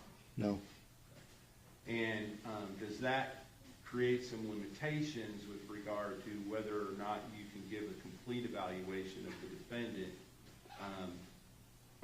regarding punishment special issues? No, sir, because of the evaluation that I conducted, and before the evaluation I discussed with Mr. Horner that it would probably be related to guilt, innocence, and maybe sentencing after. So because of that informed consent, so to say, I collected information regarding both. I just didn't submit a sentencing report, so to say, because he hadn't pled guilty, or I didn't know what was going to happen, so I wasn't going to do that. Understood. So the type of report that you did submit to the court was based upon your knowledge at the time, which was that he had not pled guilty. Is that correct? Yes, sir. And in fact, up until that time, pled not guilty. Is that right? Right. Now, what records, talking about specific records that you reviewed, did you review audio and video recordings in this case? Yes, sir. And can you kind of talk about the kind of basic audio and video recordings that you reviewed in this case? So the audio-video recordings were the investigative records, and that had to do basically with Mr. Horner riding in his FedEx this crime.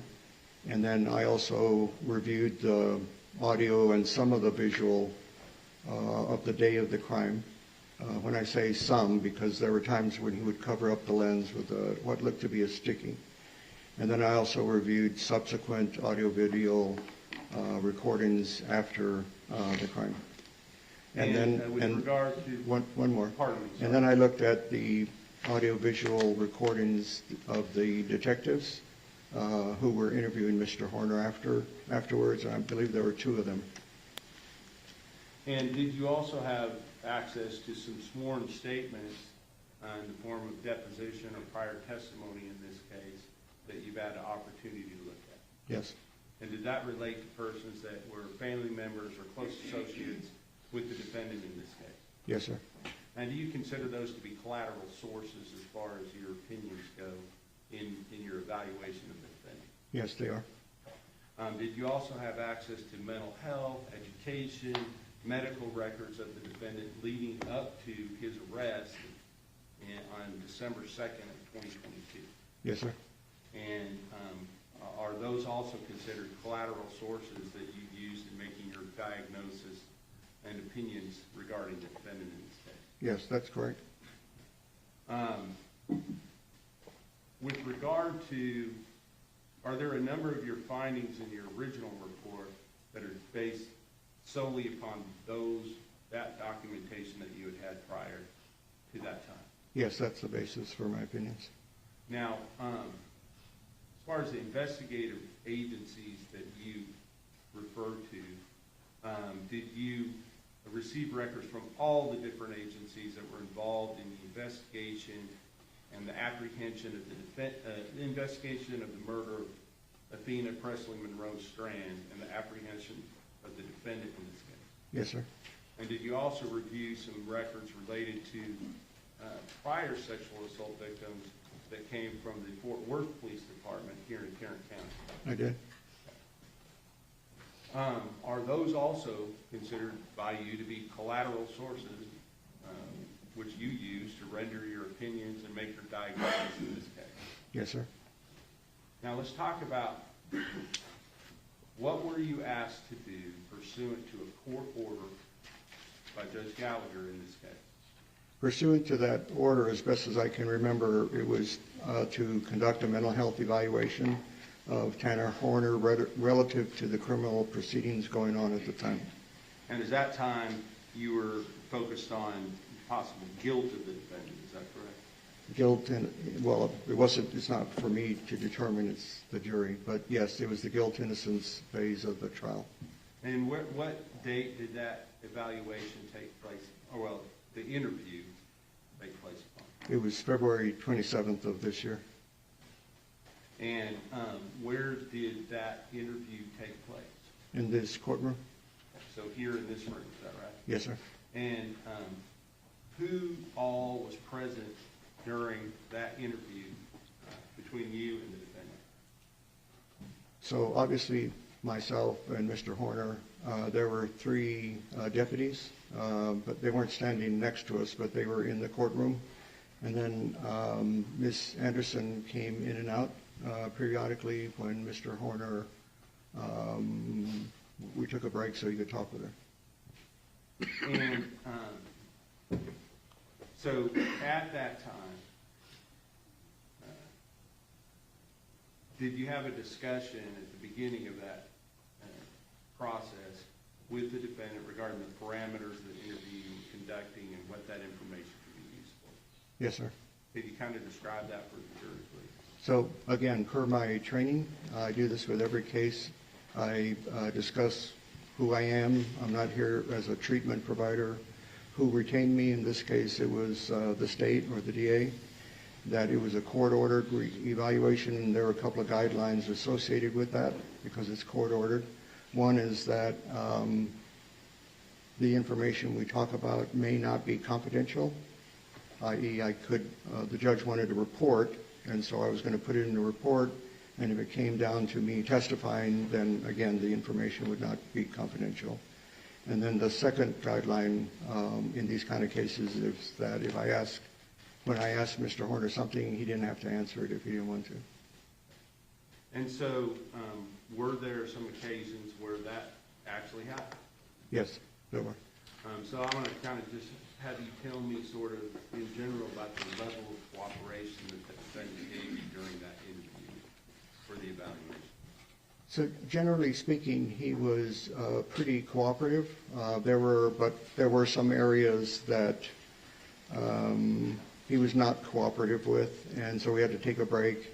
And then with each successive break, he became less cooperative and worked up. And so I didn't pursue the last time that he didn't want to talk about something. I just let it go. And so if he didn't want to talk about something, did he avail himself of the opportunity to go and discuss it with his counsel? The last time... Objection, Your Honor. May we approach? Yeah. Sure.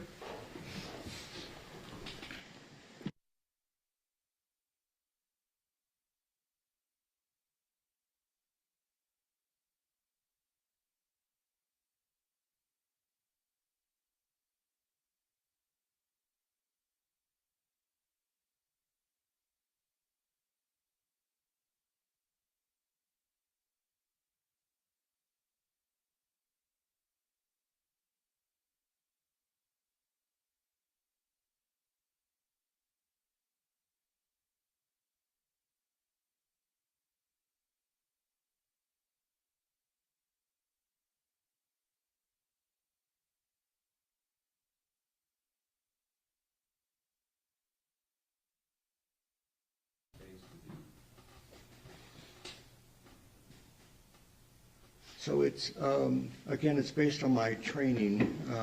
I don't ask questions that might get somebody in trouble, for example. So I don't do that. And if somebody doesn't want to talk about suicidal ideation or drug history, it depends on whether that was important at the time of the offense. I can let it go. Sometimes I'll revisit it in case the person has a change of heart and may want to talk about it more. In some cases, when the refusal has to do with the mental state at the time of an offense, that's an important subject matter to cover. And so in that case, then I will ask the person to reconsider, which I did in this case. And then with further resistance, then I would suggest perhaps you might want to talk with your attorney. Objection, Your Honor. And then that's it. Overruled. And then I let it go with that. And if they decide not to talk about it, then at least I've given them, the option to talk with counsel. All right, so let's talk about the fact, what is contained in your report. Can you just give us a brief synopsis of, not the details, but sort of the sections and how that report is set up, so if the jury wants to read through that report, they can do that. So the way my report is arranged is I list the medical records first, and then I'll list a synopsis of my opinions. Okay? When you see the history section, that's based on the records that I reviewed. So there are no opinions or analysis in there. And then within that section, I will add the interview, because that's also part of the history. And then after that, then I go on to the discussion section, and that's where I repeat some of the findings in the history section, arrange them according to diagnosis that I've arrived at based on the records and his self-report, and then also my analysis of what's going on and how it relates to the offense, if at all. And then that's about it. All right, so let's talk about your findings in this case. What opinions did you render as a result of your evaluation? There's actually a typo here. There are 6. The first is he had a childhood history of abuse. That was in the records. Okay, hold on. So childhood history of abuse, what abuse are you talking about there? Abuse I used in a larger term. Growing up with his mother, no offense to his mom, was not so stable. So there was some abuse in the form of neglect, things like that. Her and her husband at the time were argumentative, likely domestic violence, what I remember at the records, those kind of things. Okay. But as far as him being abused, other than this episode that's the sexual abuse that's been alleged, did you have any other specific incidents of him being abused during his childhood? Just the abuse and neglect predominantly by his mom, and then the sexual abuse incident when he was around 10. Okay. So with regard to him being involved in abusing other individuals, were you here for the testimony here, previous witness in this case? Yes. And is that consistent with other statements in the medical records related to his abuse of his brother as well? Objection, Your Honor. May we approach?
report? There was a history of him having mixed symptoms of anxiety and depression. Okay. And I think at some point you talked about possible PTSD symptoms, is that right? Right. And do you know whether or not he's been diagnosed with PTSD? Based on the expert reports that I reviewed after I submitted my report, some of the experts arrived at a diagnosis of PTSD, some did not. Prior to my report, no, there was no diagnosis per se of PTSD. So if you have an expert that said he tested him and he did not have PTSD, would that surprise you? No. Now, the next finding with regard to your report, what was that? History of autism spectrum disorder, ASD. And there's been a whole lot of testimony related to that. I don't want to go back into that specifically, but one of the things that is that you see with regard to autism spectrum disorder is resistance to change. Is that right? How would you say that? That's one example, yes, sir. Okay. Would you call it something called an order of sameness? Yes. Okay, can you explain that real quick? For some individuals, not all, but it depends. They like everything the same. It's consistent. They repeat behaviors. That's one of the criteria over and over, like along with that sameness. And then there's a rigidity. In other words, things have to be the same or people become upset. Not everyone, but some people who have ASD. Now, have you looked at you said that you reviewed the videos in this case, is that right? Yes, sir. With regard to the FedEx videos, were there multiple days which he was driving that were provided to you? Yes. Okay. With regard to the day of the offense itself, did you go over that thoroughly in conjunction with the transcript provided to you as well? Yes, a few times. And were you able to look at that transcript to determine whether or not what was said on those transcripts is things that you actually heard yourself on that? I did hear them, yes. Okay. And so with regard to what occurred in the particular video on the day, what we'll call the abduction video, did you see his ability to adapt to change based upon changing circumstances? Yes. Hey, can you kind of explain that to the jury, what you saw? So after he initially abducted her and was not talking much with her, then he started asking her questions about her family, school, things like that. And it, at least by my observation, Athena seemed more calm by that. So that was an ability on his part to understand the situation, what was going on, and change his approach, as opposed to just picking her up and throwing her in the back of the truck. So that was something that I caught. And then under that immense stress of having started that crime, he was persistent in in his activities with her, basically. And after the crime was committed and the body was disposed of, did you see his ability to change again? Yes, as far as not being detected, covering up what he did, those kind of things, yes. So were those things consistent with autism spectrum disorder or something else? It was not consistent with somebody who wanted sameness, for example, or couldn't problem solve under that kind of stress. And again, my presumption, and he said it was stressful, that taking the life of a human being is stressful. Okay? So I didn't see him struggling with those kind of issues of lack of problem solving. He was still trying to go undetected. Now, the next diagnosis, I believe, was a history of ADHD. Is that right? Yes, sir. And with regard to the defendant's level of ADHD, was there anything debilitating about that with regard to him in this case? Debilitating in the sense that he was socially a bit awkward, but that crosses over with ASD. So what I mean by that is kids who have ADHD, it's not unusual for them to be impatient and they kind of cut line, or somebody's talking and they interrupt, those kind of things. They might get on somebody's nerves because they're just throw themselves in. But as far grade-wise, he did actually pretty good. I looked at his transcripts. His IQ was average, so no intellectual deficits as a result of ADHD. But he was taking medicine, and it seemed like it was working to some degree as long as he took it. So then the next thing that you say is a history of personality pathology. Right. And can you explain what that means to the jury? Personality pathology is a broad term used to describe somebody who has had trouble interacting with others, basically. All right. And are there different types of personality pathology? Yes, sir. And can you kind of tell the jury about that? There are many. I'm not going to be long-winded here. I don't want you to list every possibility, but are there some specific ones that you believe apply in this case? So there's cluster A, which are the odd personality types. Yes, he has some of those, but he also has ASD. So per my training, I check the boxes on both and leave the doors open to see actually what happens with it. He's gotten into trouble here and there. He has really big issues with his temper. He's always had that, been physically destructive. So clearly there were issues with antisocial personality pathology, and again with ASD, because he has issues with controlling his temper, impulsivity, those kind of things. So I checked both of those boxes. He was sensitive to abandonment. Those were, if you remember, he attempted suicide after his girlfriend left him.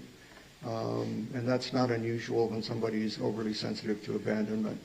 I'm not minimizing what he was struggling with at the time. And that falls under a type of personality pathology called borderline. The people with borderline pathology also have issues with anger management. They can't control themselves, and their relationships tend to be very unstable. A lot of arguing, instability, those kind of things. So there are many things that showed up in the history and in the records that I reviewed that I was checking both boxes. Some were ASD, and some were also personality pathology. And did you also mention something called narcissistic personality? Yes. Yes. To some degree. In other words, he had, no offense to him, sometimes maybe an exaggerated opinion of himself, how popular he was, things like that. But not much more than that. Now, your last finding, I think, is sort of the ultimate finding regarding the guilt portion of the case. Right. And what was that?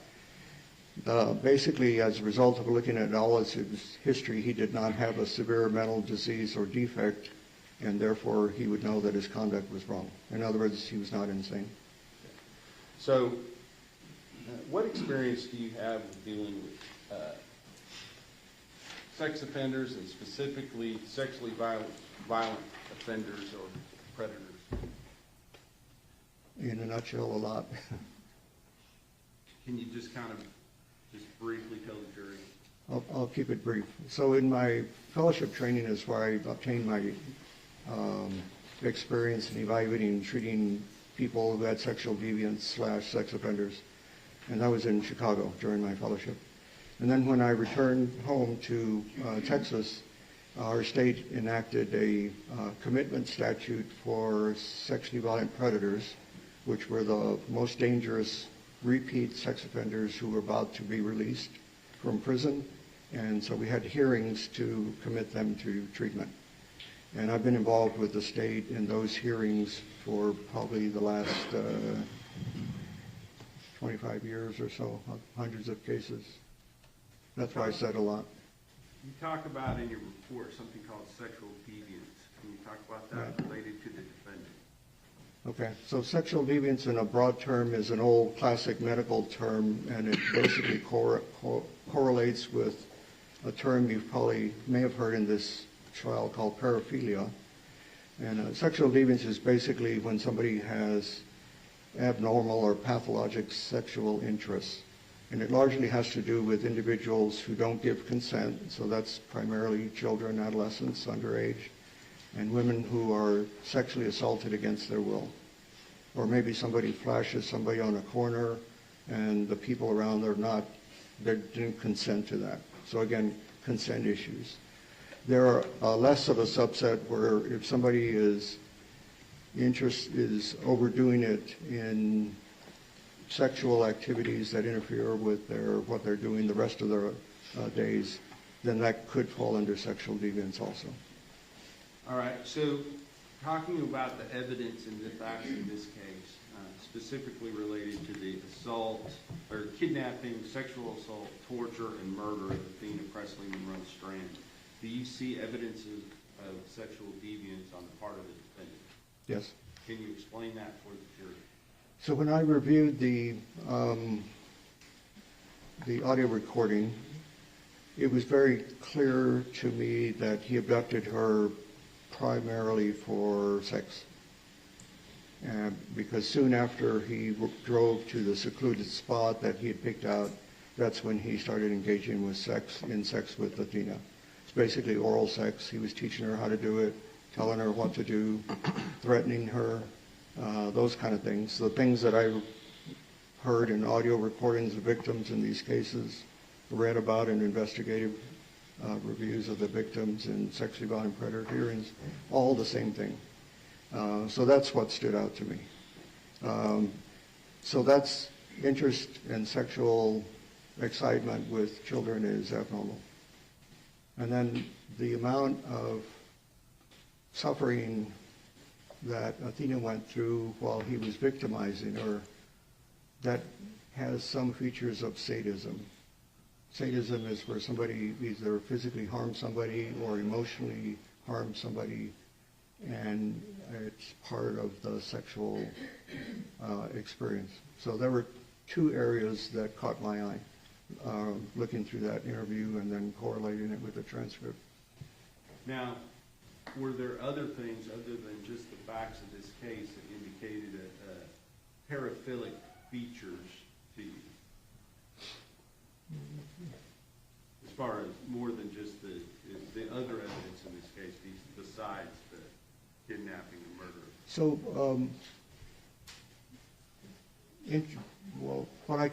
to answer your question, interest, abnormal or pathologic sexual interest, they don't just show up all of a sudden like with kids.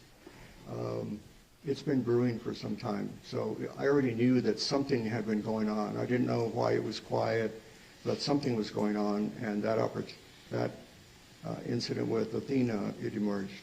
So that's the only thing I would add with that. Well, you've also reviewed reports regarding the Tarrant County victims. Oh, yes, I forgot about those, yes. And also you heard the testimony just previous to yours. How does that influence you in those areas? So, let's see. So those are, in other words, when there are other victims involved, and these are alleged victims, by the way, so these are not convictions. That raises, for me, sexual versatility. So there are numerous outlets for sexual activity that are, and also, involving his wife and other women at the same time. So he has both features, but it's clearly versatility and increased sexual activity. Let's just call it that way. That's what drives the exploration and the versatility. Can you look at page 4? Do you have your report in front of you? I do. Can you read it's the third, page 4, and it's the 1, 2, 3, 4, 5th full paragraph. And it starts about the third sentence down where it says, he acknowledged the prior history of. And if you will continue that through the end of that paragraph. You see where I'm talking about? Oh, is that the first paragraph, Mr. Horner denied any history? Yes. Okay. So, but just, I'm not worried about what he denied. Okay. I'm more worried about what he admitted to. So if you would start with, he acknowledged the prior history. Okay, he acknowledged a prior history of sadomasochism and asphyxia, that's basically choking during sex, due to other women who encouraged him to participate. Okay, so he's saying that he has been involved in, what is sadomasochism? That's where the use of pain, the introduction of pain and humiliation into sexual activity for some individuals heightens sexual gratification. So spanking, hot wax, sometimes people use needles. Let's see, in his case, he reported inflicting cigarette burns during sex. So clearly, the experience of pain gets mixed in with sexual pleasure. And then he also talked about asphyxia. What is asphyxia? It's choking. And you understand that he pled guilty to strangling and Athena and asphyxiating her. Yes. A person that does this in a sexual manner, do they normally do that to cause death? In a normal manner? No. If a person is doing these in a legal manner. In a normal manner or legal manner, asphyxia does heighten sexual pleasure. Let's put it that way. As long as you can keep the person, in other words, you don't knock them out. So, I'm not encouraging anyone to do that, but that's basically it in a nutshell. okay, so he admitted to you that he had used choking during sex in the past, is that right? Yes. Okay. Now, with regard to other sexual behaviors, did you listen to the testimony outside the presence of the jury of the previous hearing of his former girlfriend and mother of his child? Yes. And what, if any, testimony that she gave influenced you in this area? What was added, listening to that, reading the testimony that was different in the records, or in other words, added to the records, was she just... Your Honor, I will object to hearsay. Overruled. Go ahead. Okay, I already knew about the issue of dominance. He liked to dominate her, he was rough. She had to set limits at times, but she consented to it until she said stop, and then he did. There was some role-playing involved as well. What they did participate in is him playing as if he was her father, her daddy, and she was his little girl or princess. And so they used to role-play like that as part of their sexual activity. There were ropes. She was not too excited about that and didn't want to participate. He had talked with her about hog tying her. She said no, those kind of things. So clearly he has an interest in things, but he abided by her refusals and didn't go further, but the interest was still there. Now, with regard to the way that he talks to her on the video related to this idea of sadism, can you explain your opinions related to the things that were said by the defendant to Athena Strand during the time, between the time that he kidnapped her and the time that he ultimately killed her? So what I heard were threats. If you scream or if you say anything, I will hurt you. Later is I will kill you. He often called her bitch when she came to, so to say. He was clearly very angry about that. I remember a comment, what part of shut up don't you get, bitch, those kind of things. So very degrading towards her after he had nearly beat her and strangled her to death. Even as she is dying, does he make a statement to her about whether she's given up? Right. Yes. You Like remember? she didn't know when to give up. The talk about Tanner's reasons. Did he explain to you his reasons for covering the front-facing camera during the interview? With me, yes. What did he say to you? It was basically to cover up his drug use during work. Now, since you have reviewed the videos, were there times where he was actively preparing and then smoking marijuana on those videos?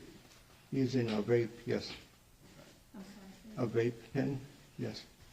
And, but did you ever see any evidence of any type of cocaine use at all? No.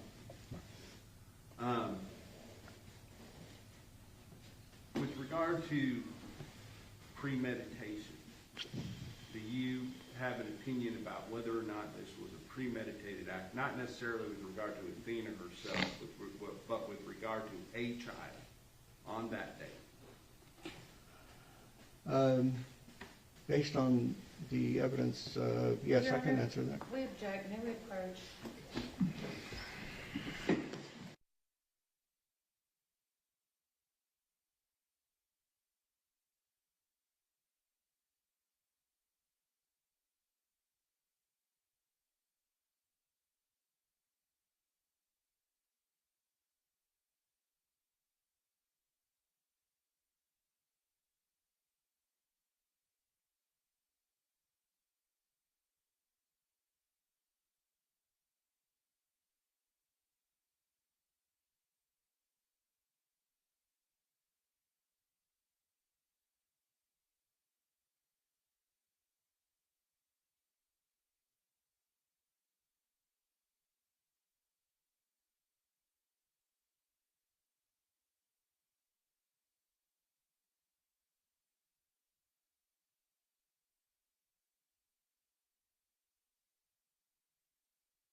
Dr. Ramulett, you can answer the question as far Okay. as, other than just covering the front-facing videos, what other evidence did you review that makes you feel that this could have been premeditated act? All right, so the word I use is planning, and that's what I'm looking for in my fellowship training. I remember in the investigative records that he'd gone to the site before he took Athena to the site, and that made sense because in the audio, he's telling her, okay, it's going to get a little bumpy now. So he knew where he was going. I asked him about why did you stop at that spot. He said it was secluded, so he obviously selected that. I talked about grooming earlier, when he changed how he was talking with her to help her calm down, to gain her trust, so to say, cooperation. That's what people who have some sexual deviance do to their victims before they exploit them. That's part of the planning as well. And then obviously walking her through what to do, how to do it, not to yell. That's all part of planning, okay, according to what he's thinking. First thing that you said you visited the site. What site are you talking about? The site where he stopped the FedEx truck, basically. Where he turned off the engine Yes, sir. and sexually assaulted Athena Strand? Yes. He had visited that site previously to that? That's what I recall in the records, yeah. And with regard to his, does the fact that planning engaged in this and preparation, does that make it different from somebody that is just overreacting to something that happens in the spur of the moment? Yes. In what way?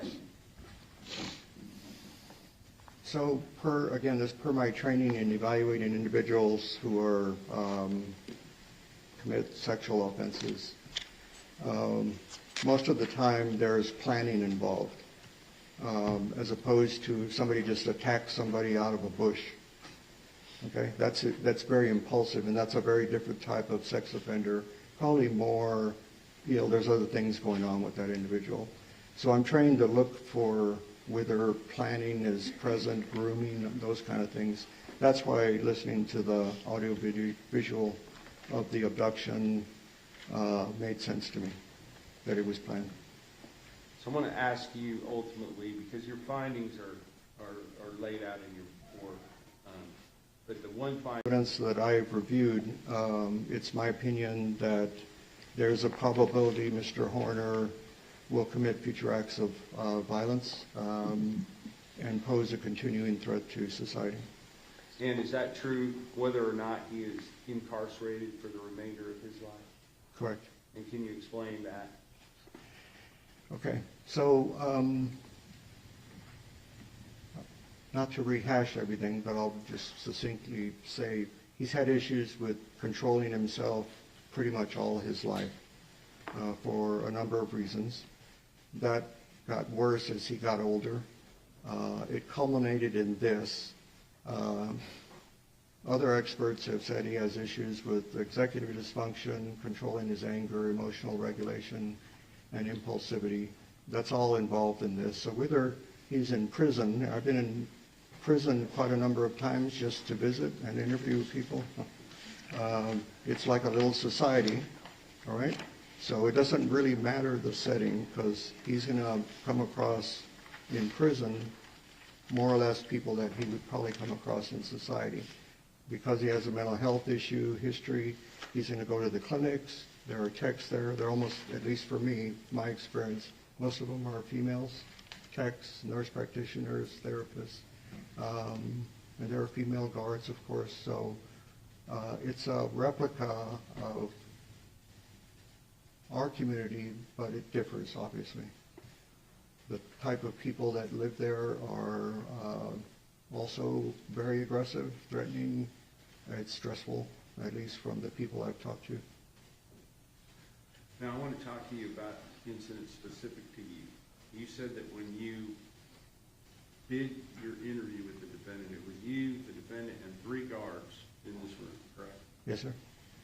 Can you explain the situation that happened with regard to when you were questioning the defendant related to whether or not he sexually assaulted Athena Presley Monroe Strand? Okay. So that was towards the end of the interview, and we'd taken some breaks because he didn't want to answer questions, and that's okay. But he was becoming a little bit more worked up, and this last question, I was looking at the transcript, and he was kind of critiquing me that that transcript was the DA had made up, and it had inaccuracies and blah, blah, blah, and he didn't do anything to Athena, et cetera, et cetera. And then I responded to him, I heard everything you told her. And it just stopped him. He was very upset. His stare went right through me. It took me aback because I wasn't expecting that. And then the rest of the interview, I didn't challenge him after that because I could sense his anger. Was it incongruous with what you had up until that point? Yeah, as I said, there was some increasing irritability when he refused to talk about certain subjects, and then he would come back and say, I needed a break. That's fine, I understand that. But this one was different. I was not expecting that type of anger from him. Pastor Whitney. Cross-examination. Oh, yes. Dr. Rambula, we had a hearing back in December to discuss your review of the records and your opinions in this case. Is that correct? Right. And at that time, you had not evaluated Tanner Horner. So Right. you really didn't have a lot of opinions on that day, did you? Right. You had the opportunity to review all the records in this case, is that right? Yes. The records you reviewed, and I imagine you did a thorough review of the records, right? Yes, I mean, let me add, there were a lot of Facebook posts, and some of them may have been years ago, and so I just kind of scanned them, for example. So, But I looked at them all, I just didn't spend a lot of time on some as compared to others. So you scrolled through all 10,000 pages of the Facebook records? I didn't have 10,000 pages. I didn't count the Facebook posts, so I don't know how many there were. Are these posts that were provided to you from the state? Yes. So they didn't provide you the entire 10,000 pages of the Facebook records? I don't recall that there were 10,000 pages of Facebook posts, no. So the state only provided you the posts that they wanted you to see? No, not necessarily, because when I'm going through the hard drive, portable hard drive, there may be some elements in the history that I print. I'm old-fashioned and I print stuff. And then other pages that I'm not going to print. And I decide that by looking at it. And so if it's just social commentary, things like that, I'm probably not going to print it. All right, so you also did a thorough review of all the medical records in this case. Yes. And the records that you reviewed, I think you said were listed on your report. Yes, ma'am. So you looked at his mental health records. I did. You looked at his physical health records. Yes. You looked at the records from the sheriff's office in Wise County. Investigative records, yes, ma'am. And those investigative records, would that be the records related to the suicide attempt? You mean the one in the jail? Or? Yes. Yes, I saw those records also. So when we were here back in December, you hadn't evaluated him and you hadn't reviewed all the records. We had another hearing back in April of this year. Do you remember that? Yes, ma'am. And we asked you a lot of questions about the records you reviewed and about your opinions in the case. And you didn't update your report with any new opinions, did you? I did not. Did not issue any supplemental report. Correct. And you had over 4 weeks to do that. Before the hearing, you mean? From the hearing until now. That's correct. But you did amend it because you had some typos in there, right? Yes. And we're not going to hold those against you. We all Okay. do it. But you had the ability to amend your report. To add to it, yes, covering the sentencing issues, yes, I could have done that at best, yes. So you talked about the sources that you used, and I don't see a new list of records that you reviewed on your report. Correct, because I hadn't received that list yet.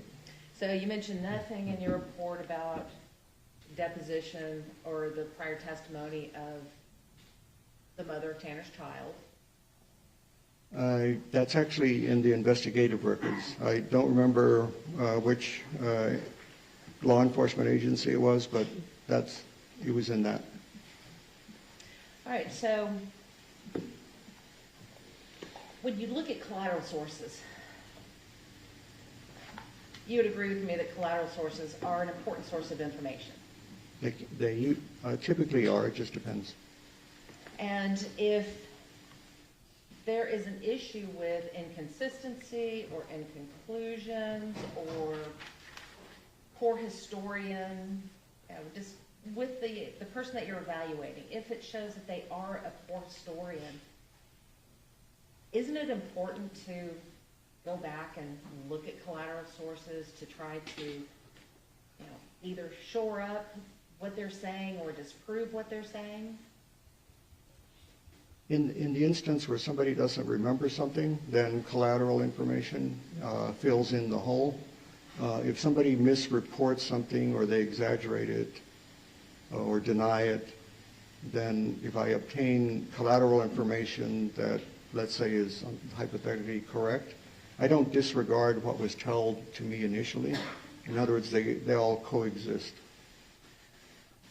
So let me ask you this, as a forensic psychiatrist, you typically don't administer any testing, do you? That's correct.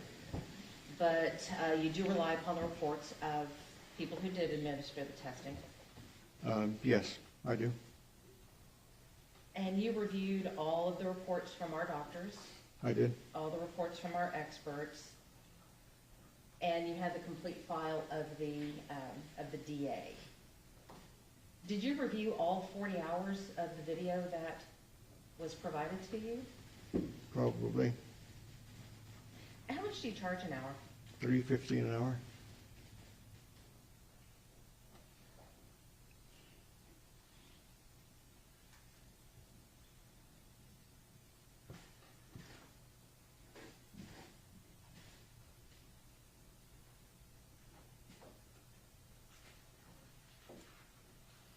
So if your bill is 28,400 divided by 350, that's about 81 hours you've put into this case so far? Up to the time of the billing. I think the last bill was April, so it wouldn't include whatever I've done getting ready for this trial. And Okay. Sorry, go ahead. I didn't review your experts, which took some time to read also. So half the time that you spent preparing for this trial was watching the videos? Most of it, yes, because like you said, it was close to, 30, 40 hours, so that was a long time. The records, no offense, some of them become redundant because they're different agencies and they're all there. And so I don't spend as much time when it's telling me that basically the record is telling me the same thing.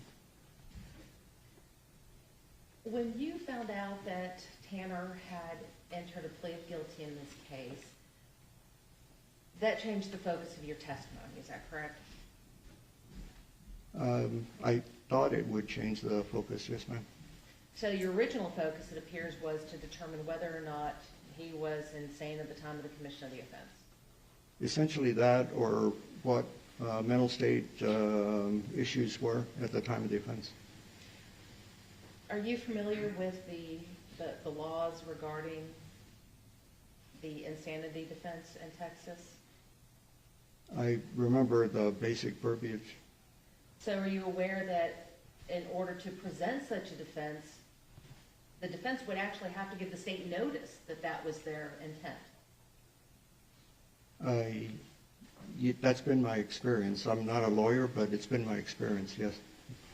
So in this particular case, to your knowledge, did the defense give the state notice that they were going to use the insanity defense? Or that we were going to use the insanity defense? I did not know at the time, but again, this is guilt-innocence phase, and so that would infer to me that it could be insanity or something that affected specific intent. I didn't think that was involved in this type of case, but largely just mental health. I followed the judge's order looking at his mental health condition, and that's what I did. Well, didn't you talk to the state before you came in for the interview and the evaluation?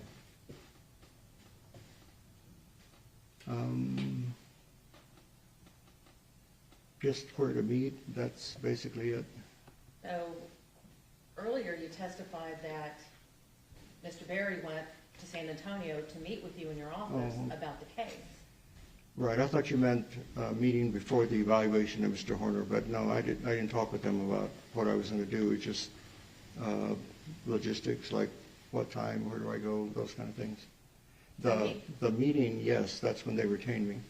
Okay, so that's what I'm getting at. So at the meeting where you were retained, they talked to you about what they wanted from you in this case? As far as just looking at the records and providing my psychiatric analysis, that's it. And that discussion took place in 2023, or when did that discussion take place? February of 2023. So from February of 2023. Actually, I take it back. It was probably January of 23. Okay. So from January of 2023 to February of 2026, you did not have any discussions with the prosecutors about this case and the direction it was going?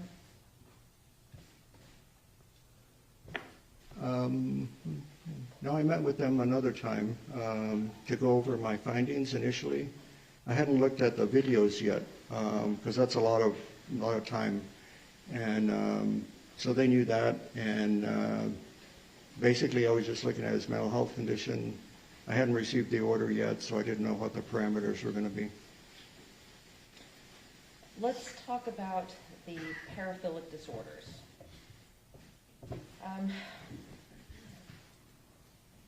Sexual deviance is not a diagnosis in the DSM-5, is it? No, You just use that for your testimony? I use it Because of the well, historical significance of it? right, because of historically that's been the term. The DSM is not the Bible, so to say. So if they switch it, that's fine. If you look up like literature searches, etc., loads of research regarding sexual deviance, very limited regarding paraphilia, as an example. However, you would agree with me that the DSM-5 is a diagnostic tool for mental health evaluations, Yes, it is. and that sexual deviance does not appear as a diagnosis in the DSM-5. It does not, no. Would you agree with me that most of the people that have an atypical sexual interest do not have a mental disorder? That do have or do not have? Do not have a mental disorder? If they have an atypical sexual interest or if they don't have one? You would, I lost you, sorry. do most people with an atypical sexual interest have a mental disorder as well?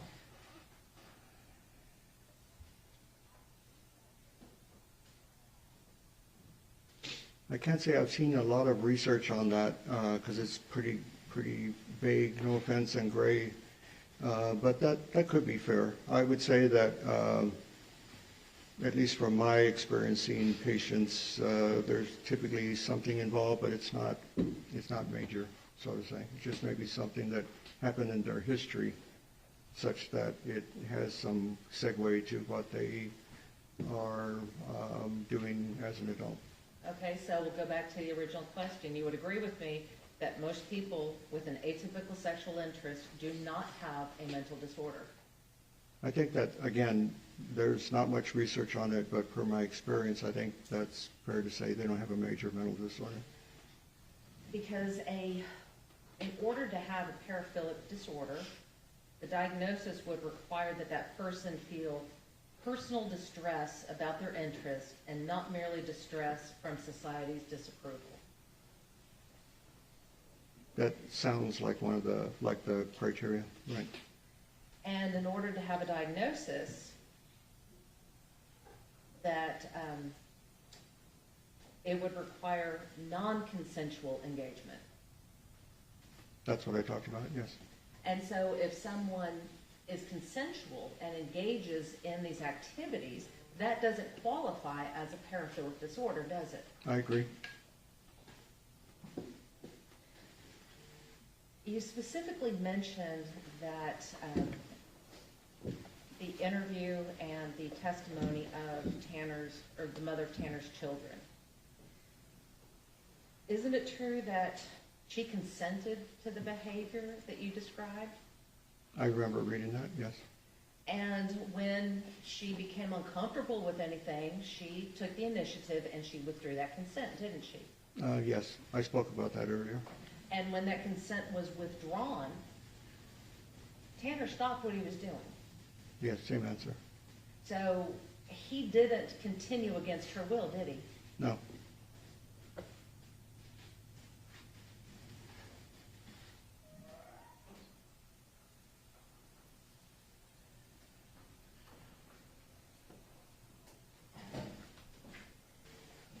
You mentioned sexual sadism in your direct examination, and you would agree with me that sexual sadism wasn't included in your report, was it, as a diagnosis? I did not diagnose Tanner with pedophilia or sexual sadism. And the reason that you did not diagnose it, I believe you had said that There was no diagnosis because of the one-time occurrence. Correct. Now, you're talking about the sexual sadism, and you're basing it solely on this offense. You said that you had talked about, the distress that you heard on the video. So the video was probably the primary source, but it was not sole or by itself. There was other pertinent information. Why I talked about that earlier. Well, there was no collateral evidence of sexual sadism, is there? No, I didn't. I'm not referring to that. I'm referring to what's in the literature, and again, per my training in this subject matter. Okay, so I'm going back to this case, not what's in the literature, but in this case, you are basing your decision and your opinion on the sexual sadism on something you could not see. So one thing is, there are features of sadism, and it was something I did not see because he covered the lens, but I heard it. And at the end of the day, again, you didn't diagnose Tanner with any sort of sexual sadism. Correct. You also did not diagnose Tanner with any sort of pedophilic disorder, did you? Correct. Because it did meet the criteria in the DSM. Right.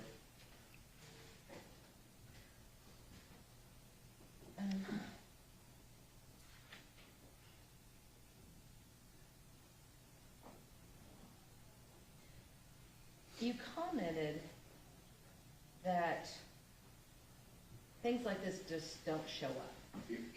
Right. So it sounds to me that you're basing your opinion on if he did it once, he must have done it at some other time, without any evidence-based criteria there. No, not using your verbiage, no. So let me ask you this. You reviewed all the records, you looked at all the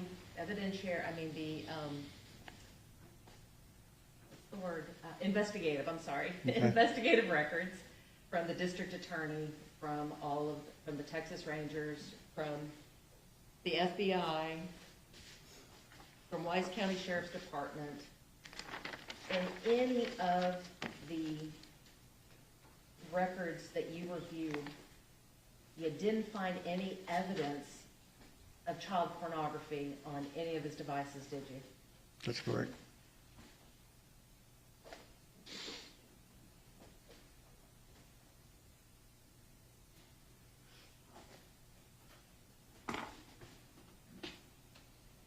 And the things that you spoke about, the spanking, the hot wax, the needles, none of that's illegal, is it?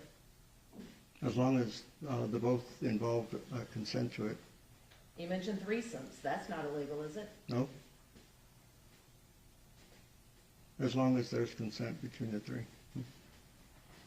Asphyxia during sex. That's not illegal, is it? If there's consent? Correct. Role playing. That's not illegal, is it? With consent, no. The same thing. And you'd agree with me that it's not uncommon for couples to have pet names for each other? No, it's not. And so if I call my boyfriend baby, that doesn't necessarily mean I think he's a child in diapers, does it? I hope not. No. I hope not either.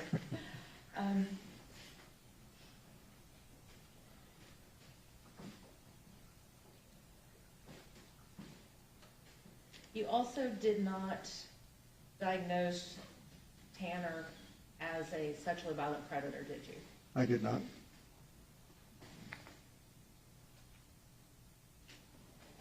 Now, when you did talk to Tanner about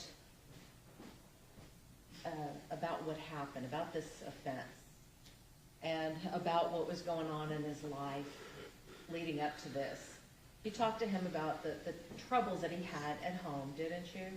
Yes, And he discussed with you that he was working long hours and that he was working 6 days a week? yes, we covered basically what his work days were like and what he had to do in preparation for each day, each route, yes. So we talked about the stress of not having reliable transportation and the change in his work route and things of that nature. Yes, ma'am? And he also told you that he covered the lens of the camera in the truck to hide his drug use. Yes. When the state asked you that, whether or not you saw any cocaine use in any of these videos, you said, no, I didn't. Well, let me ask you this. Is it possible that the cocaine use occurred after Tanner had covered the lens with the sticky? That's what he said in the evaluation to me. So you said you didn't see it, but is it possible that that's when it occurred? Sure, like I said, that's when, in other words, I'm answering you using his self-report. With regard to the planning of this,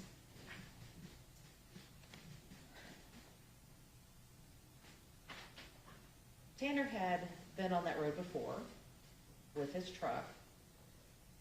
Do you recall that? Yes. So it's not that, when you said that he had been there before, the way that it came out is that he went there to scout the place as a place to bring a victim. But that's not what was going on, was it? He had actually been there because that was the route that FedEx had sent him on to deliver packages. I'm going to object to that, Your Honor, it's a mistake. I'll let him answer it if he can. Well, he had been on those routes before, but I remember from the investigative records that before he abducted Athena, that he spent some time at that place where he drove back to. What So records? yes to both. So what records are those? There were some, it looked to me like FBI records where they were charting his movements based on cell phone pings and towers. It's way over my head. Did you think to try to find collateral evidence that that may have been just his basic route? Or did you just take it at face value and make the assumption that that's why he had stopped there? I just know that he stopped there before, and like I said before, he told me he had been on those routes before. So either way, he knew when to tell Athena it's going to get bumpy, because he had been there. But that's not necessarily indicative of planning, is it? Well, he knows where he's going. In other words, if he didn't know where he was going and it was just impulsive and he had no idea where he was, then he wouldn't know to forewarn her that it's going to get bumpy. But again, that is not indicative of planning to abduct a child, is it? Yeah, I looked at it as part of the abduction. As I stated earlier, the abduction was related to his sexual exploitation of her. That was very clear to me. And how he got there was just how he got there, to where it was going to happen. And that is just your opinion as to why this happened? It's based on, well, it's not just my opinion, it's based on my training, the grooming behavior that he engaged with her. You heard the audio as soon as he turned off the truck, he went to the back, then take off your clothes, and then from there, it was one after another. May I approach, Your Honor? Yes.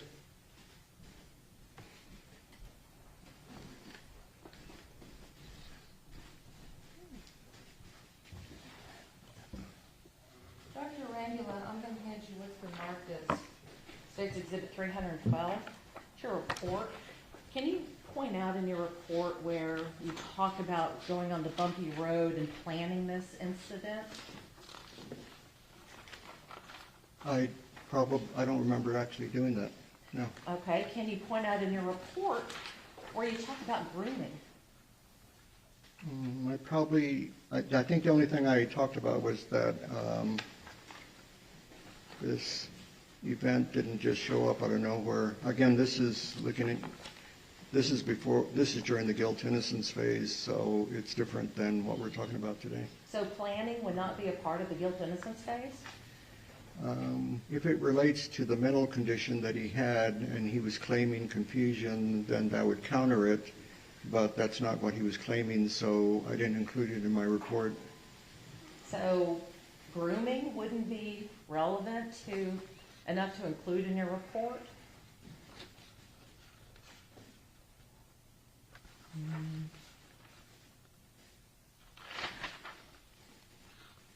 I mean, I could have added that, sure. But you chose not to. Well, maybe I didn't just do it. But, yeah, looking at the... Discretion, Your Honor, okay. non-responsive. Sustain. All right.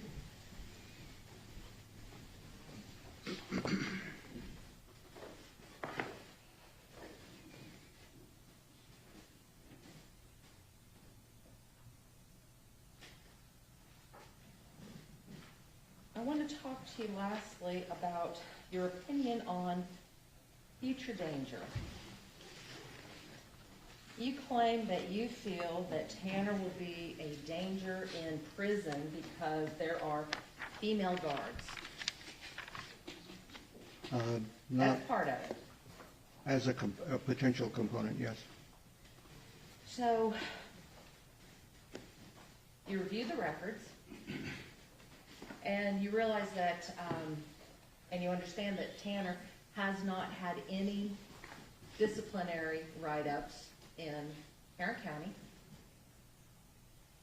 I think, yes, that's correct. In his solo cell, he has not been a behavior problem. And he did not have any disciplinary write-ups in Wise County either, did he? I think there was only one time where he was put in a restraint chair that he pointed out to me, but other than that, no. And he was put in a restraint chair because he was inflicting self-harm. Is that your recollection of it? Vaguely. I don't remember the reason that he explained to me. So that wasn't really a disciplinary, was it? I mean, it's a form of disciplinary because the people can't just let him do what he's going to do, so they have to discipline him in some way so he won't hurt himself. But It's he not wasn't a form of discipline. It's more of behavior modification. So he wasn't being aggressive towards anyone when that occurred, was he? I don't remember that. No. Now, when you're in a jail, you don't eat in your, you don't stay in your cell 24/7, do you? Yeah. You mean if somebody's in general pop? Let's say you're in SAG. You don't stay in your cell 24/7, do you? No, there's some time out where a person is allowed outside. I think it may be an hour, maybe more, but I'm not the expert about jail stuff. Okay, so, but you know that there are female guards in prison, right? And jails, yes. So you have guards in jail, you have guards in prison, you have access to medical unit, access to the transport people, Right. access to, Your Honor, I'm going to object defense counsel testifying, first of all, and secondly, what the purpose of her being out there. about to enter some records, Your Honor. I'm assuming you were going to show him a record. Yes. Go ahead. So, how many people in Wise County did Tanner attack? I don't recall seeing any records of that, no. How many people in Tarrant County has Tanner attacked? Same reason. He's been in a solo cell and no acting out. So you say he's been in a solo cell, but you do know that he has been going to the doctor, Yes, that he's been coming to court, correct. that in court you had other people with you in court. He didn't try to attack any of you. No, he didn't attack me. He was just angry with me. Your Honor, I'm going to offer Defendant's Exhibit number 93, which has already been tendered to, yeah, we just never offered it. No objection. Defense Exhibit 93 has been... And Your Honor, to publish to the jury. That's fine. And it requires, we just kind of on what it is. It should be, I think maybe the records. Oh, You can file records with the court if there's what we call a business custodian gives an affidavit saying basically these are authentic records of our department, our business, or whatever. That's why they're called business records. And they are admissible without a sponsoring witness testifying. So you may accept what is contained in the records in the same manner had somebody been here to testify to them. Okay? Go ahead. And may I explain what the affidavit Yes. means? Okay. What this affidavit is an affidavit of no records from Tarrant County, meaning that they searched their records and they could not find any record of any disciplinary action in Tarrant County.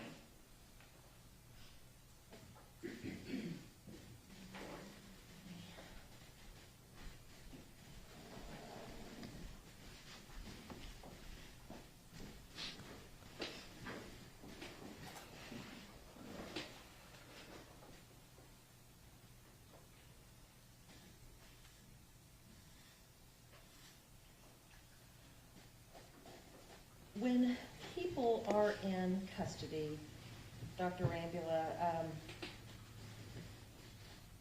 you said that, I believe you said that they had access to tablets. Was that you that testified to that? Or was No. that Mr. Fitzpatrick? Yeah, that was the TDCJ Okay, guy. I'm sorry. But you've been in the prisons, you've been in the jails before, is that right? Yes? So, you know, in talking to inmates,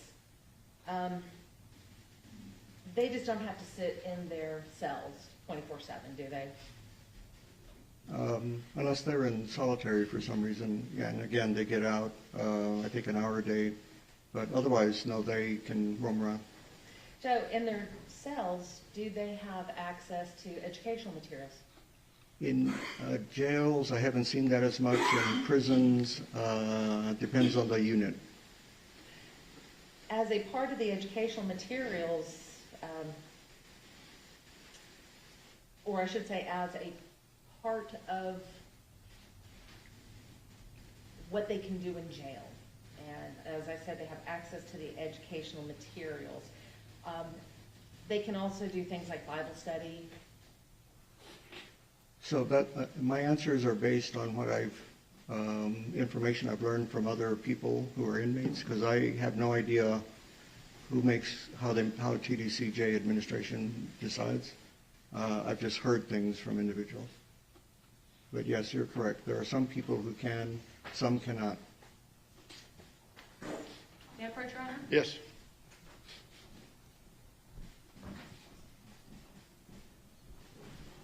Dr. Rangula, I am going to show you what has been marked as Defendant's Exhibit Number 95, and we move to admit, I'll just go with 94 and 95, which have been previously tendered.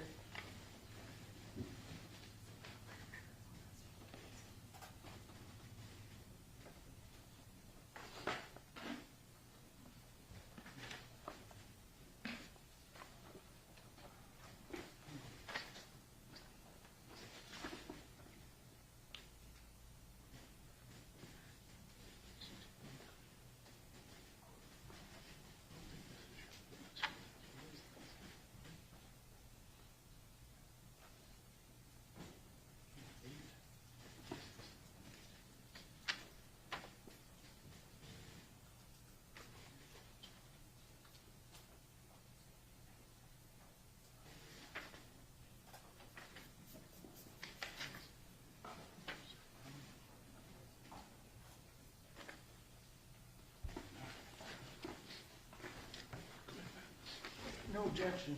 So are there two exhibits, 94 and 95? 94 and 95, Your Honor. Okay, no objection to either one.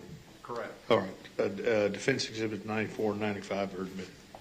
And Dr. Rangula, you just made the comment that some can and some can't do things in jail. In looking at Defense Exhibit Number 95, are there a lot of certificates there for the things that Tanner did complete in jail? It looks that way, yes. And Your Honor, may I publish to the jury? Yes.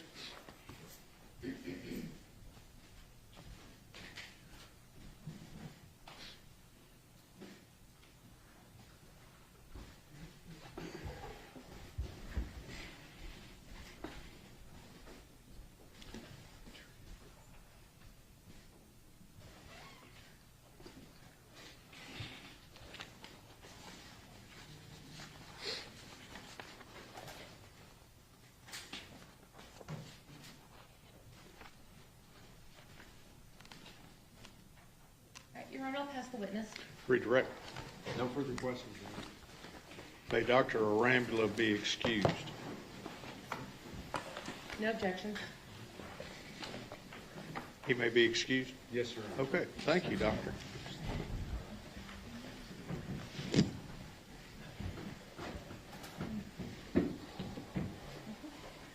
Just give us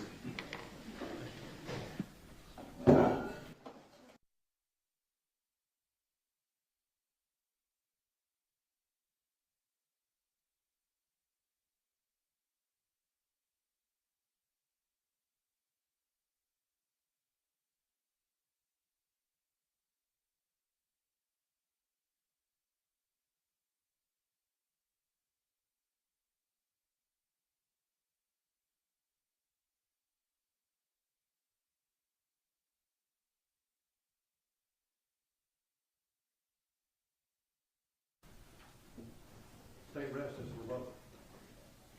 Sanderson. Interest. State rest and close. State does. Defense rest and close. Yes, Your Honor. Okay. All right. There are a number of you who have not seen the last few exhibits, okay? What I'm gonna do is I'm gonna send you to your jury room with those exhibits so that y'all have a chance to look at them. And when everyone is finished, buzz. This will include all of the evidence that you're gonna hear in the case. You know what your instructions are for in the morning, okay? And we need to get started promptly in the morning. So after everybody finishes looking at the last two exhibits, it'll be regular time, 9 o'clock. Finish looking at the exhibits, buzz, we'll bring those out, and then we'll get you home, okay? See you in the morning.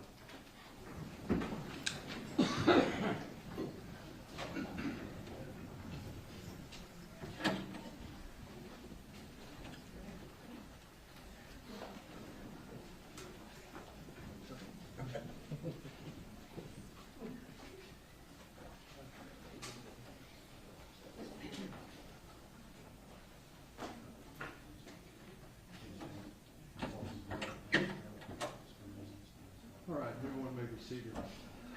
Both sides having rested and closed. Ms. Anderson, it's my understanding the defense wished to make some motions. Yes, Your Honor. One was related to the jury charge. Okay, we'll talk about that in just a minute. Okay. The other one is related to our motion to preclude the death penalty because of the autism. When we initially argued the motion, I put all my arguments on the record, and we had held it to determine whether or not there were any valid diagnoses for autism. And so at this time, we would re-urge the motion and ask the judge to take judicial notice of all of the evidence that was presented by the defense witnesses related to the diagnosis of autism. I'll take judicial notice as requested, and any other requests? No. Okay, those are denied. Now, that's the only other motion other than dealing with the jury charge. I believe so. You're asking me as if I should have another one, but. Just making sure. All right, let's talk about the jury charges. I have furnished charges, proposed charges, ad nauseam to everybody. The court's intention is to have two separate charges, one dealing with the issue of guilt, and then the second one regarding the issue of punishment. Is that agreeable with the state? Yes, sir. That's agreeable with the defense. Yes, Your Honor. All right, in regard to the guilt charge, are there any objections or specially requested charges on behalf of the state? No, Your Honor. Defense? No, sir. Okay. All right. The punishment charge. State have any objections or specially requested charges to the punishment charge as proposed? No. Defense? Your Honor, we don't have any special charges. However, we do have a form issue rather than content. And that is, we wanted to move the verdict forms to, the verdict form on special issue number 1 to page number 3. And insert that and let the jury have the law related to special issue number 1, and then answer special issue number 1 before they move on to the law on special issue number 2, and then we would ask that the verdict form on special issue number 2 be moved to right behind that, and that we move all of the instructions to prior to special issue number 1. Did that make sense? It does. Okay. The record should reflect that counsel, for both sides, have been very forthcoming with me in regard to their requests, and it's my understanding that that's why they do it in federal court. That is correct, Your Honor. But I am going to deny your request. Okay? Finally, it's my understanding, having had a conversation with the lawyers, that 1 hour for closing arguments on both sides is agreeable. Is that correct? Yes. Mr. State said he'll leave 20 minutes, that's all. So, And before we break, may we approach? yes.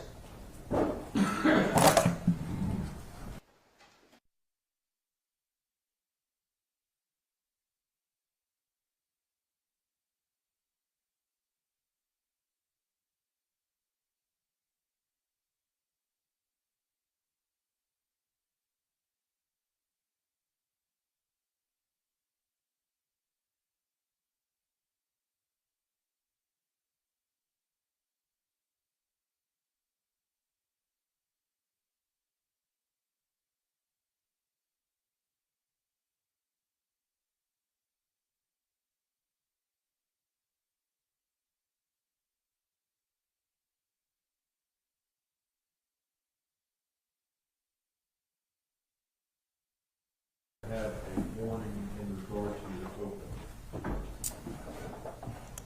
Yes. Okay. How much time that you have used? Yes. Okay. What's the amount When I get to 25, that you have used? 25 minutes. yes. Okay. Mr. Gobles, my understanding, you're going to open for the defense.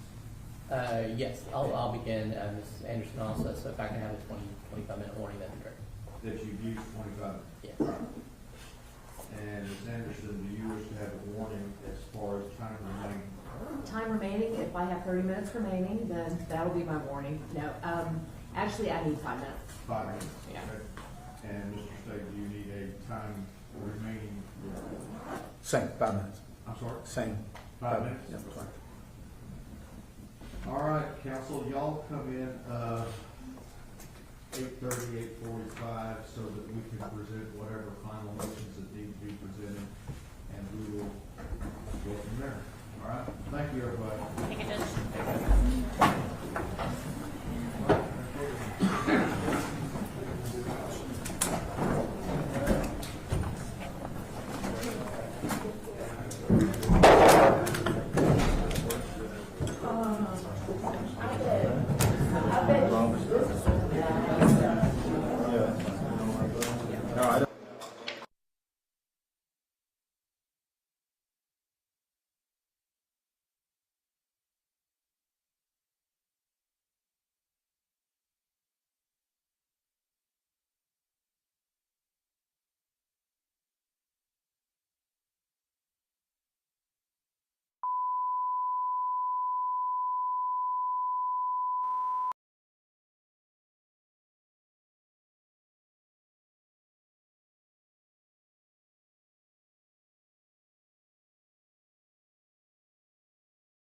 Absolutely, Mermaid. Yes, indeed.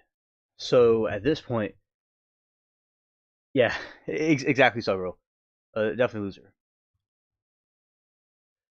Okay, so yeah, Mermaid said he's rocking back and forth, signs of anxious caffeine or cocaine. Yeah, and he would have yelled. So that is the definitely he anxious caffeine or cocaine. Yeah, definitely into systems. Yes. Yeah, may he rot in hell. Yes. Yes, that's what the guard said. He was rocking, yeah. I definitely think it is. Do agree with you, Mermaid, about that. And that's what usually that stuff means. And yeah, now tomorrow is when the trial continues. by the way.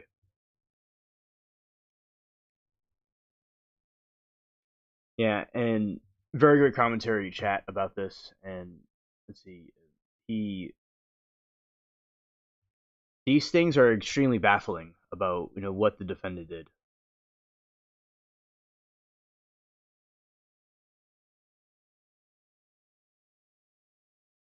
Saw Girl definitely.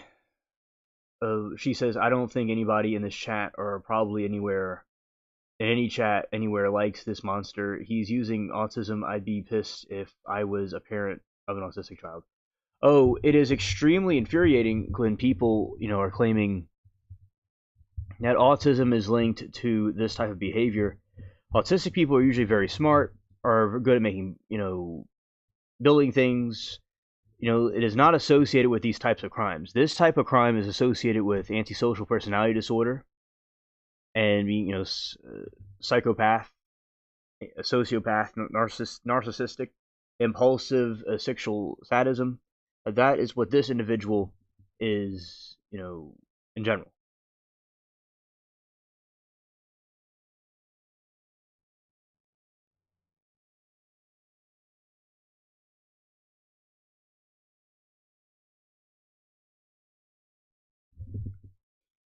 Assad, it is over. The stream is over. Yes, the trial of the girl trial is over. Now, me getting more computers, I can do more trials because there's multiple trials. So with more computers, I could do more trials. So when that happens, I do more trials. But anyway, because it's one computer system right now. It's possible it could work on other accounts. That's something I have to look into. Maybe we could do one computer with different accounts. And he wanted to tie her up, and she cried like, "Screw this guy." Yeah. Yeah, he was into that kind of stuff, Mermaid, and people are into doing role playing consensually, but this person's using it for a very depraved purpose.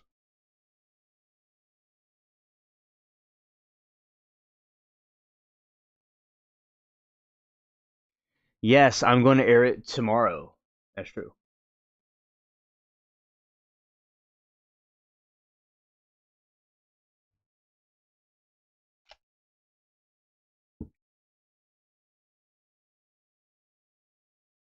Yes, Mermaid, I agree. I mean, Sawgirl, I agree with you.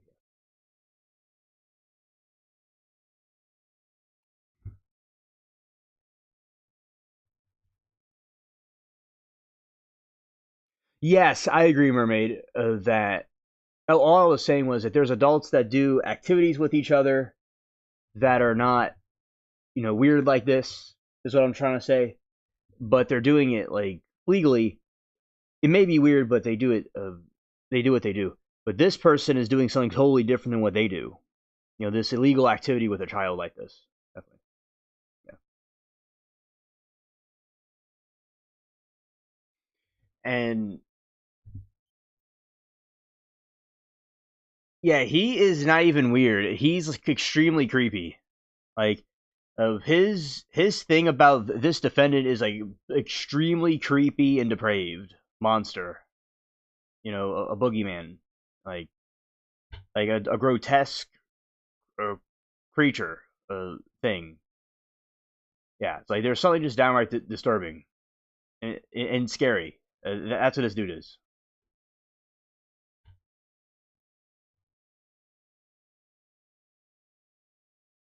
Absolutely, mermaid, definitely.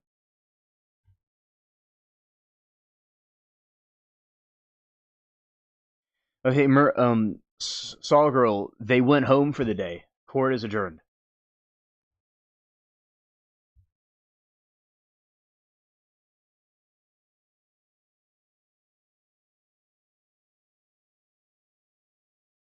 Yes, yes. When they do the verdict thing, we'll air that part too.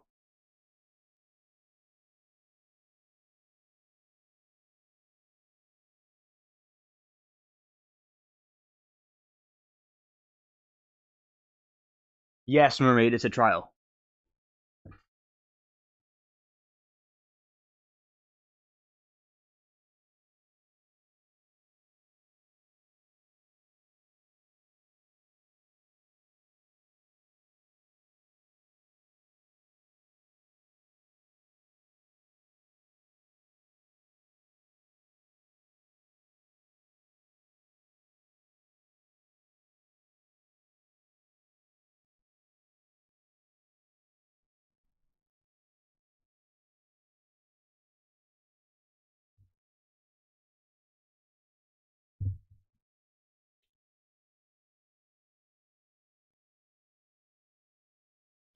The jury is not deliberating right now.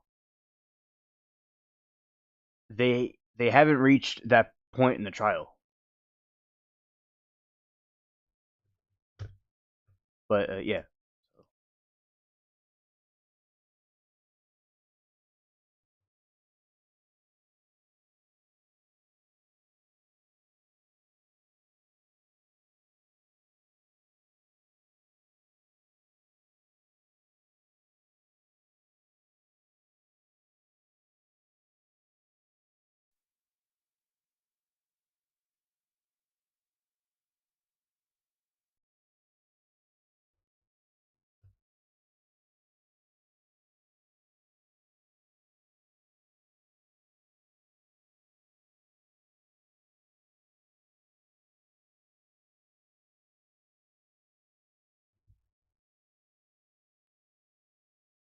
What consenting adults do between each other is way different than an adult who has no consent from a 7-year-old little girl. He's a monster. Yeah, definitely.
Okay, Saw Girl, see you on the Garden Live. I'm glad that you enjoyed them.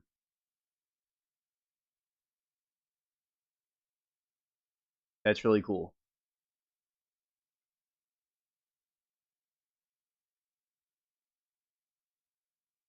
Yes, Saw Girl, absolutely. Absolutely. Well, I will do.